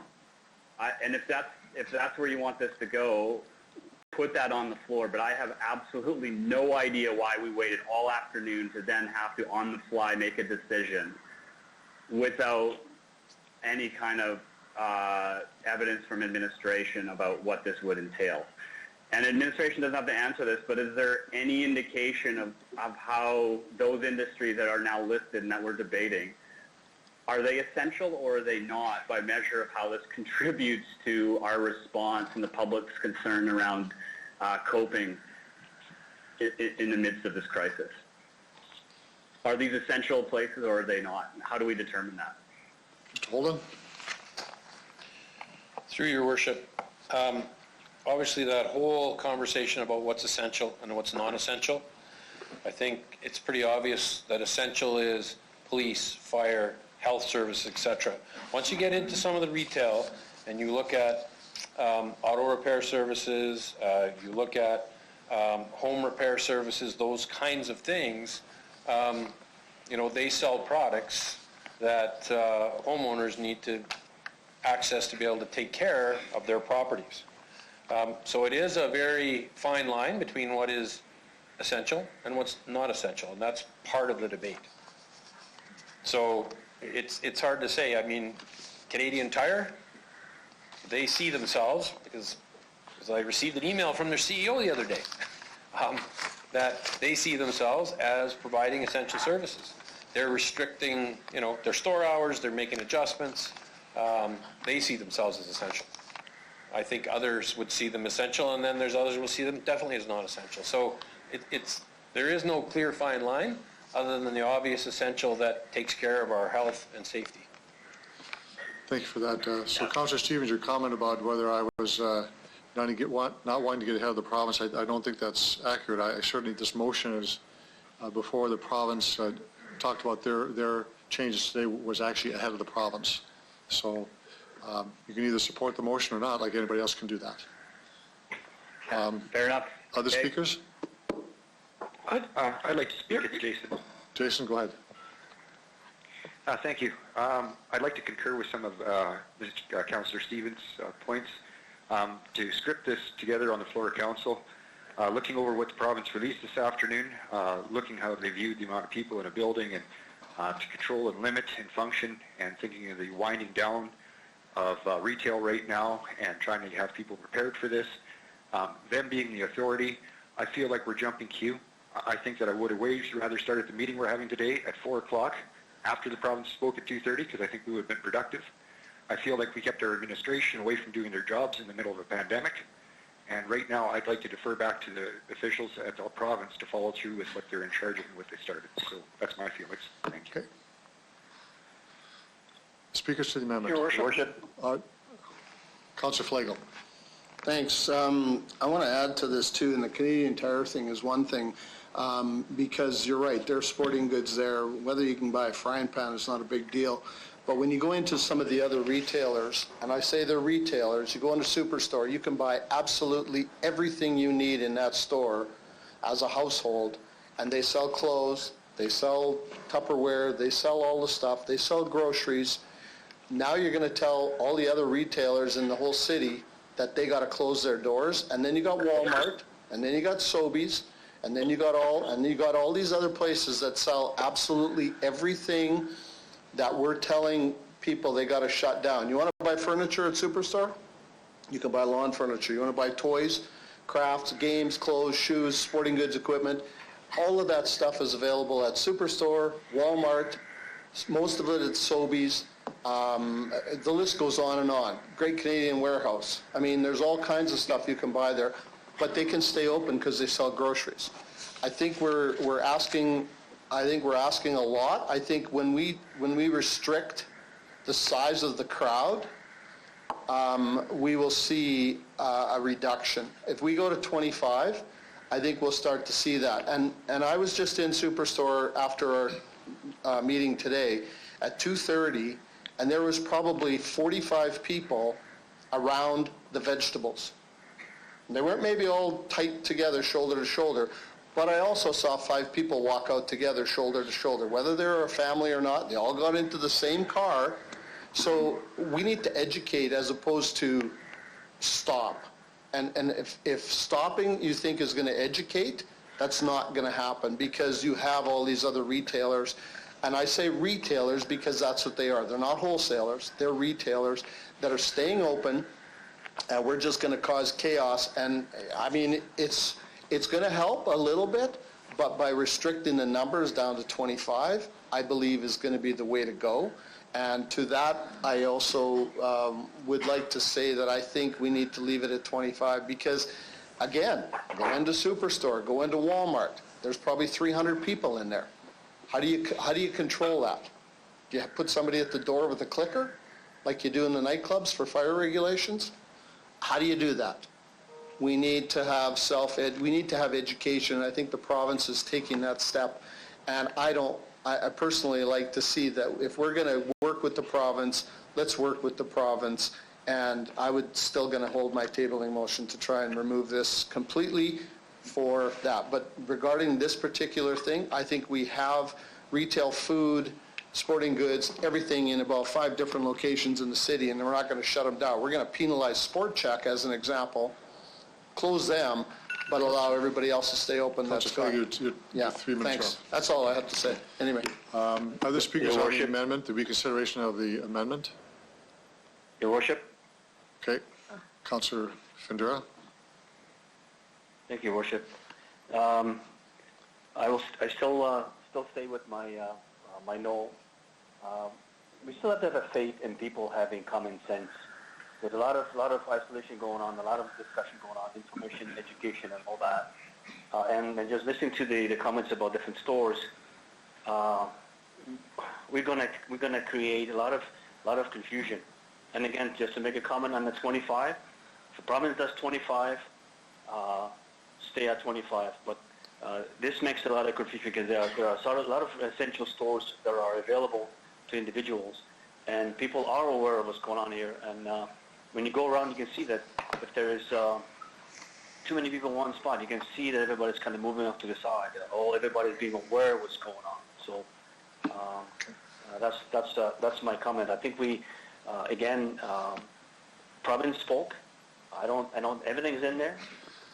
They wanted 25. I think that we should leave it at that. We can always adjust things. Province comes every once a week. We can do every second, third day, whatever discussion. See how this thing progresses. But I think we're asking ourselves for trouble. And I will say the last thing is that I have faith in people having common sense moving forward through this thing. It's a pandemic. People are afraid. We don't need to put any more whatever you want to say out there. So I said if individuals, people have a common sense. We have to help ourselves. We can't be walking with someone with the by hand. Still common sense approach to that, and we have to help ourselves as individuals to deal with the thing at home, outside, wherever we are. That's my comment. Thank you, Worship. Thank you. Close debate? No, I haven't had a chance to speak on this. Okay, Councillor Hawkins, go ahead. 3 minutes. Thank you. Common sense says that we should do everything possible to save lives. That has to be the North Star of this whole debate. Councillor Bryce's motion, her list, is a fine list. It's a good list. It's a list that will save lives. It's not a perfect list because it's not possible to develop a perfect list, but it's a good and fine list. And I think because of that, and I want to address Councillor Stevens' point in particular on this, because of that, we should adopt that list, understanding that we're not going to let, in a life and death situation, the perfect be the enemy of the good. I support Councillor Bryce's motion. I think it will save lives. I think it will help educate people in the city. And I agree with the observation, because it's been my experience as well. This is what people are asking for. So I'm strongly in favor of Councillor Bryce's motion. Other speakers? I would like to speak if I can. I haven't spoken on this yet. Okay. Again, Councilor I think, thank you. I raised the concern about having, is it going to be our police force now that are going to have to ensure that these stores close down? And, you know, many retailers have on their own decided that they're going to close for 2 weeks or 3 weeks or reduce hours. And I think, again, it's about common sense, and it's about ensuring that we send the message as well to the province that they understand that this is a priority for us, which, again, I come back to working together for the greater good. I don't think it's fair to our police service to have to go in and say, okay, now you're going to have to monitor this whole list of stores and they need to close. I really want to see our messaging being different. I want to see it bigger than just retail stores. I think our messaging should be is go to your homes and you have to stay there. That should be the message, that we as a city are understanding that we know that the social distance is important. We saw an alert today come from the provincial government about people who have traveled outside of Canada or come back and they need to have the 14 days. That alert went to, I think, everybody in this province. But here's the thing. That's the same alert that we should be sending out to the residents of Regina, that they should be staying in their homes and not going out to these establishments and doing these things. So again, I don't want to handhold everybody in every little thing. It's called common sense, and it's talking about a communication strategy with the province that we need to move forward, that the message is not just about going shopping. The message is about staying home, keeping the social distance, and working together that way. That's the only way that we can do it.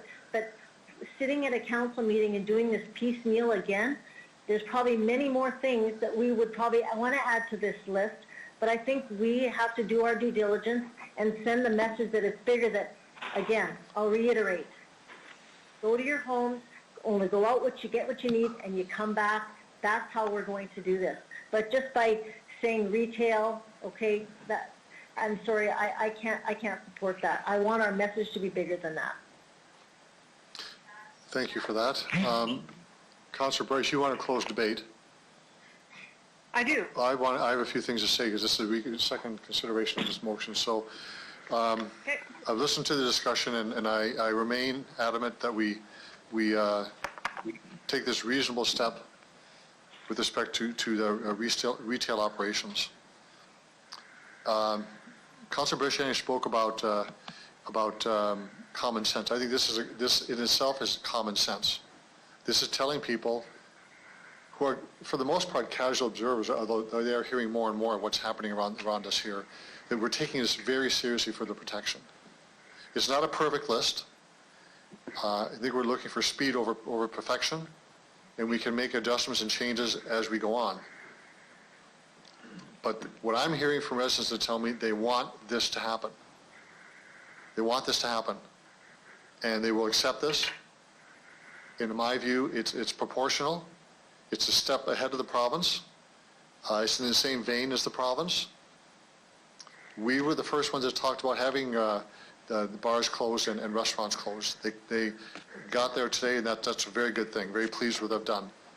The idea of people staying home for 14 days and being fined, I think is leading the nation in that regard. But for me, we have an opportunity to make a statement. This wave of the virus is coming here, and every opportunity we can do to lessen the impact on our residents, all the better. So I, once again, would urge members of council to please support the amendment. Councillor Bryce, to close debate. Thank you. I have a quick question, and then I will close debate. For the city solicitor, do we have the power to have a stay-home order, just from what Councillor Bresciani was talking about, telling people to stay home and requiring them to stay home? Do we have the right to do that? Mr. Burry?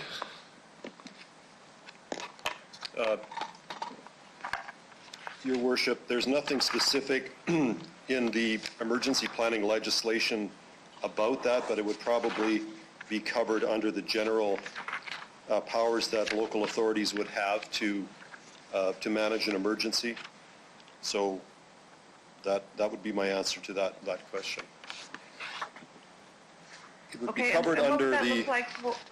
sorry, my apologies, Councillor Bryce. Do all acts and take all proceedings that are reasonably necessary to meet the local emergency. Okay. Would that include closing grocery stores and the like? Mr. Burry?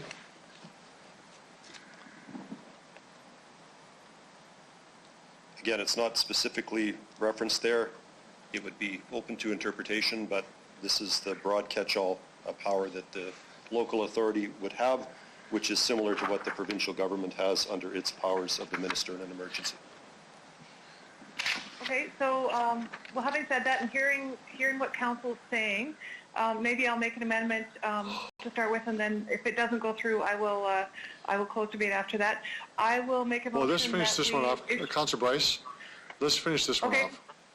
Okay, let's conclude this. I will end my comments then. So flattening the curve, we've all heard that. As a nurse, I truly feel we have a duty to protect our residents in Regina and the visitors. Care homes and hospitals are not allowing visitors in order to protect their patients and residents.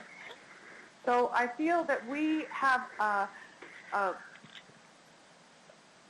duty to protect those. We have people who have to go out to work because their store's still open. How fair is that to them? They can't protect themselves or their family because they still have to go to work. Because people are still shopping for clothes. They are still shopping for video games and the like. So I think we have a duty to actually do this to protect all citizens of Regina. So I strongly encourage you as a nurse, in order to flatten that curve and protect the citizens of Regina, to vote in favor of this motion. Thank you. You closed debate. Thank you, Councillor Bryce. Mr. Clerk.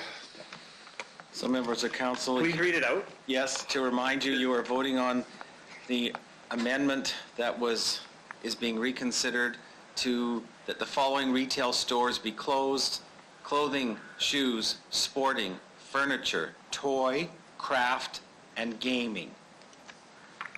I will start with Councillor Murray as he moved the reconsideration. Question or a point of order?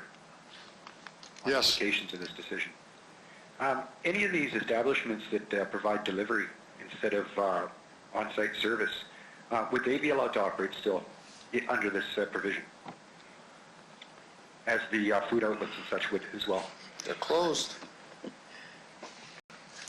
I don't know. That would have to perhaps be amended by the mover. I don't know. I didn't hear his comment. You repeat that, Councillor Massinelli? I was asking if any of these establishments would offer a delivery or pickup service, much like a food outlet would, or like Amazon being delivered, if they would be allowed to operate in the city still with these provisions. I just want to make sure that if we're doing things that we're thinking them through and thinking of all possible outcomes for people who are having hard financial times and looking for outlets and being creative, that we're not shutting the door on them. I'm in favor of allowing them, the business, the retail outlet to close down, but they can still offer delivery or pickup. I'm open to that. Do we have to make an amendment to make sure that doesn't fall through? Mm-hmm. We could make it a friendly amendment and not have a whole debate for another hour. Okay, well, I'll put that forth as a friendly amendment. Friendly amendment. Bryce agrees. Or Councillor Murray, it's his. Councillor Murray, you okay with that amendment? Friendly amendment? Absolutely. Yeah, absolutely. Okay. So, are we ready for we're ready to do the roll call now. Mr. Clerk. Sure. So, Councillor Murray as the mover. In favor. Councillor Young. In favor. Councillor Hawkins. In favor. Councillor Stevens. I'll be in favor of it. Councillor Bresciani.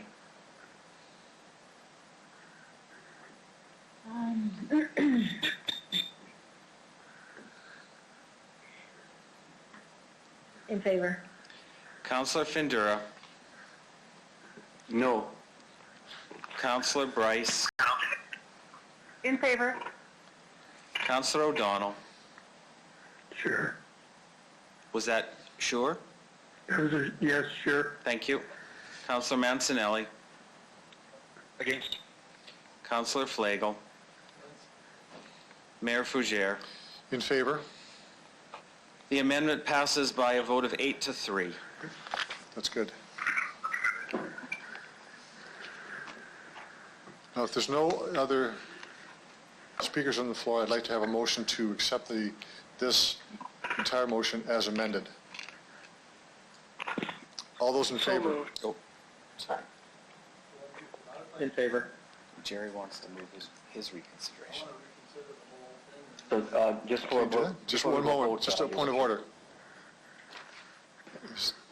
You want to refer it or table?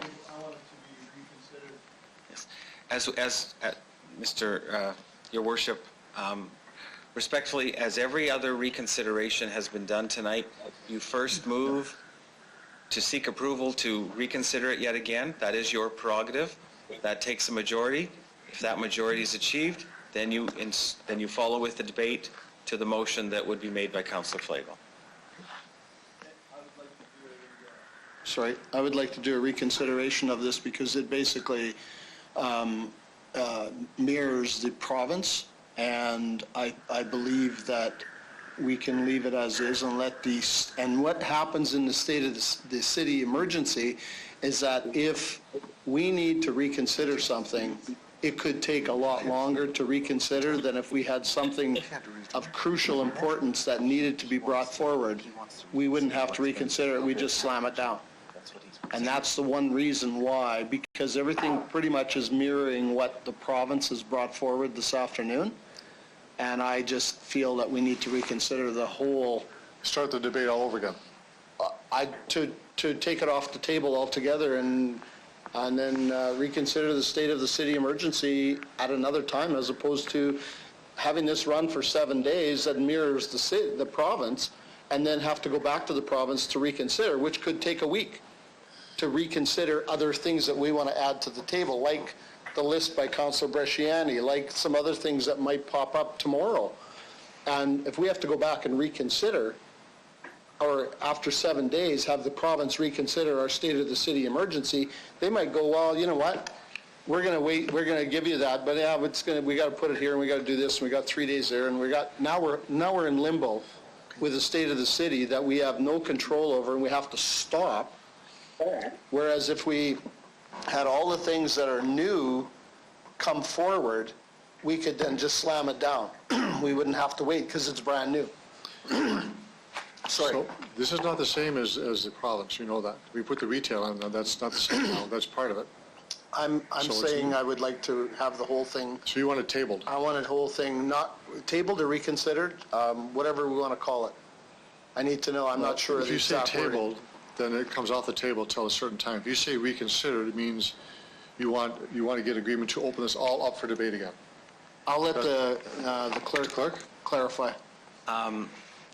Starting with the tabling, you have passed these. Right. You've passed the state of local emergency, as well as a couple of amendments.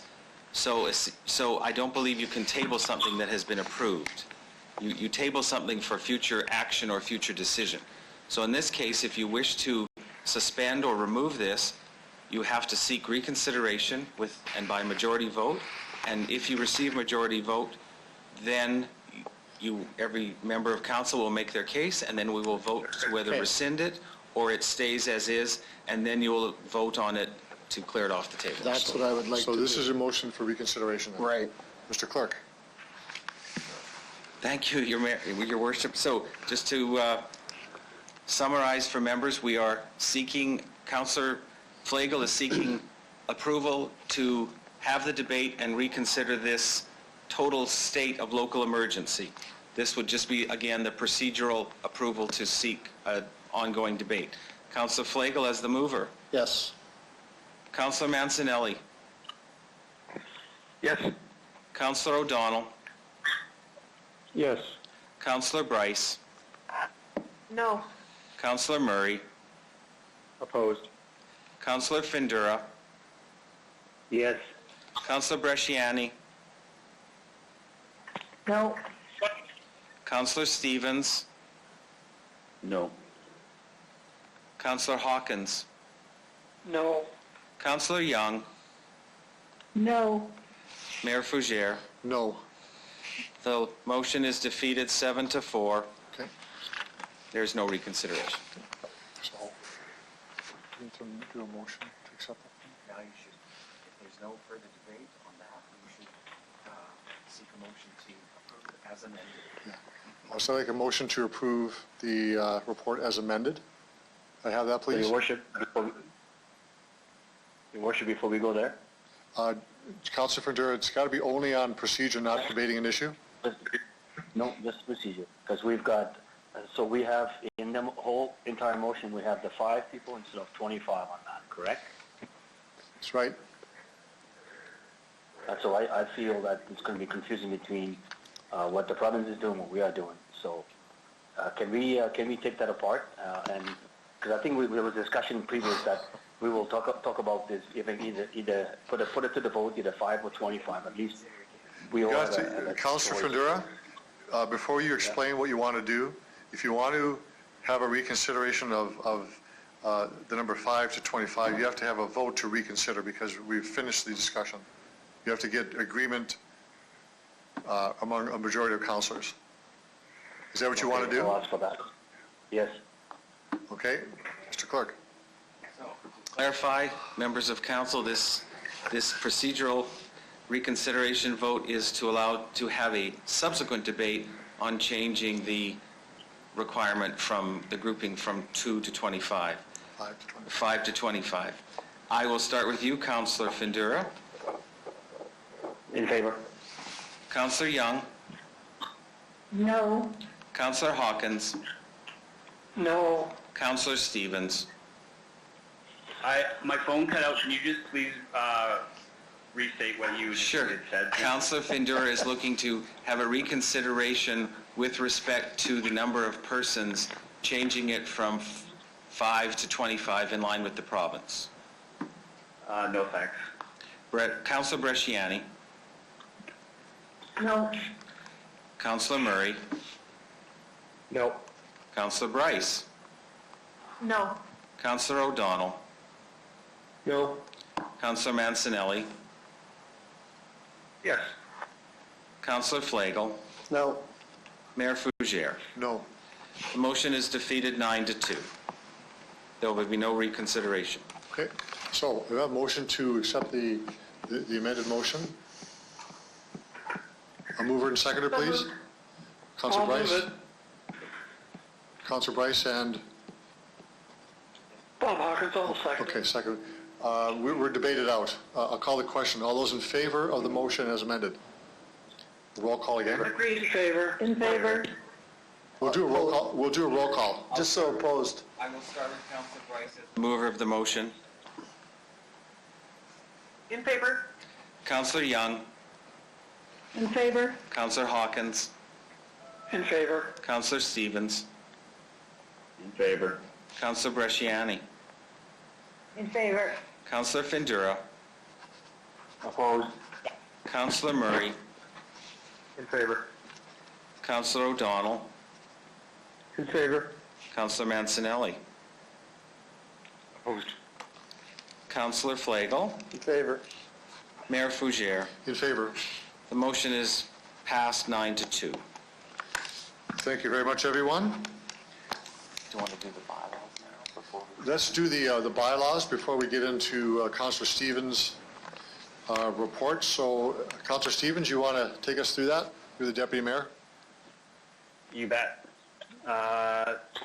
So we're voting here on 2020-19, 20, and 21. The first is the tax relief bylaw. The second is the utility relief bylaw. And 2021 is Regina Transit Fare Amendment bylaw. I move, seconded by Councillor Bryce, that bylaws 2020-19, 20, and 21 be introduced and read a first time. All those in favor? In Aye. favor. Agreed.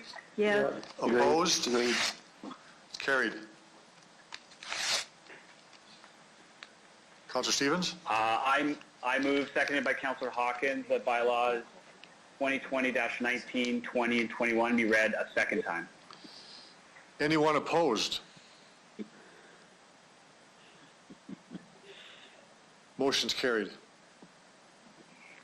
I move, seconded by Councillor Young, that Council hereby consents to bylaws 2020-19, 20, and 21, going to a third reading at this meeting. So we'll do a roll call. This requires unanimous consent, so we have that on record. Mr. Clerk? Councillor Young. Yes. Councillor Hawkins. Yes. Councillor Stevens. Yes. Councillor Bresciani. In favor. Councillor Findura. Yes. Councillor Murray. In favor. Councillor Bryce. Yes. Councillor O'Donnell. In favor. Councillor Mancinelli. In favor. Councillor Flagel. Yes. Mayor Fougere. I vote yes. It is unanimous at 11 to none. Thank you very much. That's good. And now one more. Are we interested in having a 5-minute break? You have one more to go. Oh, we have one more reading to go. Sorry. No. Third reading. Sorry. Yep. Sorry, I move seconded by Councillor Bresciani that bylaws 2020-19, 20, and 21 be read a third time. Okay. All those in favor? In favor. Yes. In favor. Yep. Good. So it really would be nice if we had like a 5-minute break. Just a 5-minute break. Can we just keep... Can I just ask a question? Why would we want to do that with no one's there? We're all. Because you can take care of what you need to take care of when you're there, and I can't where I'm at. I move a 5-minute break. Am I making myself really clear? Whatever. Yeah, you Can I get a bit Some of us are here, you know. Can I get a bit of sympathy from you guys? Come on. Okay. 5 minutes. 5 minutes. Just 5 minutes. Thank you.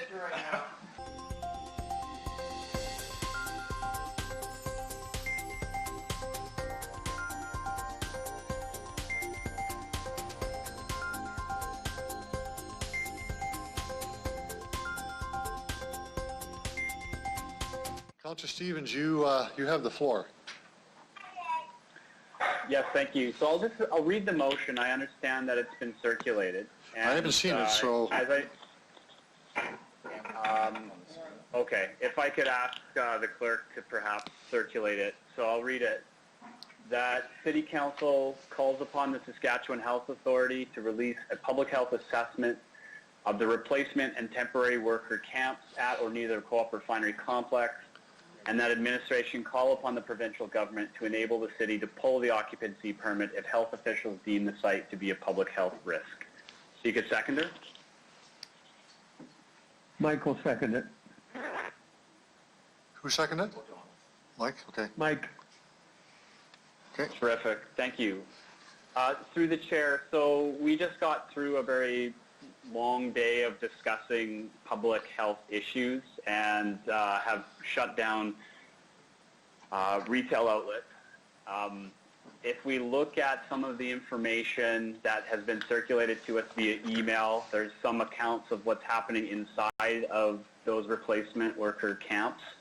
Close quarters, released publicly has been the schematics of that camp and the facilities these workers are living in. In short order, they are working, they are eating, they are sleeping, they are socializing in cramped quarters. And based on, again, some of the emails that have been circulated to us, those who are returning recently from the United States and elsewhere, who travel broadly, are then going back into these camps where, again, people are eating, sleeping, working, and socializing in close quarters. We also see evidence of COVID outbreaks in work camps elsewhere. There's examples in Fort McMurray. One of the work camps, a turnaround camp, the refinery has put a pause on that process simply because based on public accounts, they do not feel it's safe to house people in that facility and to take this work on at this time. And I suspect that if this camp were to be open today, it would be very swiftly shut down immediately. The reason I call upon the Saskatchewan Health Authority directly to release a public health assessment is I've been very underwhelmed with the public accountability and transparency around the camp in general, from environmental assessment to this issue. We have all received many emails from members of the public and certainly members of Unifor Local 594 that are still locked out, raising this issue. I'm getting more calls now from retired nurses, public health experts, saying that we at least need to investigate this and potentially pull that permit if it's not safe. So I think we really need to have a clear direction and some conclusion from the Saskatchewan Health Authority over whether or not it is safe in any manner for people to be living in the replacement worker camp. So this is simply asking for the province through the Saskatchewan Health Authority to conduct an investigation to make that outcome public and to empower us, given the emergency measures that are at our disposal, to pull the occupancy permit should any determination be made that it's not a safe place to be. If we're talking about 25 people, if we're talking about 5 people not being in one space, at the replacement worker camp, we're talking about hundreds. So I think this is really on our shoulders to call for a proper inquiry into the safety of this facility and to bring some resolution to the public and to workers on whether or not it is safe to be in there. Final point I'll make is many of the individuals who are there have been there since December, and there's increased concern that this is not a safe place to be given the COVID outbreak. So I'm seeking council's support to call on the SHA to do a public health assessment and to make that public and that the city acts accordingly. Thank you for that. I'm going to ask the city manager if you have any background information on this too. I think it's important we sort of see what our role is, and just a comment by the administration. Mr. Holden? And then we'll get on the list of those who want to speak. Through you, Your Worship, you know, I guess the background on the current work camp is that they submitted an application. We review that application, making sure that their facilities and structures comply with National Building Code. We also make sure that they comply with Fire Code. So there's lots of negotiation back and forth to get to that point where we approve their permit to put that camp in place. There has been a recent inspection from our fire marshal. They reviewed the conditions, both living and cooking facilities. There were a few things that our fire marshal asked them to address, but there were no serious concerns. Obviously, through the Ministry of Health, and there are other occupational health and safety responsibilities as well.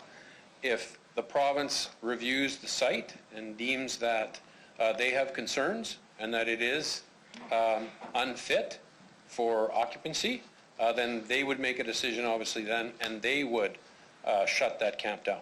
So it wouldn't really require the city to revoke the permit that we have provided. They would simply, under their authority, say this camp in this state cannot continue. But that is their assessment and their decision. Thank you for that. So, speakers to the motion.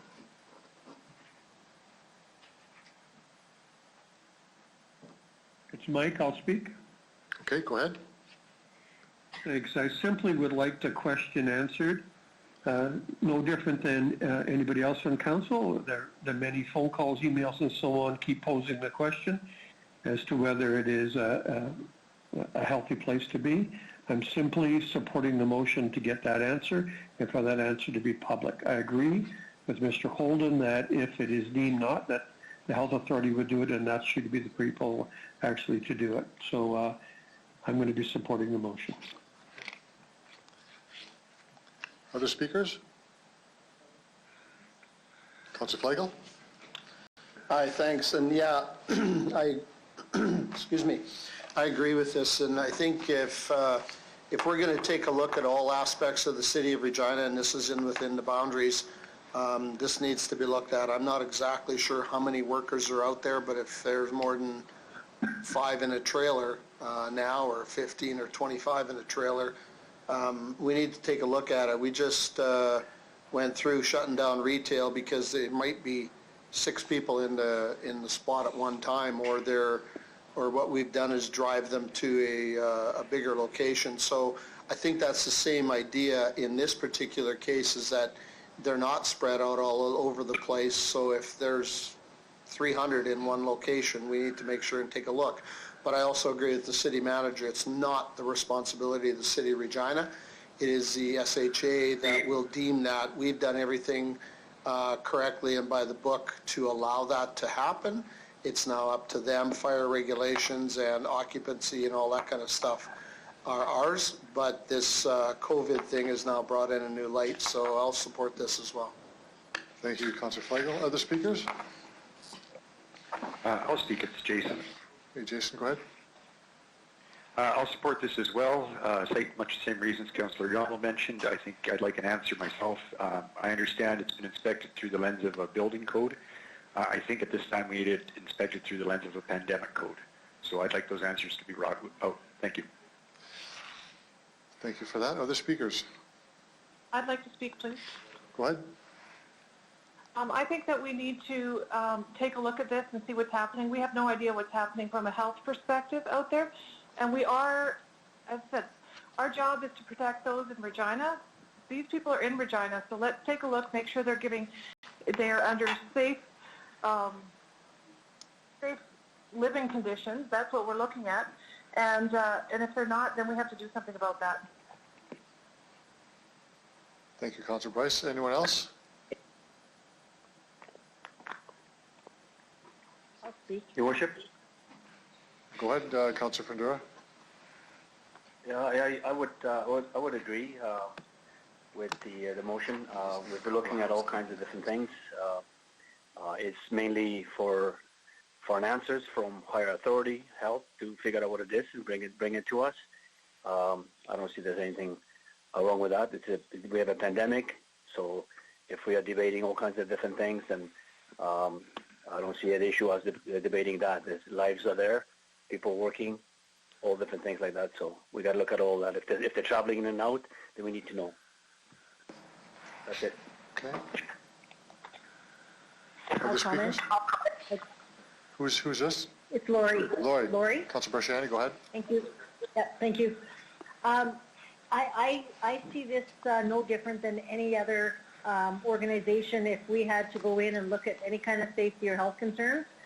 So, I mean, I absolutely support this. The Saskatchewan Health, that's their duty. It's not the city's job.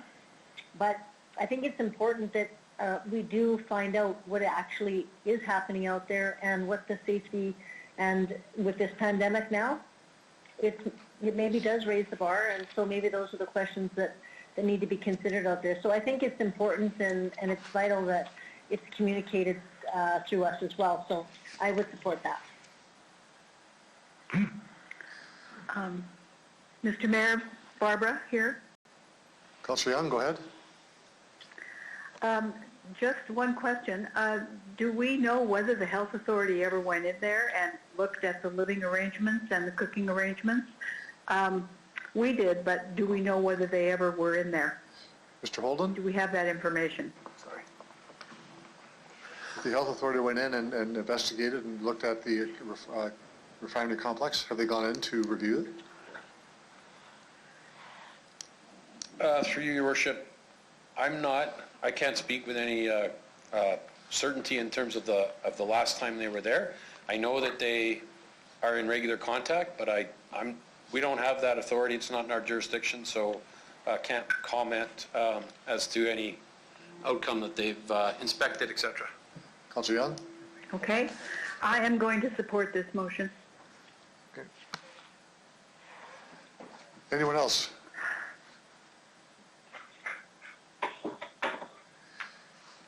I'll say a few things, and I've only just now seen this. I know it may have been sent out earlier, but I'm just reading it, and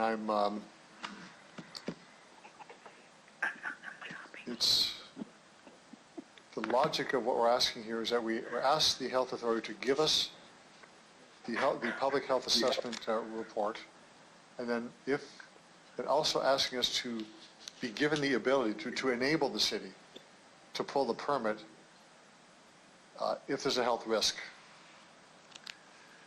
So I'm looking at those strands of thought, and I'm not seeing a logic to this one. It's clearly outside our jurisdiction. Ours is with the fiber is a primary role of our Board of Government. I would be more favorable to ask the health authority to provide a copy of the report to ensure that they did a review and that it's safe.